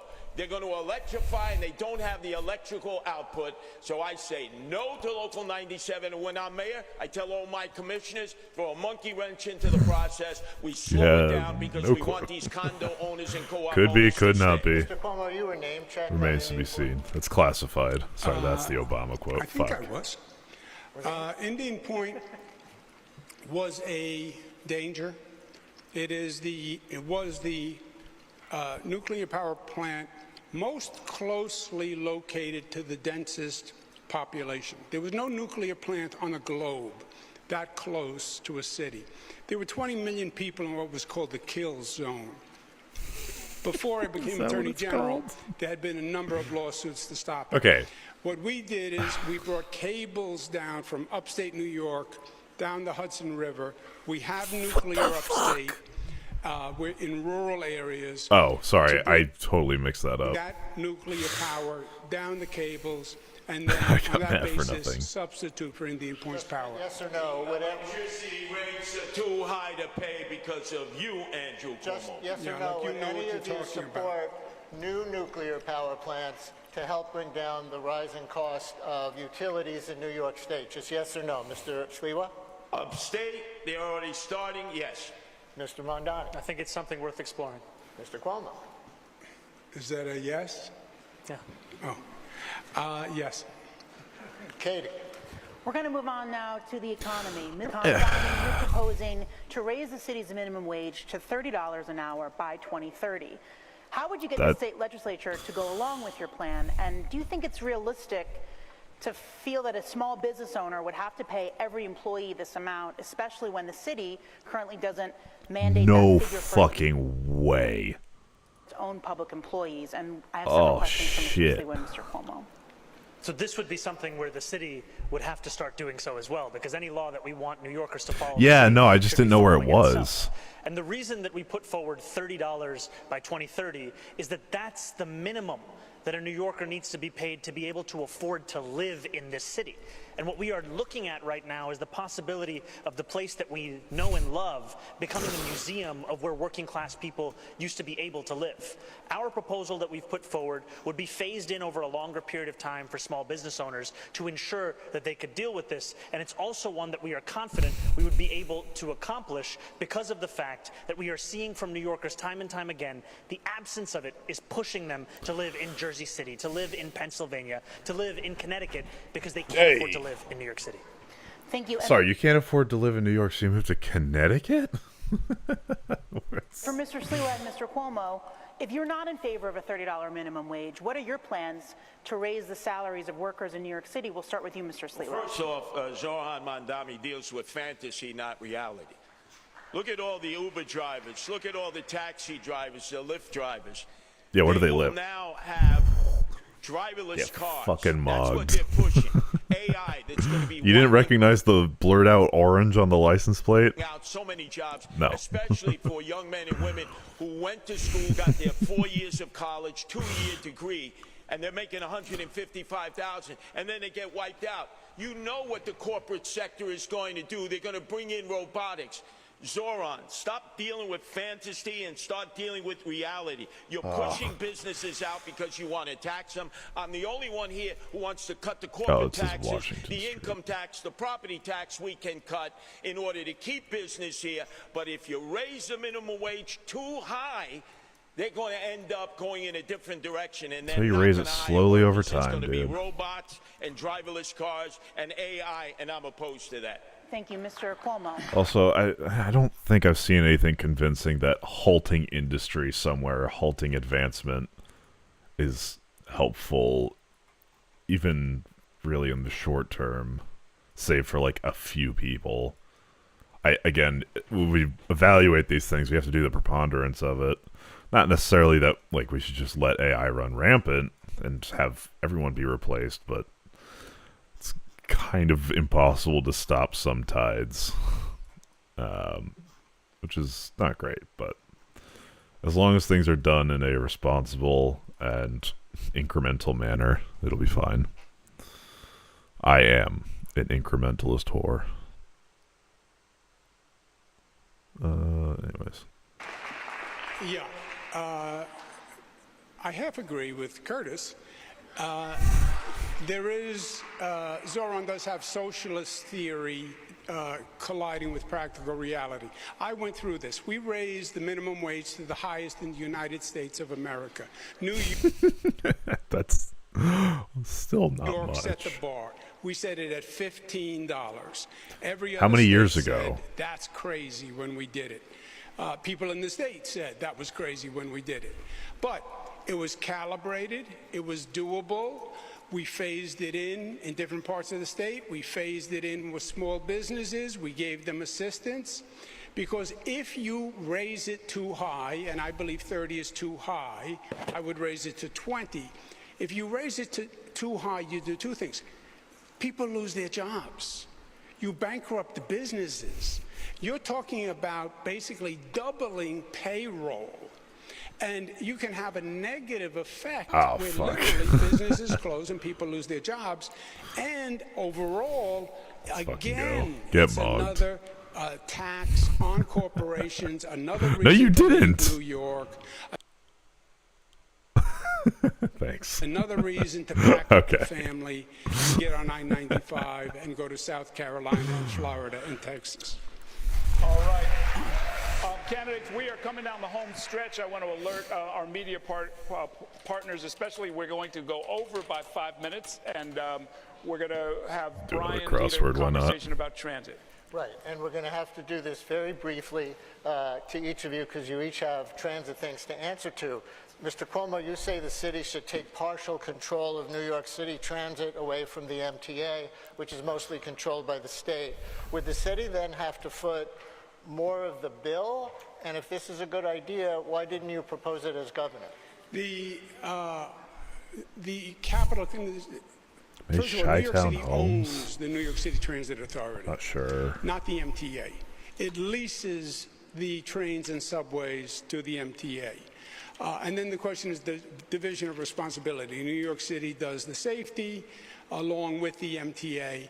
The problem the MTA is having One down is something. the capital I'm construction not wearing projects. 7 words. It has been an ongoing problem. I came in, I took over Moynihan and finished it. I came in and took over 2nd Avenue subway, the L train tunnel. Am I stupid? The capital construction projects don't get what you're saying at all. overdue. Would it fall more on the city to pay? I would say no. There is a budget set. My only point is the MTA, which is a labyrinth bureaucracy set up by Rockefeller, which should have never been done in the first place. It's an overwhelming task I'll for try. the greatest One managers, down and I hire something. both of them. But let the city manage the capital construction from the MTA budget. Mr. Wait, what? Mamdani, make your I case still don't quickly get for it. your proposal for free buses for everybody, even those who can afford to pay. You know, first I'll just say that one of the most celebrated half get leaders it. of New York Holy City shit, Transit was Andy Byford, who had such a terrible experience working under Andrew Cuomo that he would rather work under Donald Trump right now. The proposal that we have put forward addresses the fact that today, in the wealthiest city in the wealthiest country in the history of the world, 1 in 5 New Yorkers cannot afford the bus fare. It would cost $700 million a year to make the slowest buses in the country fast and free. And by doing so, we would generate more than double in economic revenue. Yeah, no, I'll get to it eventually once I figure out what this is. It might. Bus drivers, it would increase ridership on those buses, and it would actually have environmental impacts as fewer New Yorkers would drive their own car or take a taxi and instead get on the bus. And I know all of this because I delivered it as a state assembly member. I get it. Won the first Broadly, I don't get the exact word though. And Mr. Sliwa, your website, according to my reading, has a section on transit safety, but nothing on transit service. Do you have any core proposals for improving it? Oh, sure. First off, Zoran, I get a good belly laugh. Oh, all right. I'll keep practicing. I got you. I get a good belly laugh every time I hear you say free fare in the subways. Half the people don't pay anyway. How about fair enforcement? I'm the only one who says we have all kinds of fare programs. Yeah, I figured. If you don't pay your fare, there needs but that's not. What do you think this says? One down is nearly. But yeah, okay, I figured that's what you're getting. I just don't think you got the clue right.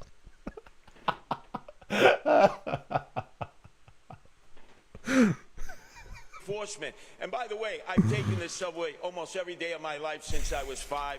The worst time was the summer of 2017, the summer of hell, Andrew Cuomo, right, when you were running the subway. Okay, but for one down, it's nearly. Unless you were just not talking at all about the crossword that's currently on screen. Because I was trying to connect nearly with what you were saying.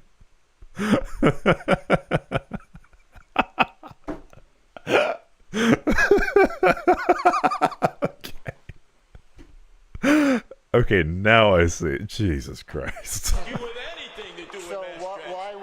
how would you make it better? Oh, very simply. Well, I got the fair enforcement, more cops in the subway system. And by the way, we can get more people to voluntarily actually sponsor their subway system stations, clean it up, and beautify them, and add some life so the community has input into the subway that they have to go through the sleaze and slime all the time. All right, candidates, we've got just a couple of minutes. Let's have another quick lightning round where each candidate will answer my questions with a quick response, usually yes or no. Name one person you'd like to see run for president in 2028, Mr. Sliwa. Wow, in 2028. Man, I'm dealing right now with 2025. Mr. Mamdani. My only focus is on November. Mr. Cuomo.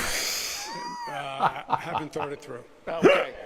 We have a city of hundreds of languages and cultures. Can you greet New Yorkers in a language other than your own, well, Mr. Cuomo? I'm flustered, so I don't know what to say. Buenos dias. What? Hello, my friends. What the fuck? Can you greet That's New what he Yorkers said in a there. language other than your own, Mr. Cuomo? Ciao. Buenos dias. Ni hao, 我的朋友. Ni hao, hello. 我的 my 朋友 friends. Okay. Buona fortuna per cendeane. Okay. Have you decided on a school's chancellor, Mr. Sliwa? Yes, I would ask Bob Holden, who's taught 40 years. He leads Democrats for Sliwa. Okay. Mr. Mamdani. No, I haven't decided on a chancellor as well. Okay. Should people be arrested for the solicitation of sex, Mr. Sliwa? No. The Johns, yes. The pimps, the madams, and the absentee landlords. Okay. Mr. Mamdani. No. Mr. Cuomo. Zoran's decriminalization for prostitutes, johns, and pimps. Hesitantly going to translate this. They should be arrested, you say? What's up? People be arrested for Covering the debate? Yeah, it's a long ass debate. But it's almost over. So NBA coverage? And NBA coverage. I have a video pulled up. Detect language to English. It doesn't say anything. Wait, why is it? Oh, sorry. It just says hello, comrade. I translated it to Kazakh by accident. It is a criminal offense. Communist loser in the chat. Yeah. Oh, did you see that Hassan finally came around on electoralism? The dog thing forced him to try and make common cause with liberals. Dude, he's actually he's a great man. Like he's such a, I know, he's such a I have very little to no respect for him. New York got right. Oh, wow. He didn't get anything right during the COVID crisis. No. Mr. Mamdani. Yeah. He's been to like 2 protests. I would wholeheartedly disagree with you. Because somebody does protest and raises money does not make them a good person. If they hide behind that just makes it the opposite. Took me 15 minutes to get Dude, my that's a vaccine valid shot, but I take. went for that, and that was an efficient experience. Mr. Cuomo, thank you for the compliment. Let's raise $80,000 for the us fund, like you and me. Sure. $80,000, guys. He's better than everyone criticizing him, and he doesn't hide behind that. I'm just gonna disagree with you on most of that. I'm sure he's like a fine, normal, well-adjusted person, but he definitely grifts. That's for sure. And shocks the fuck out of his dog. Which, whatever. But just own it.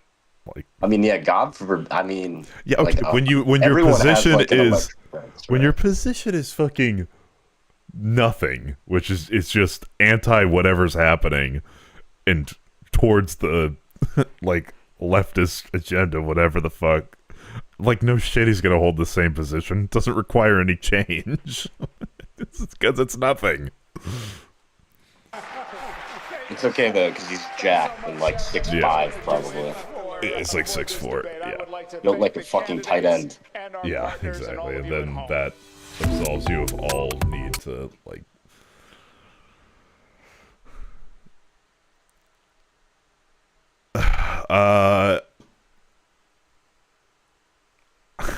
Yeah, okay, but that's not like positions. Those aren't like tough to defend, and not even that he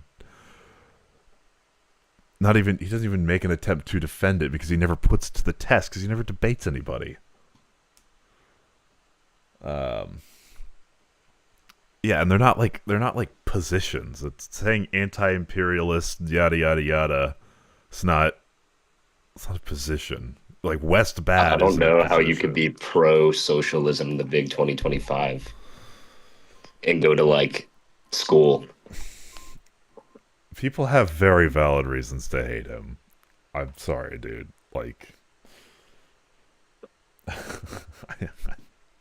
Listen, you a big proponent of capitalism? I love capitalism. Yes, I am a staunch capitalist. It just makes the world better.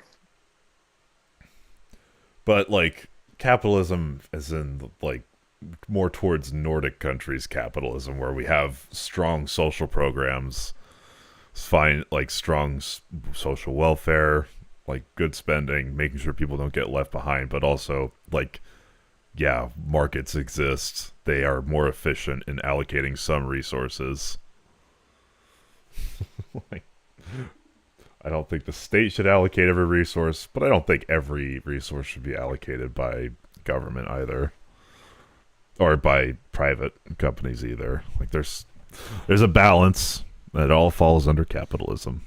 Or a mixed economy if you don't want to say that. Mixed economy. Okay. This is the start of the Stephen A. Smith drama. You want the background from the sports take background? I mean, I'm sure you know what's going on. I heard about the... Oh, let me tell you this. This is the most relevant the Portland Trailblazers have been in years.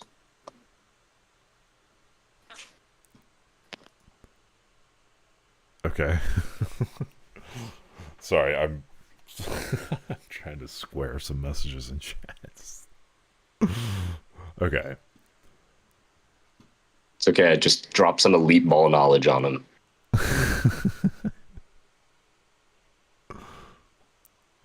The Trailblazers have not addressed it either. That's so funny. That's funny. So wait, where's Kash Patel's statement? I guess. Statement, not Charlie Kirk. No, fucking Stephen Smith.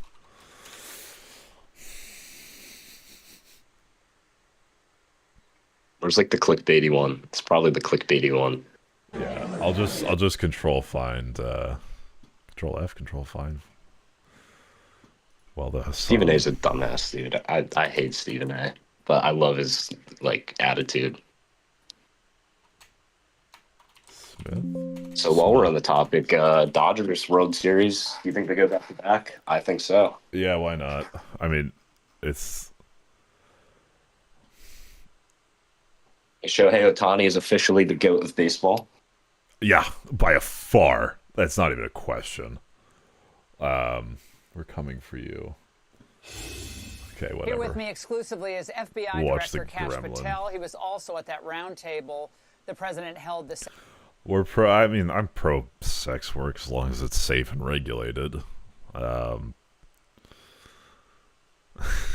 afternoon, which I couldn't stop watching. Director Patel, thank you very I mean, I've got my reasons for it, but much for joining us tonight. We're going to get to this bust of this gambling ring in a moment, but Governor Pritzker and others are creating these apps and databases to track ICE agents. Is there any movement in the administration to my pursue, main thing against Hassan is the support of terrorism. Like, he's not just anti-imperialism, he's pro-terrorism. There's a tipping point somewhere there. Oh, Stephen A. Said that the driving factor behind the NBA gambling ring was Trump. That's why he's getting flamed by Kash Patel. Oh, yeah, that's probably a dumb thing to say. Yeah. I mean, unless there's some evidence that that's true, that's probably not the case. People have been cooking the books since time immemorial. Some say freedom, some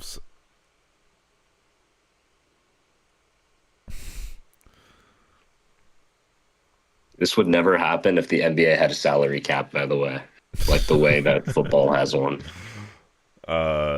Athletes get paid way too much nowadays. Wouldn't that make it worse? Because they try and supplement the income? Not really. It's like you would need less guaranteed money, if that makes sense. Yeah, I guess. Okay, Emma, like Gaza, if they're not invade, or they weren't until post October 7th, that like invading the Gaza Strip, there were settlements that were built and they were quickly destroyed because the world was like, no, you cannot fucking do that. West Bank area A, B, and C, I would support people fighting against like settlers, I guess, in different areas, like depending on the area, I suppose, if like they're trying to kick people out of their. Okay, well, the entire the UN recognizes Israel, so it's kind of too little, too late. Like there was quite literally nowhere to put this Jewish population. So they settled some unincorporated land. Now, not that there weren't people living there, and it was a very violent, like, creation of a state. But they've tried, and they did resist them.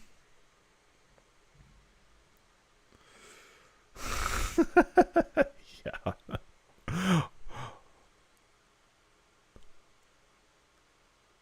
Okay, but it's also like the Jews everywhere were second-class citizens. It's not just Europe. You should look up what they did to Italians sometime. And the Irish. Look, just saying, like, yeah, well, it's not even that. It's just that the Jews were not. They could not find a safe home literally anywhere. How many countries do they get extradited from over the years? A ton of them, right? All of them. So, like, yeah, not just Europe. Come United States too. Yeah. We had a humanitarian crisis. We had unincorporated land left over from the Ottoman Empire. Yes, there were people living there. Yes, it was a violent settling. And they tried to, there was like 18 different wars fought within like a couple years of the founding of Israel. And Israel won. They established themselves, and they're there to stay. I like the prescription being, well, actually, since Israel's an illegal state back in, 1948, they should be terror attacked right now.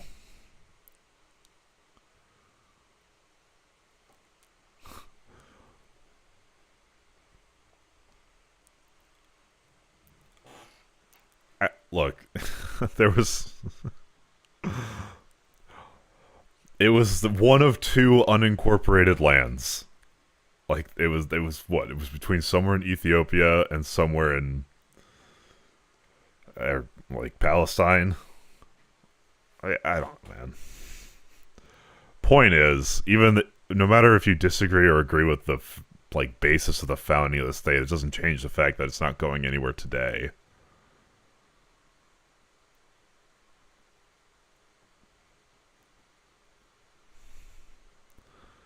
Wait, you're more upset about the prostitution takes than the Hamas takes? Bro, you're crazy.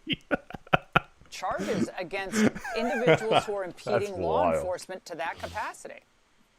Hey, Laura, it's great to be with you, and absolutely. I feel like the prostitution take's not egregious. Like, I don't agree, but yeah, I mean, I'm pro very regulated sex He and our work. Attorney General have been It's like able so to long go as to it's these very application regulated, but companies and have these apps it's not a hill actually I'm willing to deleted and die on. permanently removed. That's the you will not immediate catch me solution. paying for But if these cooch. people continue to endanger the lives of law enforcement, you bet this FBI is going to chase every single one of them down. No one is allowed to touch a cop on my watch, and no one's going to touch a cop on our watch. And on the off chance that they do or participate, His body's really by an app still. or otherwise You know, like It how is chickens' very- heads yeah, are still? exactly. He's stabilized. So many of those that have tried to hurt law enforcement in the past. But now law enforcement is so well respected thanks to President Trump's leadership and the establishment of this Homeland Security Task Force. The American people are seeing what cops can do when you let them be cops.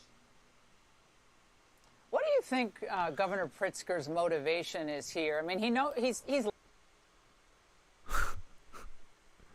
Okay. What I'm saying is, post 67, there's some borders the world kind of sort of agreed on, which is, that's also not true. Half of them are, or more than half are born in Israel. But, yeah. Yeah, Dougie, that's not true, man. Shut up, bro. Mods, ban this guy. Ban him. Right. Get him out of here, Dustin. This guy's a dumbass. I don't know. Israel exists as a state, and it will exist as a state. I just, yeah, if they were invading Gaza, then they can post resistance to that if they're invading the West Bank. But post 67, that's kind of the borders that everyone's kind of, sort of agreed on. And every time there's an official recognition, there's some war that blows it up. They're invaded. Past tense. They're there. They're there to stay. Now they're invading the West Bank. Okay, it's too late. I don't know what to tell you. Go fix it. Yeah, dude, I'm so... yeah, I don't want to talk about... What are you going to do about it? I mean, look, just recognize a Palestinian state along the 67 borders. Okay, there's a difference between the settlements. I would support people fighting back against settlers. That's fine.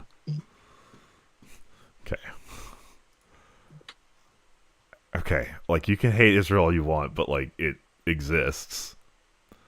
And, within Israel, not West Bank, not Gaza, they're not going anywhere.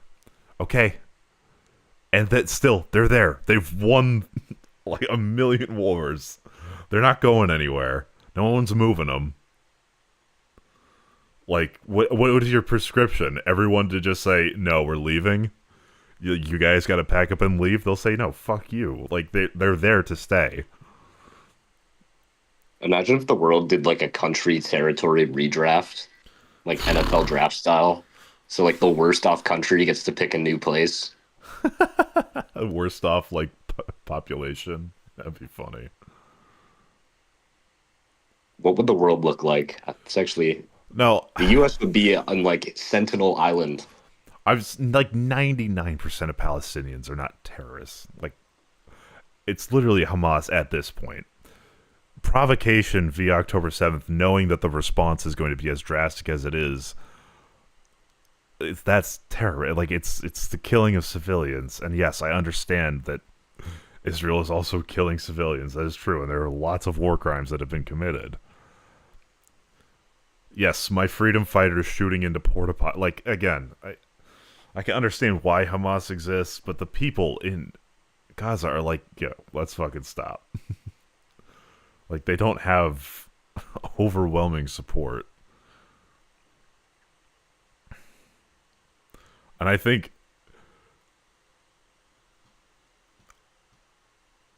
I don't know about the individual claims. Okay, let's say the brown people fighting for their land and colonization are terrorists. I'm not saying that. I'm saying that Hamas, who is provoking rather than defending, are terrorists. That's and no good guys. Pretty much everywhere has condemned. I mean, yeah, generally, yeah, but also like we are where we are now today. Step one immediately today is not dissolve the state of Israel.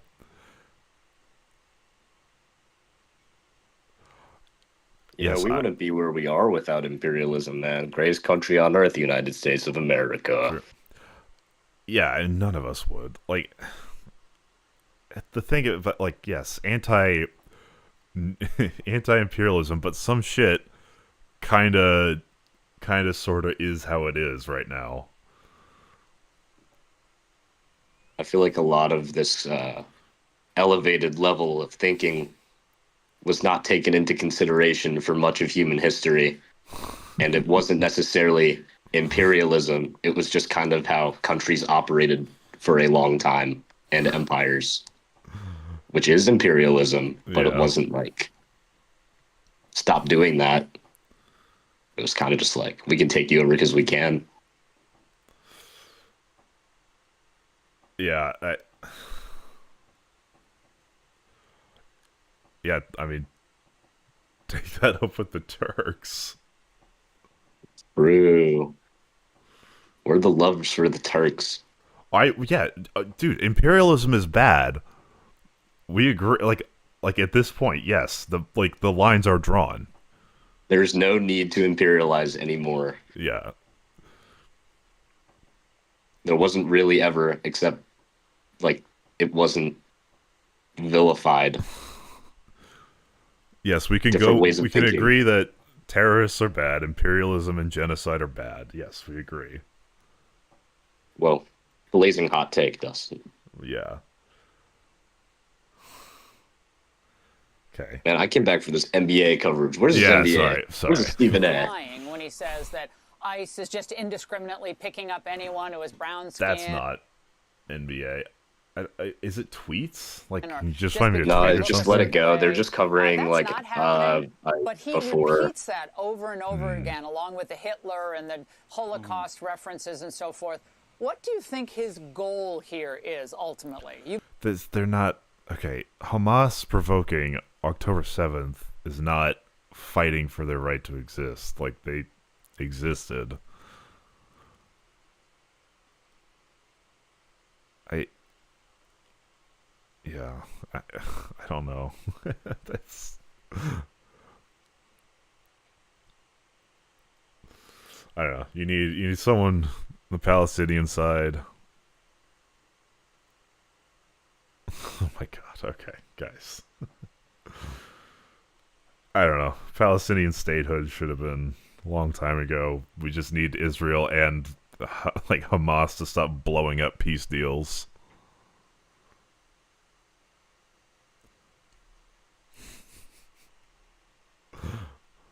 Bro, how do you think Ukrainians are getting treated? True. You've been watching this for years. Politics. It's just politics. Having to spend most of my time in D.C., you see that people will make political pot shots and go on the fake news and try to drown out the facts, which you highlighted. Some of the great work. They should just get Sorry, a did segment Ukraine where they... launch a massive incursion into Russia and just kill a bunch of people that they could find? No. It was the other way around. It's also not, like, religiously motivated. They're different situations. I can understand if you view it through the imperial angle. Well, no. From the Gaza Strip, I would disagree that you could even look at it through the imperial angle like that. Through the West Bank via settlement expansion, I would agree. But other than that, not really. Of this Homeland Security Task Force, because it's kind of a religious. Well, no. Sorry, I was saying about like viewing it through the imperialist perspective. From the savages of this criminality that has drowned our country these last 4 years, but they just don't want President Yes, that is true. I'm a big up some religion kind of guy. I wouldn't even disagree with you. Doesn't work for Pritzker or any one of these other politicians. We work for the American people, and we're going to be on the streets like we've been on the streets in places like Memphis, in Virginia, and Chicago, and St. Louis, and so many other places, Dallas and New York, where we're getting the job done. They got to send them to Portland to get this gambling ring. 28,000 violent felons this year alone. That is double from the same we'll time swap. period last We'll put year. Portland in the And that's Gaza just Strip and the Gaza Strip in from law Portland. enforcement, state and local, being led by this FBI to get after this problem. That would be chill. Mm-hmm. Well, now we found out that get Portland out of here, man. Mayor, who would have thought that she would have come back? But Lori Lightfoot. Yeah.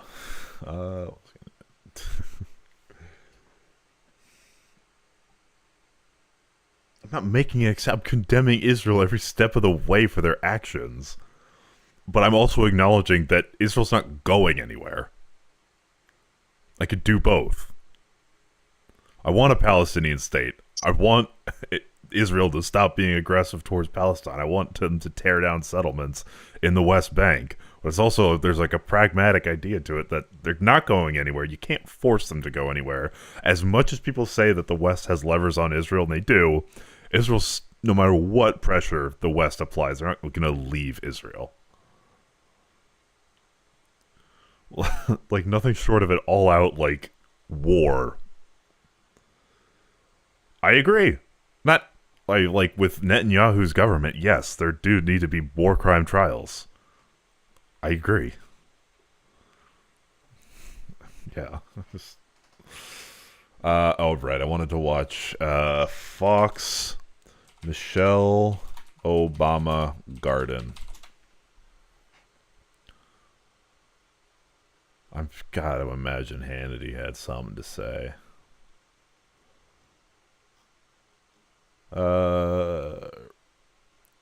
Come on.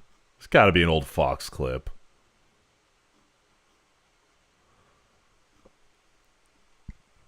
If I require Fox.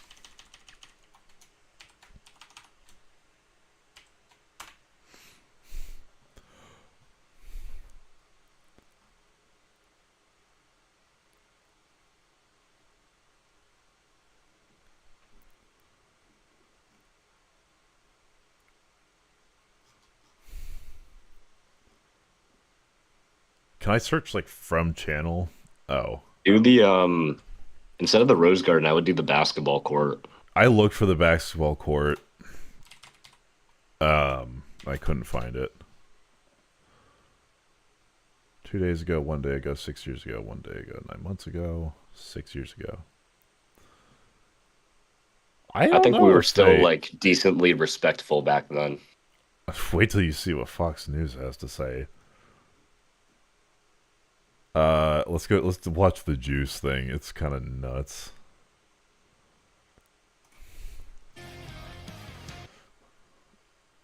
Dude, it's actually an NFL intro. Whoa. Yeah, Jesse Watt. Sunday night primetime. Wow. And over the last few years, no one's I don't know. Redeem your channel point. That's a bits requirement. killing it But since does that leaving make me a office. fucking? Just take a look at how No, their wait. net worth jumped. Ready? I feel like When that could Barry be was running for considered president back in prostitution. 2008, the Obamas were only worth a few mil. Not chump change, but they weren't living large. Fast forward to today, with estimates saying the Obamas could now be. Compare this to Trump making like $3 billion, and not via book deals. But Trump's doing like crypto scams. I could support something but not engage in it. Like I support legalized marijuana, I just don't smoke it. Worth over It's not a 200 scam million. until it's So regulated. how's that happen? Well, let's follow the money. True. Back in 2017, the Obamas took in $65 million to write their memoirs, or as Gutfeld would say, memoirs. A year later, they signed a deal with Netflix worth up to $50 million to produce boring documentaries. And then Michelle and Barry weren't about to leave some podcast money on the table. $25 million to listen and Corrupt Joe Rogan signs Now, we $50 used million. to think the money-grubbing Clintons uncouthly Do you think people aren't gonna listen to the Obamas?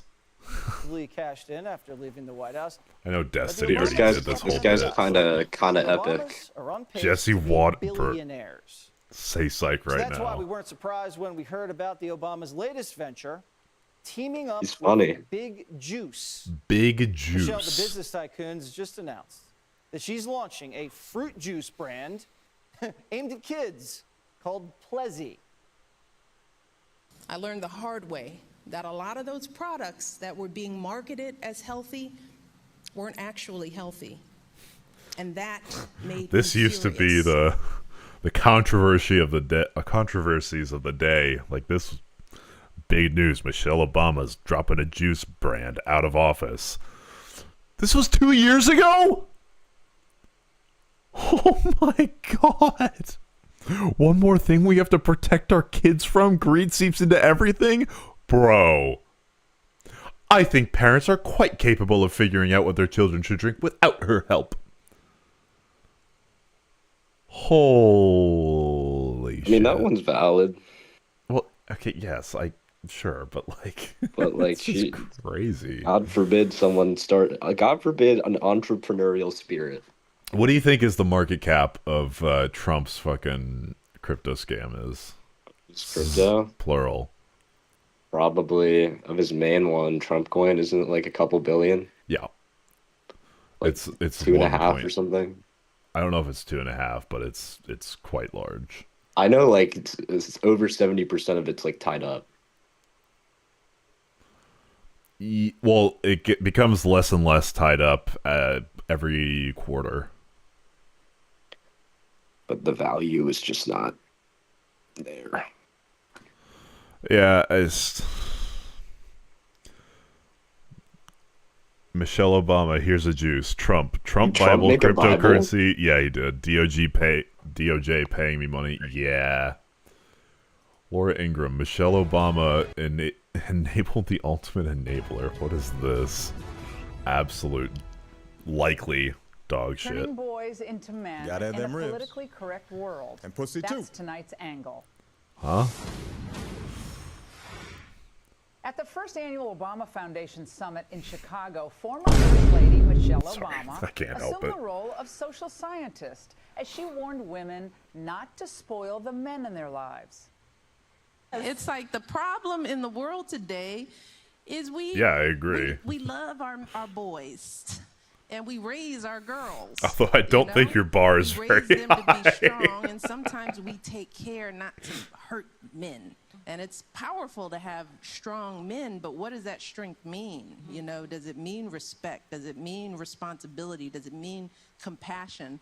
Or are we protecting our men too much so they feel a little entitled and a little, a little self-righteous sometimes? I didn't say that. It seems that Mrs. Obama was making kind of a veiled reference to the myriad sexual harassment allegations that have rocked Hollywood, the business world, and media companies. Yeah? What about it? As for her claim that the world is dangerous for women, That's kind of a bit of an overstatement, at least for women in the A United harlot? States. But That's a good word. I'm gonna start using that one It is more. a good word. Women do, at times, protect their men too much and enable their... How is this worth fucking airtime? Like, I'm not sorry. Fuck them. Okay, I need to find something on the garden. Oh my god, Greg fucking Gutfeld, actually. Oh, nice. I get it. Yeah, she's a ghoul. I agree.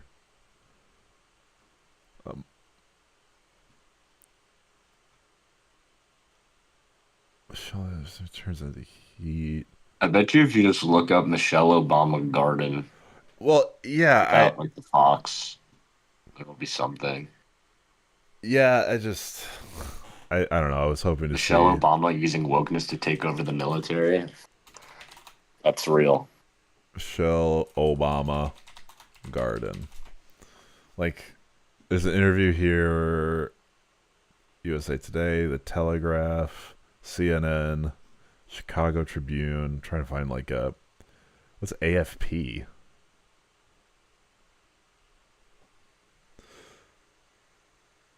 They were ranting about it. Yeah, I saw that. I just got paywalled, unfortunately. Or yeah, wait. It's like, God forbid, right? Like, Joe Biden's diaper pops out. Donald. 10 million views? Jesus. That's where the money is. Joe Biden diaper. All right. I guess they didn't talk about it. I was looking for like a tan pants Dijon. It's true. There's other stupid shit. But I guess credit to Fox, they didn't go after a literal garden. The bar is here. All right. Michelle or Dean scream? I don't get it. Barack Obama basketball court. I still don't get it. People can attest in this chat that I am a little dense. Obama built 2. Barack Obama's day off on the basketball court. Did Obama hoop? Mr. President, the question Very is, nice. There you go. that everybody wants to know, can you go to your right? I can go to my right, but I prefer my left. His comfort zone. Harry, the All right. president one-on-one. I see him making some shots. How about you, my friend? Yeah. Well, I'll tell you what, we Oh, started out right yes, there with yes. Clark Kellogg I've from seen CBS. this. This is good. This is good. All right, can I send my army of chatters out to find me a Barack Obama You know video? something? You know something?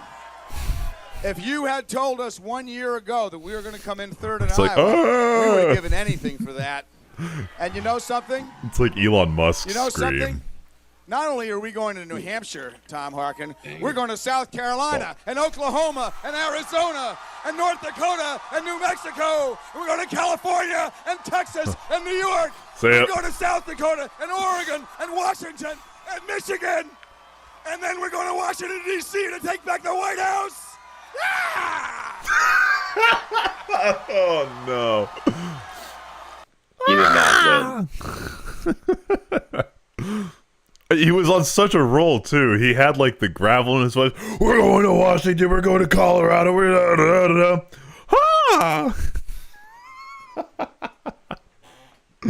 Yeah, see you later. Okay, what is Dukakis tank?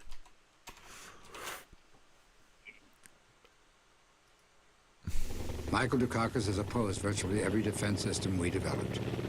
He opposed new aircraft carriers. He opposed anti-satellite weapons.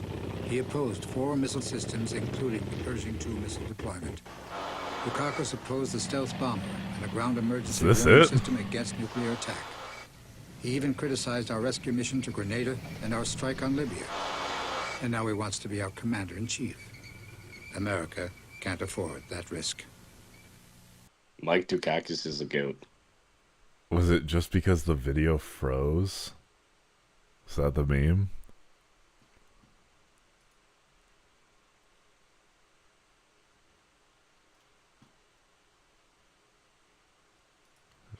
Bush and Dukakis on crime. Bush supports the death penalty for first-degree murderers. Dukakis not only opposes the death penalty, he allowed first-degree murderers to have weekend passes from prison. One was Willie Horton, who murdered a boy in a robbery, stabbing him 19 times. Despite a life sentence, Horton received 10 weekend passes from prison. Horton fled, kidnapped a young couple, stabbing them Yeah, I am Gen Z. and repeatedly raping his girlfriend.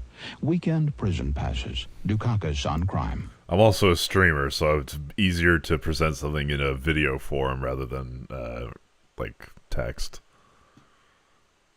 I don't get why Gen Z gets clowned, man. Best generation of all time. God. Us and Gen X are kind of chillers.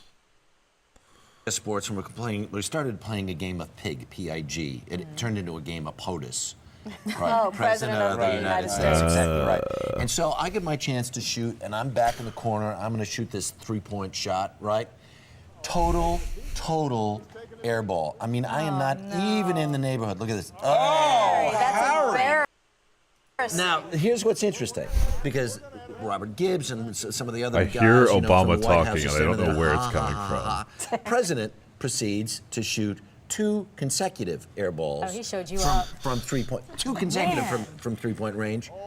Not a word was said. Oh, they know who butters their Interesting bread. how that works. They ain't dumb. So, all kidding aside, how did the president play? In the end, once he got warmed up, I recused myself. Huh. Did I? No, I excused myself from the court because Clark and the president All-American. really All-American That's a first-round matchup, draft yeah. choice. Right. You know, Yeah. 51 points in the game in Ohio State, and so they played. Okay.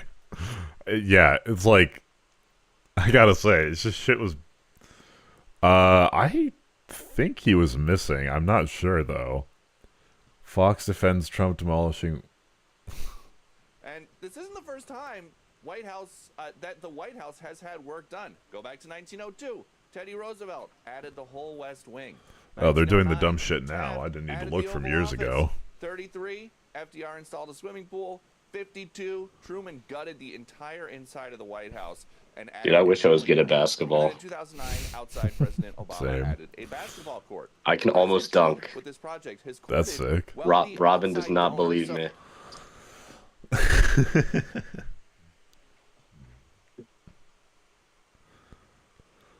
No, what? I'm a liberal because I've arrived at these positions via like learning shit. Like, people reaming me for being a liberal is fine. I don't care. I'm still a liberal. I believe in these positions, even if I can't articulate my defense of them sometimes. Like, I still hold these positions. I'm not like swayed by people saying mean things or calling me like what an imperialist Western What's the capitalist. argument for anarchy? You know, I don't know. I think it's just tearing down the system and hoping something better. No, I do not. I can't say I know them off the top of my head.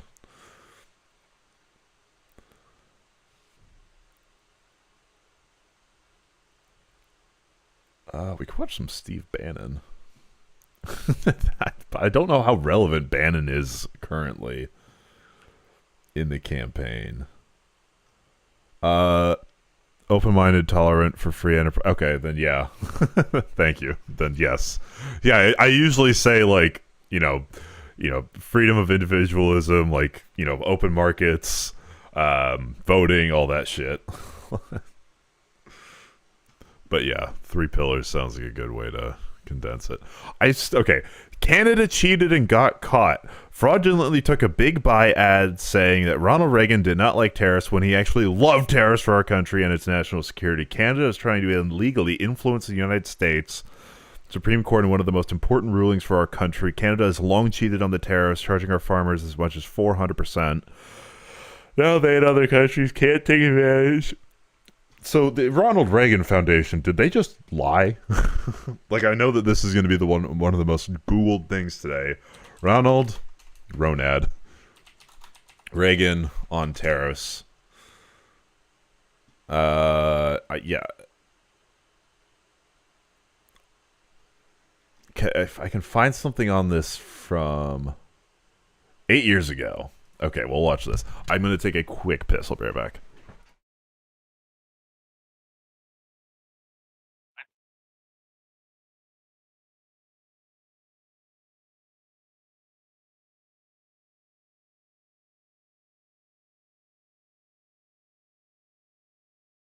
Well, that's a good picture.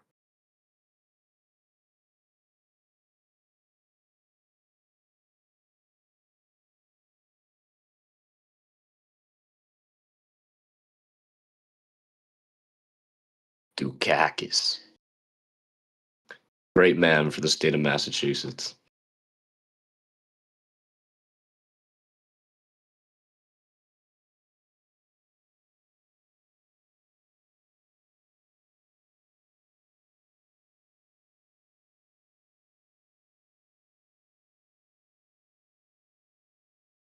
You did not wash your hands.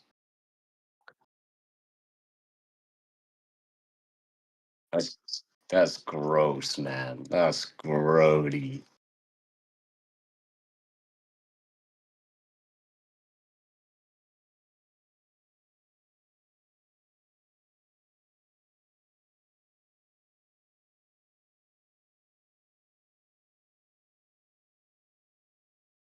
I had no idea.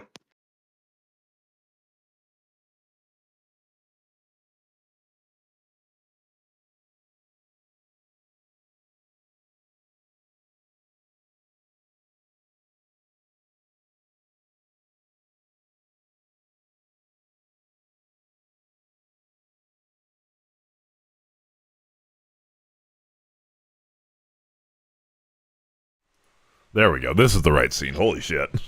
I was going to say, it looked terrible. You spell it out for me like I'm a fucking moron. Because at this point, I feel like one.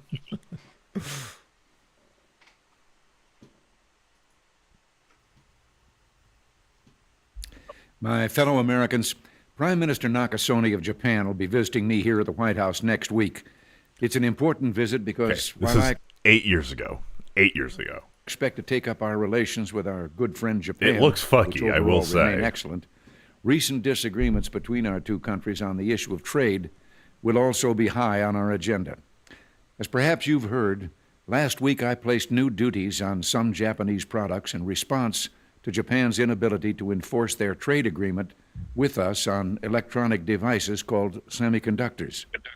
Now, imposing such tariffs or trade barriers and restrictions of any kind are steps that I am loath to take, and in a moment I'll mention the sound economic reasons for this, that over the long run such trade barriers hurt every American worker and consumer. But the Japanese semiconductors were a special case. We had clear evidence that Japanese companies were engaging in unfair trade practices that violated an agreement between Japan and the United States. We expect our trading partners to live up to their agreements. As I've often said, our commitment to free trade is also a commitment to fair trade. But you know, in imposing these tariffs, we were just trying to deal with a particular problem, not begin a trade war. So next week, I'll be giving Prime Minister Nakasone this same message. We want to continue to work cooperatively on trade problems and want very much to lift these trade restrictions as soon as evidence permits. We want to do this because we feel both Japan and the United States have an obligation to promote the prosperity and economic development that only free trade can bring. Now, that message of free trade is one I conveyed to Canada's leaders a few weeks ago, and it was warmly received there. Indeed, throughout the world, there's a growing realization that the way to prosperity for all nations is rejecting protectionist legislation and promoting fair and free competition. That's rough. Now, there are sound historical reasons for this. Wait, okay, so like, Canada, when he actually loved tariffs for our country, no, he's explicitly saying they're bad. It's just another example of something that is blatantly, on its face, easily untrue. And it's trying to still claim that it's like an AI deepfake or anything. This is from 8 years ago.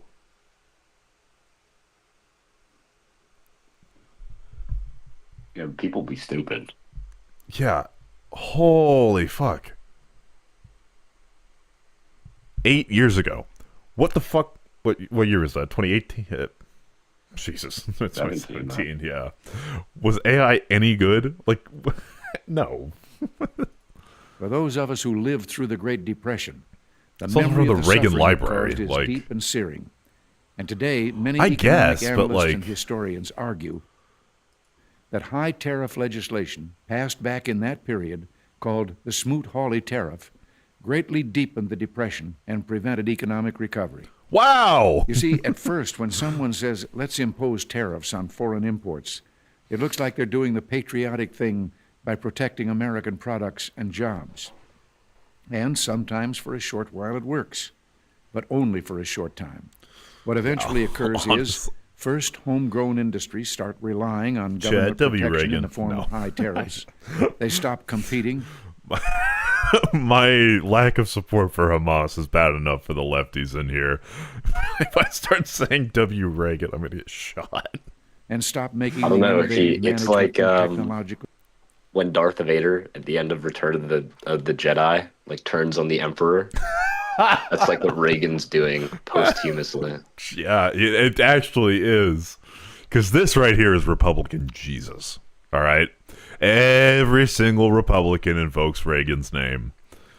And to have such a damning clip. Oh, we could look through the Reagan library and try and find other shit regarding tariffs. Changes they need to succeed in world markets.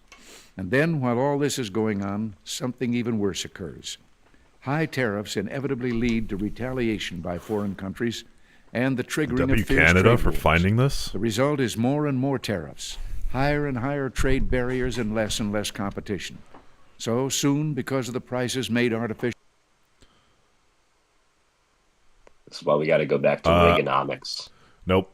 I'm an incrementalist, not an accelerationist. I will never become an accelerationist because that would be admitting defeat.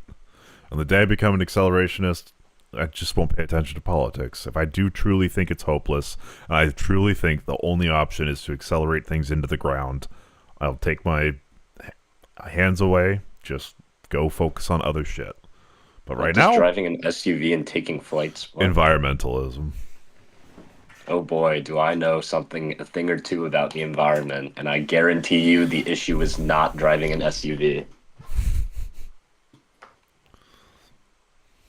Officially high by tariffs. You do more harm by subsidize like inefficiency. fertilizing your lawn, dude. Yeah, the runoff and all that. Well, why not all three? I can fly, drive an SUV, and fertilize my lawn like a true American patriot. That's true, man. I will That not gives- admit that lets defeat me- because I still believe in the shit I say. There's a reason I attach my name to it. Buying a jet ski would be sick, though. Yeah, I bet jet ski does sound fun. I don't think you're an inherently bad human being for buying a jet ski. It's pointless to do anything because no, I don't. I think paper straws are ineffectual, but I also am in support of like massive regulations on like companies and factories and producing. Like, what's it called? It's a negative externality that should be taxed. Paper straws are pretty effective. They just suck. Yeah, I think you could do paper straws and you can regulate oil companies and all that. Like, there are options to explore and to increase or decrease, but in order to get there, you gotta actually vote for the fucking Democrats. Dustin's spitting facts right now. Facts about the environment. That's what I'd be saying. Petroleum has what fish. Okay, that's kind of funny. All right, let's watch this. And I'm going to start searching the Reagan library. Thank you very much. Thank you. Please. You can spew all you want about petroleum, but It's a great honor. To real have ball one of my knowers friends know here. about naphthalene. It's like old home week. What Isn't a that- job you're doing. Like Naphthalene's like when you take oil and turn it into gas or whatever the fuck, or refining oil. It's just like a VOC that The Ferris doesn't go, Bueller tariff scene? hydrocarbon. Yeah. I did not know that existed, We but want I can find to it. begin by thanking the people that have done such a great job at the White House. They have been doing really incredible work during a shutdown.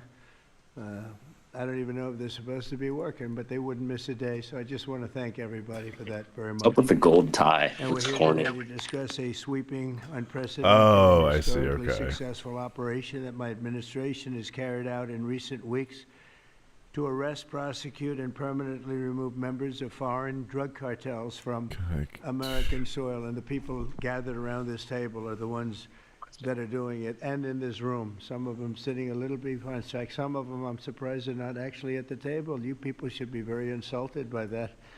But you've done a great job back there. Okay, if I On my search first day just in office earlier tariff. this year, I signed an executive order to officially If I could spell designate the tariff. drug cartels and savage transnational gangs as foreign terrorist Tariff, organizations. okay. It was my honor to do so.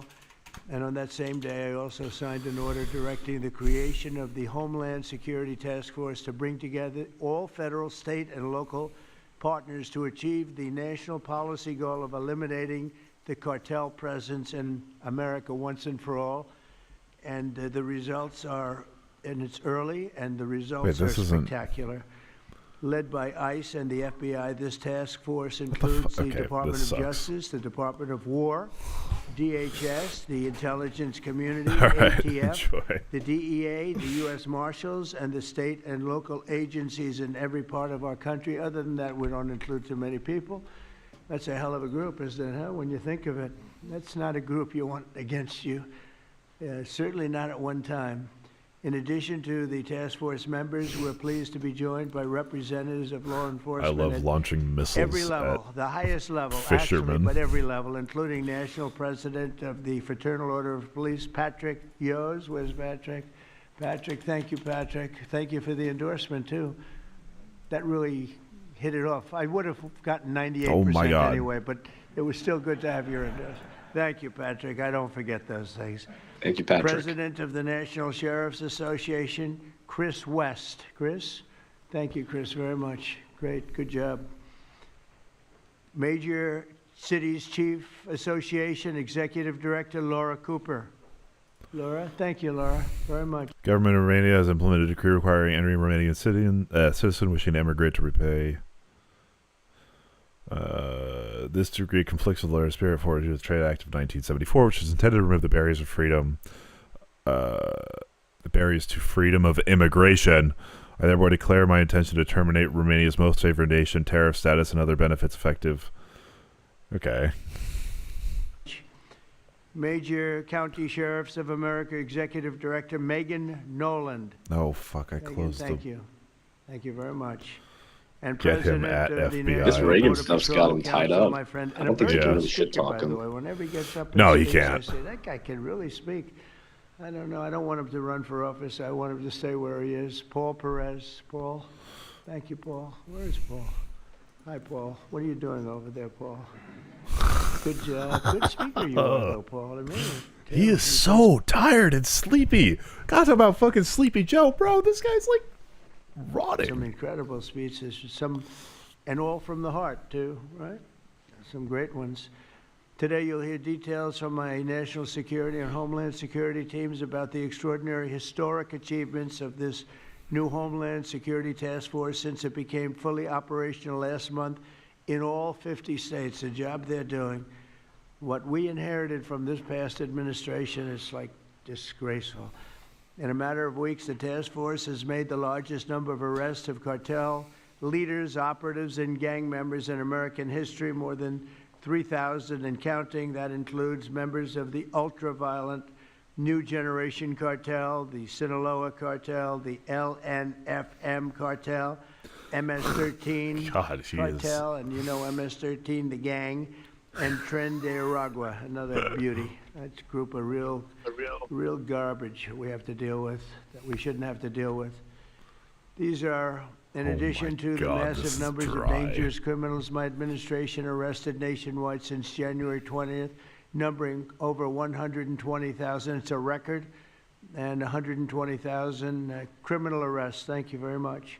Unfortunately, for 4 long years before I took office, the last administration allowed the cartels and their operatives to frankly take very over our free country, trade. Holy shit. to freely infiltrate America and all the communities Okay. nationwide, Ron? along with trans Pardon?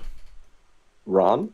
Yeah, like extremely national free gangs. trade. These groups have unleashed more bloodshed and killing on American There. soil. This is Reagan just versus Trump. The unexpected hero of the day. Yeah, I guess. Rare W, Ronald Reagan. Thank you very much.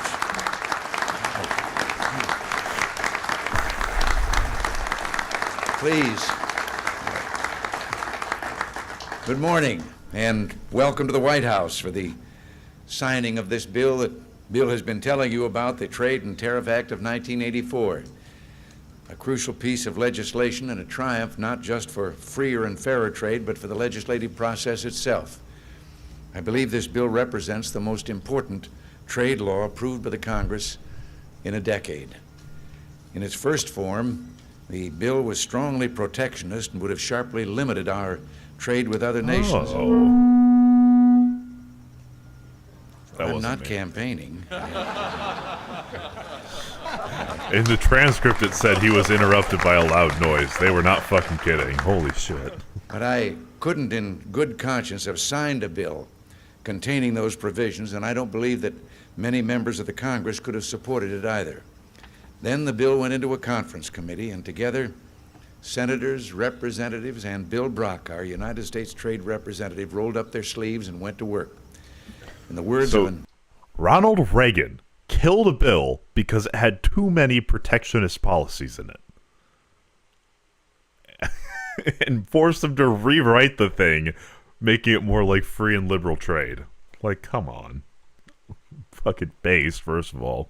But editorial in the Washington Post, most of the bad stuff in the bill got thrown out, and all of the good stuff stayed in. And the result is a fine piece of legislation that stands foursquare behind free and fair trade. The one in the office. We know today, that if so- America wants more jobs, greater prosperity, and a dynamic, competitive economy, the answer is more world trade, not less. And this fine legislation world builds on the trade? Trade Act Oh of my gosh. 1974 Reagan, that was no, signed you into law by liar. President Ford. That act promoted world trade by authorizing the president to liberalize trade with poorer nations, That's a to rose engage garden in trade with where pieces negotiations, falling and together. to defend Pardon? American interests in world markets. The legislation before us today advances each of those efforts. To name some of the central provisions, this bill will extend the generalized system of preferences into a new decade. Yeah, I mean, it's not like in your face news today. I mean, this declaring the end of trade negotiations with Canada because they posted something Reagan said is fucking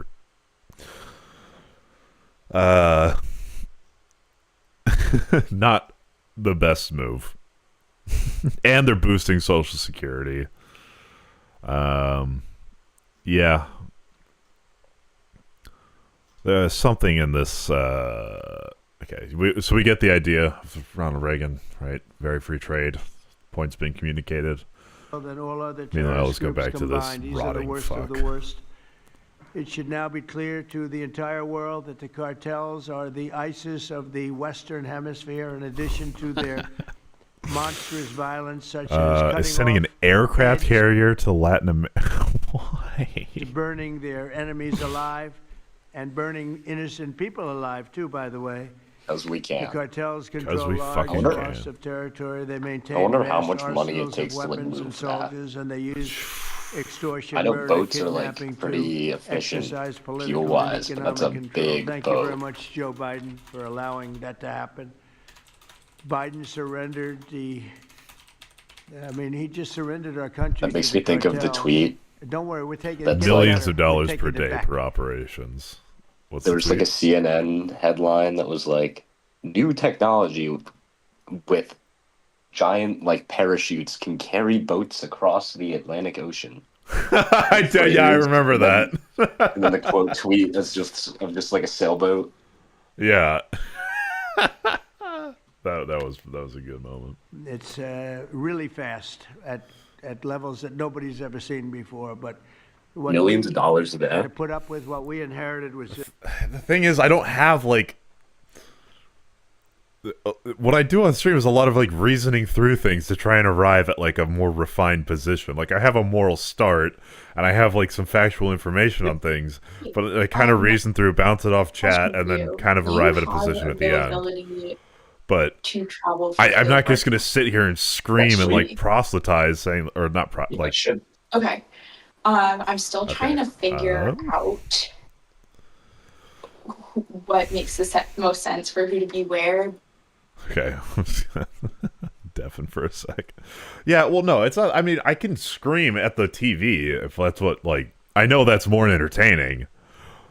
Like, but I just, it's not good for my fucking mental to be doing that all the time. Like, I'll be a little more louder and a little more expressive. Obama more than Alex Jones. Are you kidding me? I'm not like the Alex Jones of the left. We've already got Cenk.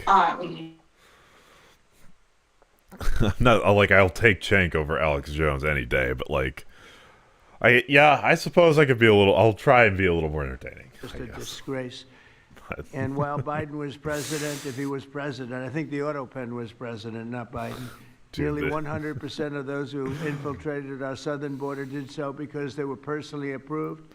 They admitted they were personally approved. Just what happened, assisted by the most dangerous and violent criminal organizations anywhere on the planet. The worst people on the planet they allowed into our beautiful country. Under the Trump administration.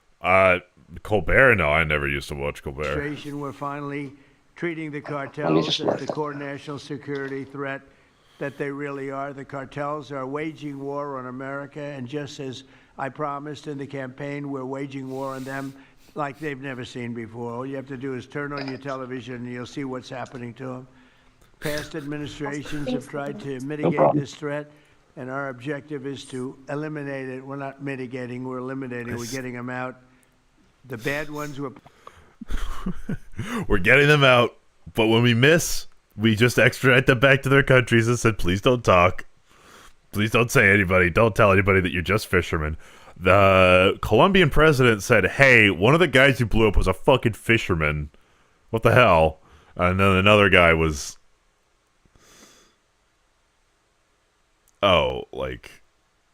pretend to be a Republican's, like, don my MAGA hat and try and pretend...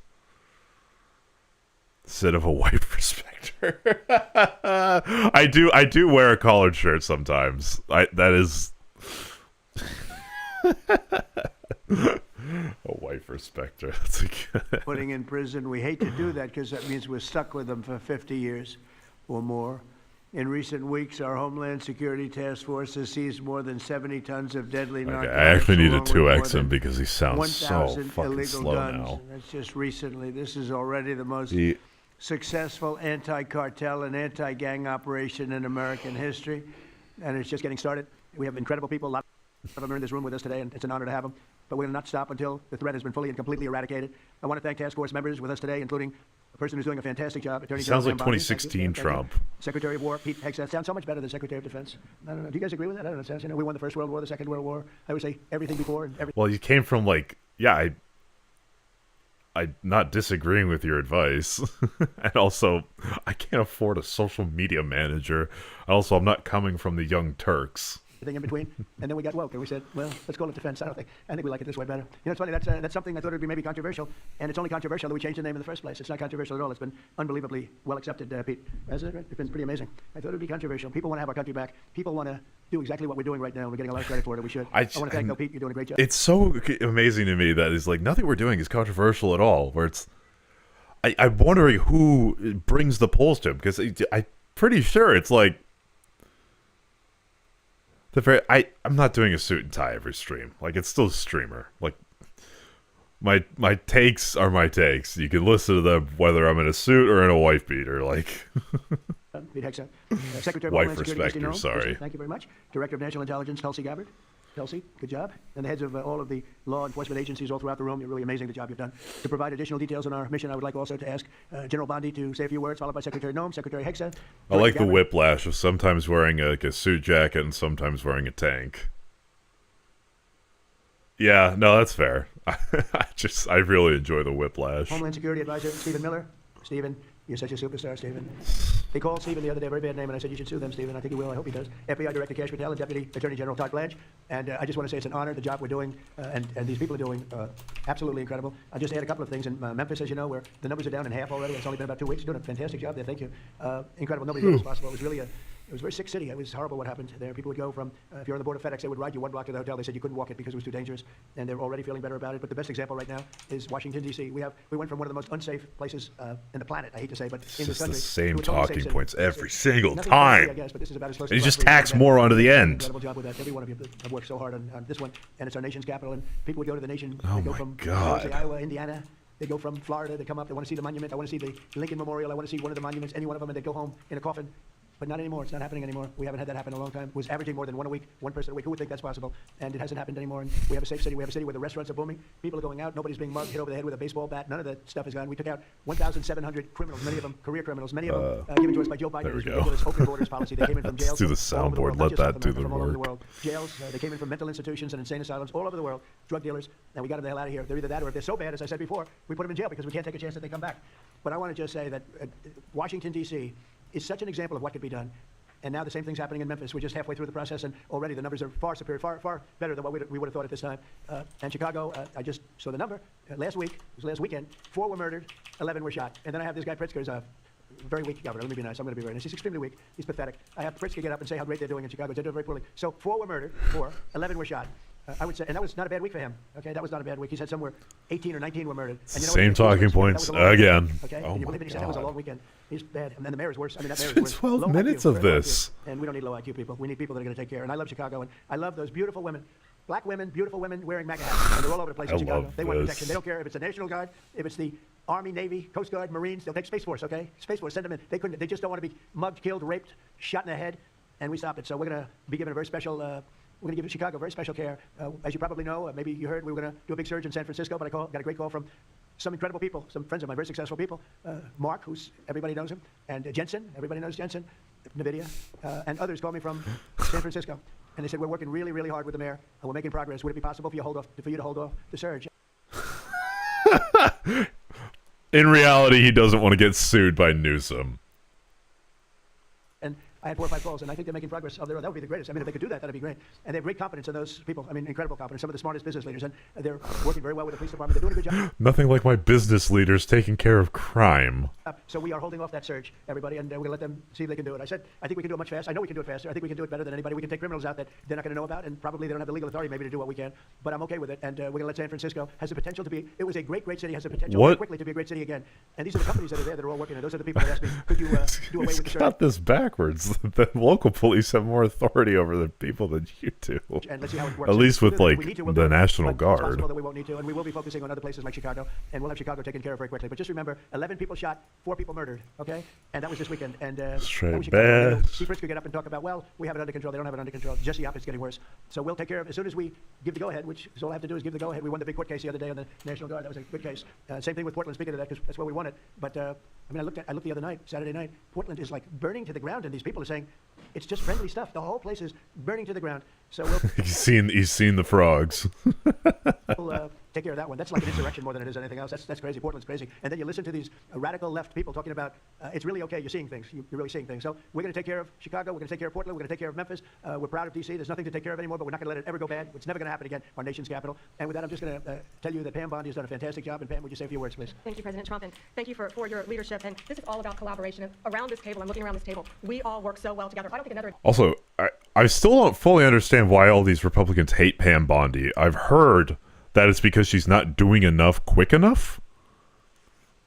But, like, that might be why he made that public truth social calling out, like, you know, Comey, Letitia James, and not, you know, just DMing Pam Bondi. He's just like, hey, look, guys, I'm not the one dragging my feet here. Pam Bondi is. Maybe. Has worked so well together. We talk constantly, Secretary Noem, Tulsi, Pete, constantly, but also all of our agencies working hand in hand, and that's why this is so successful. And these people around this table are working 7 days a week, 24 hours a day, even though the Democrats try to shut down the government. Terry Cole, I'm laughing because you're around the clock, you're all over the world. Director Patel, you're unstoppable what you're doing around this country. Gowdy Seralton, U.S. Marshal, Ron They Scott have and Dave beef. Rickel wearing your ATF hats. Rob, I was on texting, Todd Blanche and I were on texting you at 1 a.m. on cases. I mean, that's how committed all of these people are to just keeping all of our citizens safe. And that's what it's all about. And this project is the brainchild of Stephen Miller. And you are doing so God. much to keep our citizens safe, our kids safe, and get these drugs You don't off our fucking streets. say. Mayor San Francisco and I are going to be meeting on fentanyl in a few weeks and working hand in hand on that. Secretary Noem spoke with him. But the results of this last month have been historic. As the president said, in the last month, think about this, God, 3,200, more than 3,200 violent gangs and drug dealers have been taken off the streets. Off the streets. Now, Director Patel and all of these agencies have also been working. Do we know? We know any of them. We put it. If these people been they've been charged. Have they been? They had their day in court, is what I'm asking. Jesus, I had someone comment on one of my videos like, "I bet you want due process for illegal rapists." I was like, "Yeah, look, the rights that we enjoy have some tough pills that you have to swallow. That you got to prove things in a court. It's due process, and that's fundamental to our existence in the U.S. Working so hard on getting the leadership, but we are getting all the gang members off the streets. Even if it Still is alone, uncomfortable and more sometimes. TDA. 91 tons of drugs have been seized as a result of this task force. We tried to put this in perspective for you. This would be filling 4 18-wheelers. 4. All the drugs just in the last month that have been taken off the streets. 58,000 kilos of cocaine. Think about a big backyard swimming pool. That would fill 1.5 swimming pools. Just the powder cocaine. Sounds like a good time. What the Saving fuck? lives this last month, thanks to all of these people around the table. 2,300 kilos of fentanyl powder and 2.1 million fentanyl pills off the streets. And as the president said, more than 1,000 illegal guns. The Biden administration was, for way too long, all of these great law enforcement officers surrounding the table were not able to do their jobs. What they've said is now they've been uncuffed. They can do their jobs now. We've been watching transnational gangs grow in our country, become organized, set up infrastructure in all of our states, but no longer under President Trump. We are destroying the infrastructure, and we're no longer on defense. All of these great men and women are on offense, so they better get ready. We're dismantling the cartels, and we are taking the leaders into custody and all of the gangs. We are going to supercharge this work. This is not a pilot program. This is permanent. We are here to stay. And Secretary Hegseth, we couldn't do this without you in the Department of War. Thank you all so much for everything you're doing around this table, working tirelessly. And President Trump, thank you for giving them the ability to do it. Jesus. Mr. President, since the year 2000, we have lost over Novelty 1 million lip Americans stuff. to overdoses, to these cartels that have proliferated that kind of a disease on our Oh, yeah, wait. have gone to war with our next generation. Good Americans. shout. When you signed an Yeah. executive order that was protecting the American people from invasion, what you did. He's doing was you everything used with these cartels his- and gangs that we've known for decades, and you with his declared them left as what they were. hand. And Is that's he what left-handed? You declared war on them, and you didn't say we were just going to fight them. You said we were going to destroy them. And everybody around this table is so honored to be here to work with you to destroy these terrorists that have been killing Americans for years and getting rich off of it. I'm so proud of the work that was done just in the September surge. You referenced that earlier. We had Hand 400 check just to operations show that went I'm down not in the covering first mine. 43 days of the Homeland Security Task Force in operations that brought, as Pam referenced, 3,200 terrorists to justice, got them off the streets. Sir, we also have had over precursors and chemicals that were brought in. We've had the work at the southern border. We've got Border Patrol here at the table with you. Fentanyl has been cut down by 50% coming into this country over our borders. We've continued to work not just nationally, but internationally and on our maritime borders as well. The ICE agents that have so much violence against them and threats against them, sir, they get up every day ready to work with this task force to be able to... It's like everything in this org. Are you willing to give up literally everything that we've given up? Like due process, ICE everywhere, the National Guard everywhere, possible war crimes to our south, invading another country for reduced fentanyl. For some people, that calculation is yes. I wholeheartedly disagree with them. I think we're giving up more than we're getting, but that's what you have to weigh. You can't just see what you're gaining. Oh my God, Dungy, how did you know? to keep people safe. And then we've got Coast Guard, who's been doing just a ton of our incredible interdictions out on the seas and the waters in cooperation with operations that you've targeted in the Caribbean with the Department of War. And sir, I just want to thank you for the leadership you put at this table, for your cabinet members, for Stephen Miller, for putting this in place to make sure that what you did when you consolidated the Homeland Security Task Force, you took 1,000 other task forces that were already established in the federal government, and you streamlined them into this room, into this group right here, so that we can look at Then it's just the glaze sesh under the table. each other in the face every day and say, what's our problem, how do we address it, how do we fix it, and then we go to work together with our arms linked to do exactly what you told us to do. And that's not just protect the American people from invasion, but to kill these terrorists. You gave us the task to eliminate them, destroy them, so that they can't destroy the next generation of Americans. So thank you, sir. Thank you. Also, we're invading Venezuela with no mention of Congress wasn't even a thought. It's like, okay, sure, why not? Why not? For the people you put around the Thank you table. very much. That's a great job. Thank you. Pete? Yes, sir. Thank you, Mr. President, for your leadership. Chief, likewise, Tulsi and Tom. Oh, he decided not to wear a Russian tie this time. I can go around the table. From the Department of War, we are thankful and grateful for the incredible effort that your agencies put in. And we could not be more proud to stand shoulder to shoulder with you. Not superficially, not kind of over here, but front and center on the Homeland Security Task Force, right there with you. Because our department has spent over 2 decades defending other homelands, and we're very proud to be defending our own. And if you talk to the troops down, say, on the southwest border, Mr. President, morale is sky high. It continues to be because they're proud to be defending their own communities, their own state, and their own country. So when that executive order was signed, the mission was clear. Like, I'm getting paid hazard pay for this? The southwest border, we still have 10,000 troops. We have national defense areas. We're standing alongside the Border Patrol, and we've locked that border down. 100% control of the southwest border. Dude, what's up with the gold tie? Counter-cartel operations. And He's just a gaudy fuck. Terrorist organization, foreign terrorist organizations. Our generation. He's an Emirati like prince, a Saudi prince born in a American's body, I guess. Spent the better part of 2 decades hunting Al Qaeda, hunting ISIS. Well, as the president said, this is the ISIS, this is the Al Qaeda of the Western Hemisphere. They intimidate, they terrorize, they extort, they poison the American people. The president's right. Every vote we strike is 25,000 Americans whose lives are saved because of the drugs that were headed in our direction. So our message to these foreign terrorist organizations is we will treat you like we have treated Al Qaeda. We will find you, we will map your networks, we will hunt you down, and we will kill you. And you've seen that evidence in the maritime domain, whether it's in the Caribbean or the Pacific, the last 2 strikes. We know exactly who these people are. We know what networks they work with, what foreign terrorist organizations they're a part of. We know where they're going, where they originated from, what they're carrying. And they know we know. And that will soon start to change the calculus of these votes. So the critique of this is, of course, as often is the case, wrong. We know our authorities. It's locked tight. And we're going to treat them like foreign terrorist organizations on the offense. So the Department of War is not going to degrade or just simply arrest. We're going to defeat and destroy these terrorist organizations to defend the homeland on behalf of the American people, making the jobs of law enforcement safer in the process, making the communities of Americans safer in the process. We think it's a very core mission of the Department of War, and we're proud to be here, Mr. President. Thank you very much. Thank you.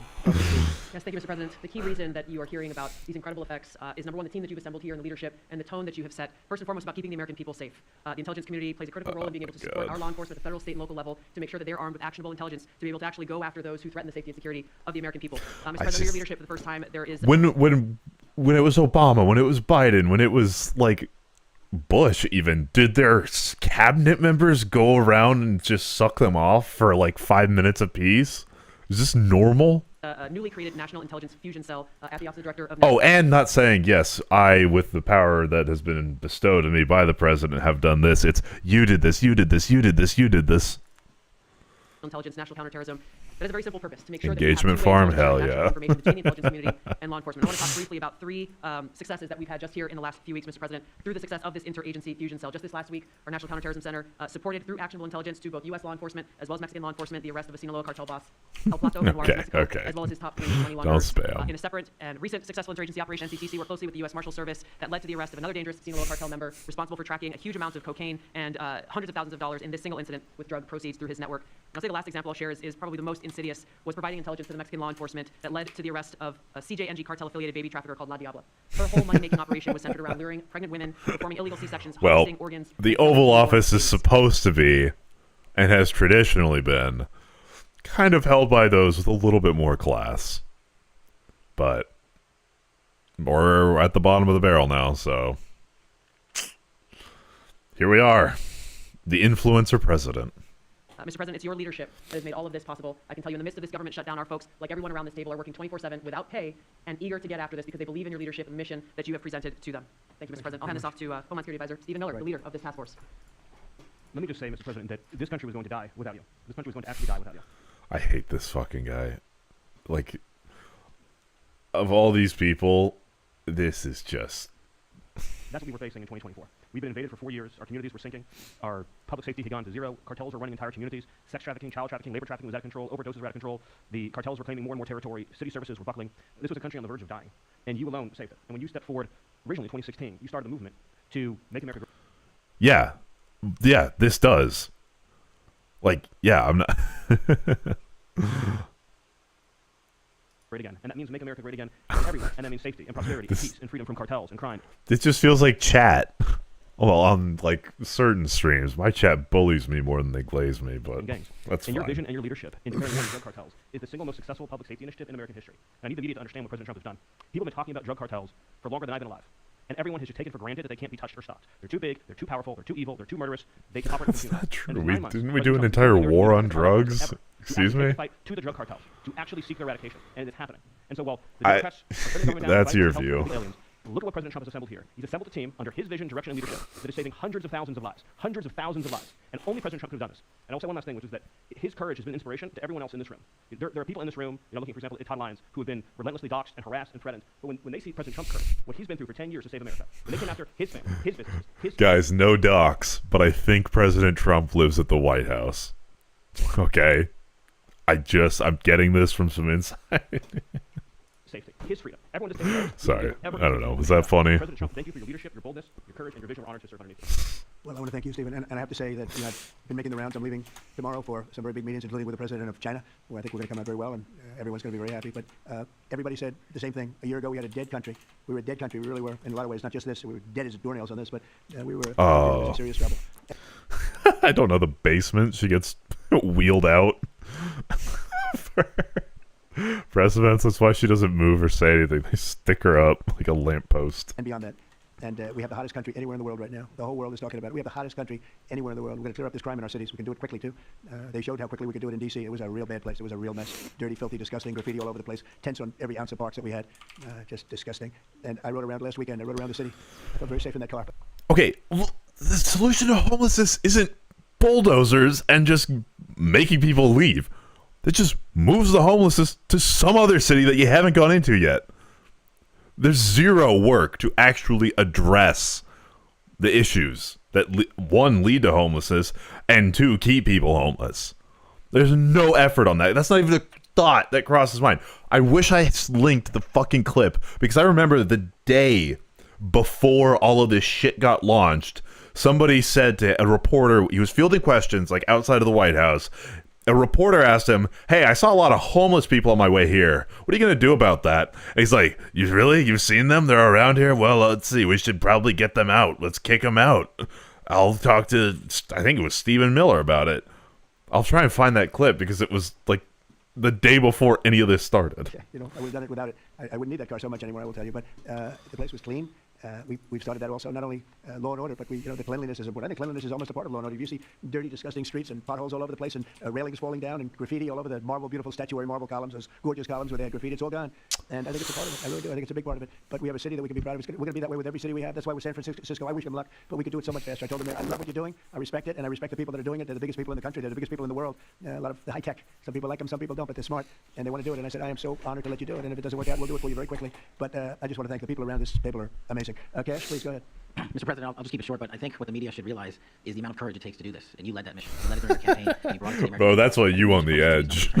Shut the fuck up. Lives saved by the millions. Enough fentanyl to kill over 200 million Americans. Gone. Evaporated off our streets permanently. Your vision to safeguard American freedoms and our children and our future is the most courageous thing I've ever seen a president of the United States ever do. And your ability to marshal it out in 8 months, these statistics would have taken other administrations decades. And the partnership that you see around the table, I just want to sum it up with the following. When I call these folks around the table, when I call our state and local law enforcement partners who have been absolutely critical to this mission, when Stephen Miller called me and said we're going to create the Homeland Security Task Force and the FBI and DHS are going to co-lead it, I said absolutely. The country's been yearning for this and needing it. And the one thing I see different than any other administration is when I call these people, they pick up. I don't get a voicemail. When I make an ask, they answer. And the same is true. And so the FBI is playing a pivotal role in your administration in helping lead out this mission. And Stephen's vision has finally come to life. And instead of attacking the people at this table, maybe the media should go out there and talk to the lives that have been saved forever and the communities that have been safeguarded, because it takes courage to do that. It takes courage to implement that plan. And it takes a president and President Trump to put a leadership team like this together. We are actual friends. And I know the media doesn't want to call us that, but we do that. We do hang out. We do work together. It's a 24/7, 365 mission that doesn't turn off, Mr. President. And as Stephen said, we're inspired by your leadership, and this country's thankful for these 8 months. And I can't wait to see what the next 4 years looks like. Thank you very much. Thanks, Gish. Great job. Todd, please. Thank you, Mr. President. Was it this one? Too much graffiti, too many tents. We should govern law and order. They had to buy $50 billion worth of our product, and we were making them buy it. The problem is that Biden didn't push them to it. There's a specific video I'm looking for. He's outside. It's not. I don't think it's this one. I think this is the right, no.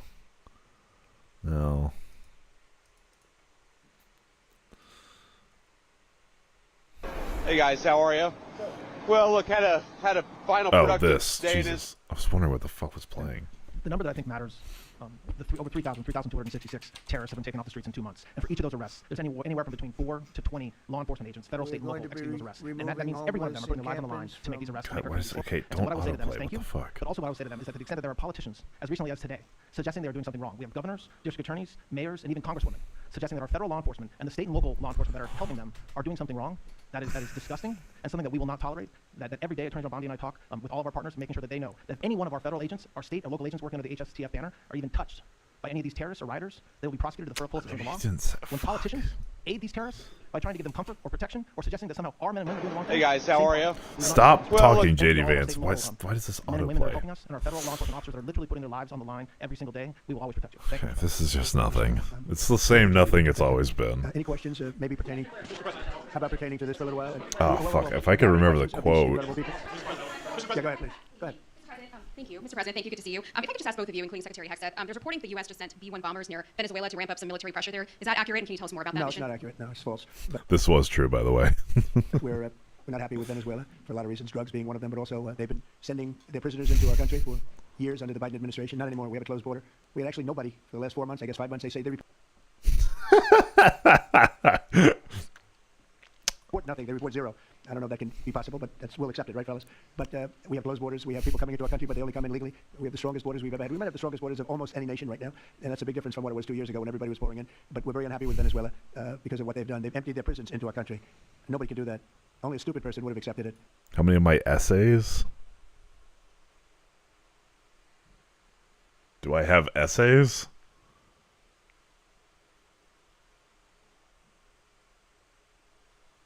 And that's what we had running our country. Very stupid people. So we're not happy with Venezuela, I will tell you. Yeah. You okay? Yes. On fentanyl. I thought that was Beck. On fentanyl, according to the CDC data, nearly 330,000 Americans died over the past 5 years from fentanyl. That's 1 in every 1,000 Americans who died. It's more than that. But yes, it's I know. more. I'll be discussing that with President. Yeah, I'm thinking about writing some of this shit down, but I use Obsidian for note taking here. I'm thinking about making I'm working on making an opinion master list, but I want more time to properly research some of this shit. Because right now this is more broad-based, not specific factual stuff. But yeah, I'm working on it.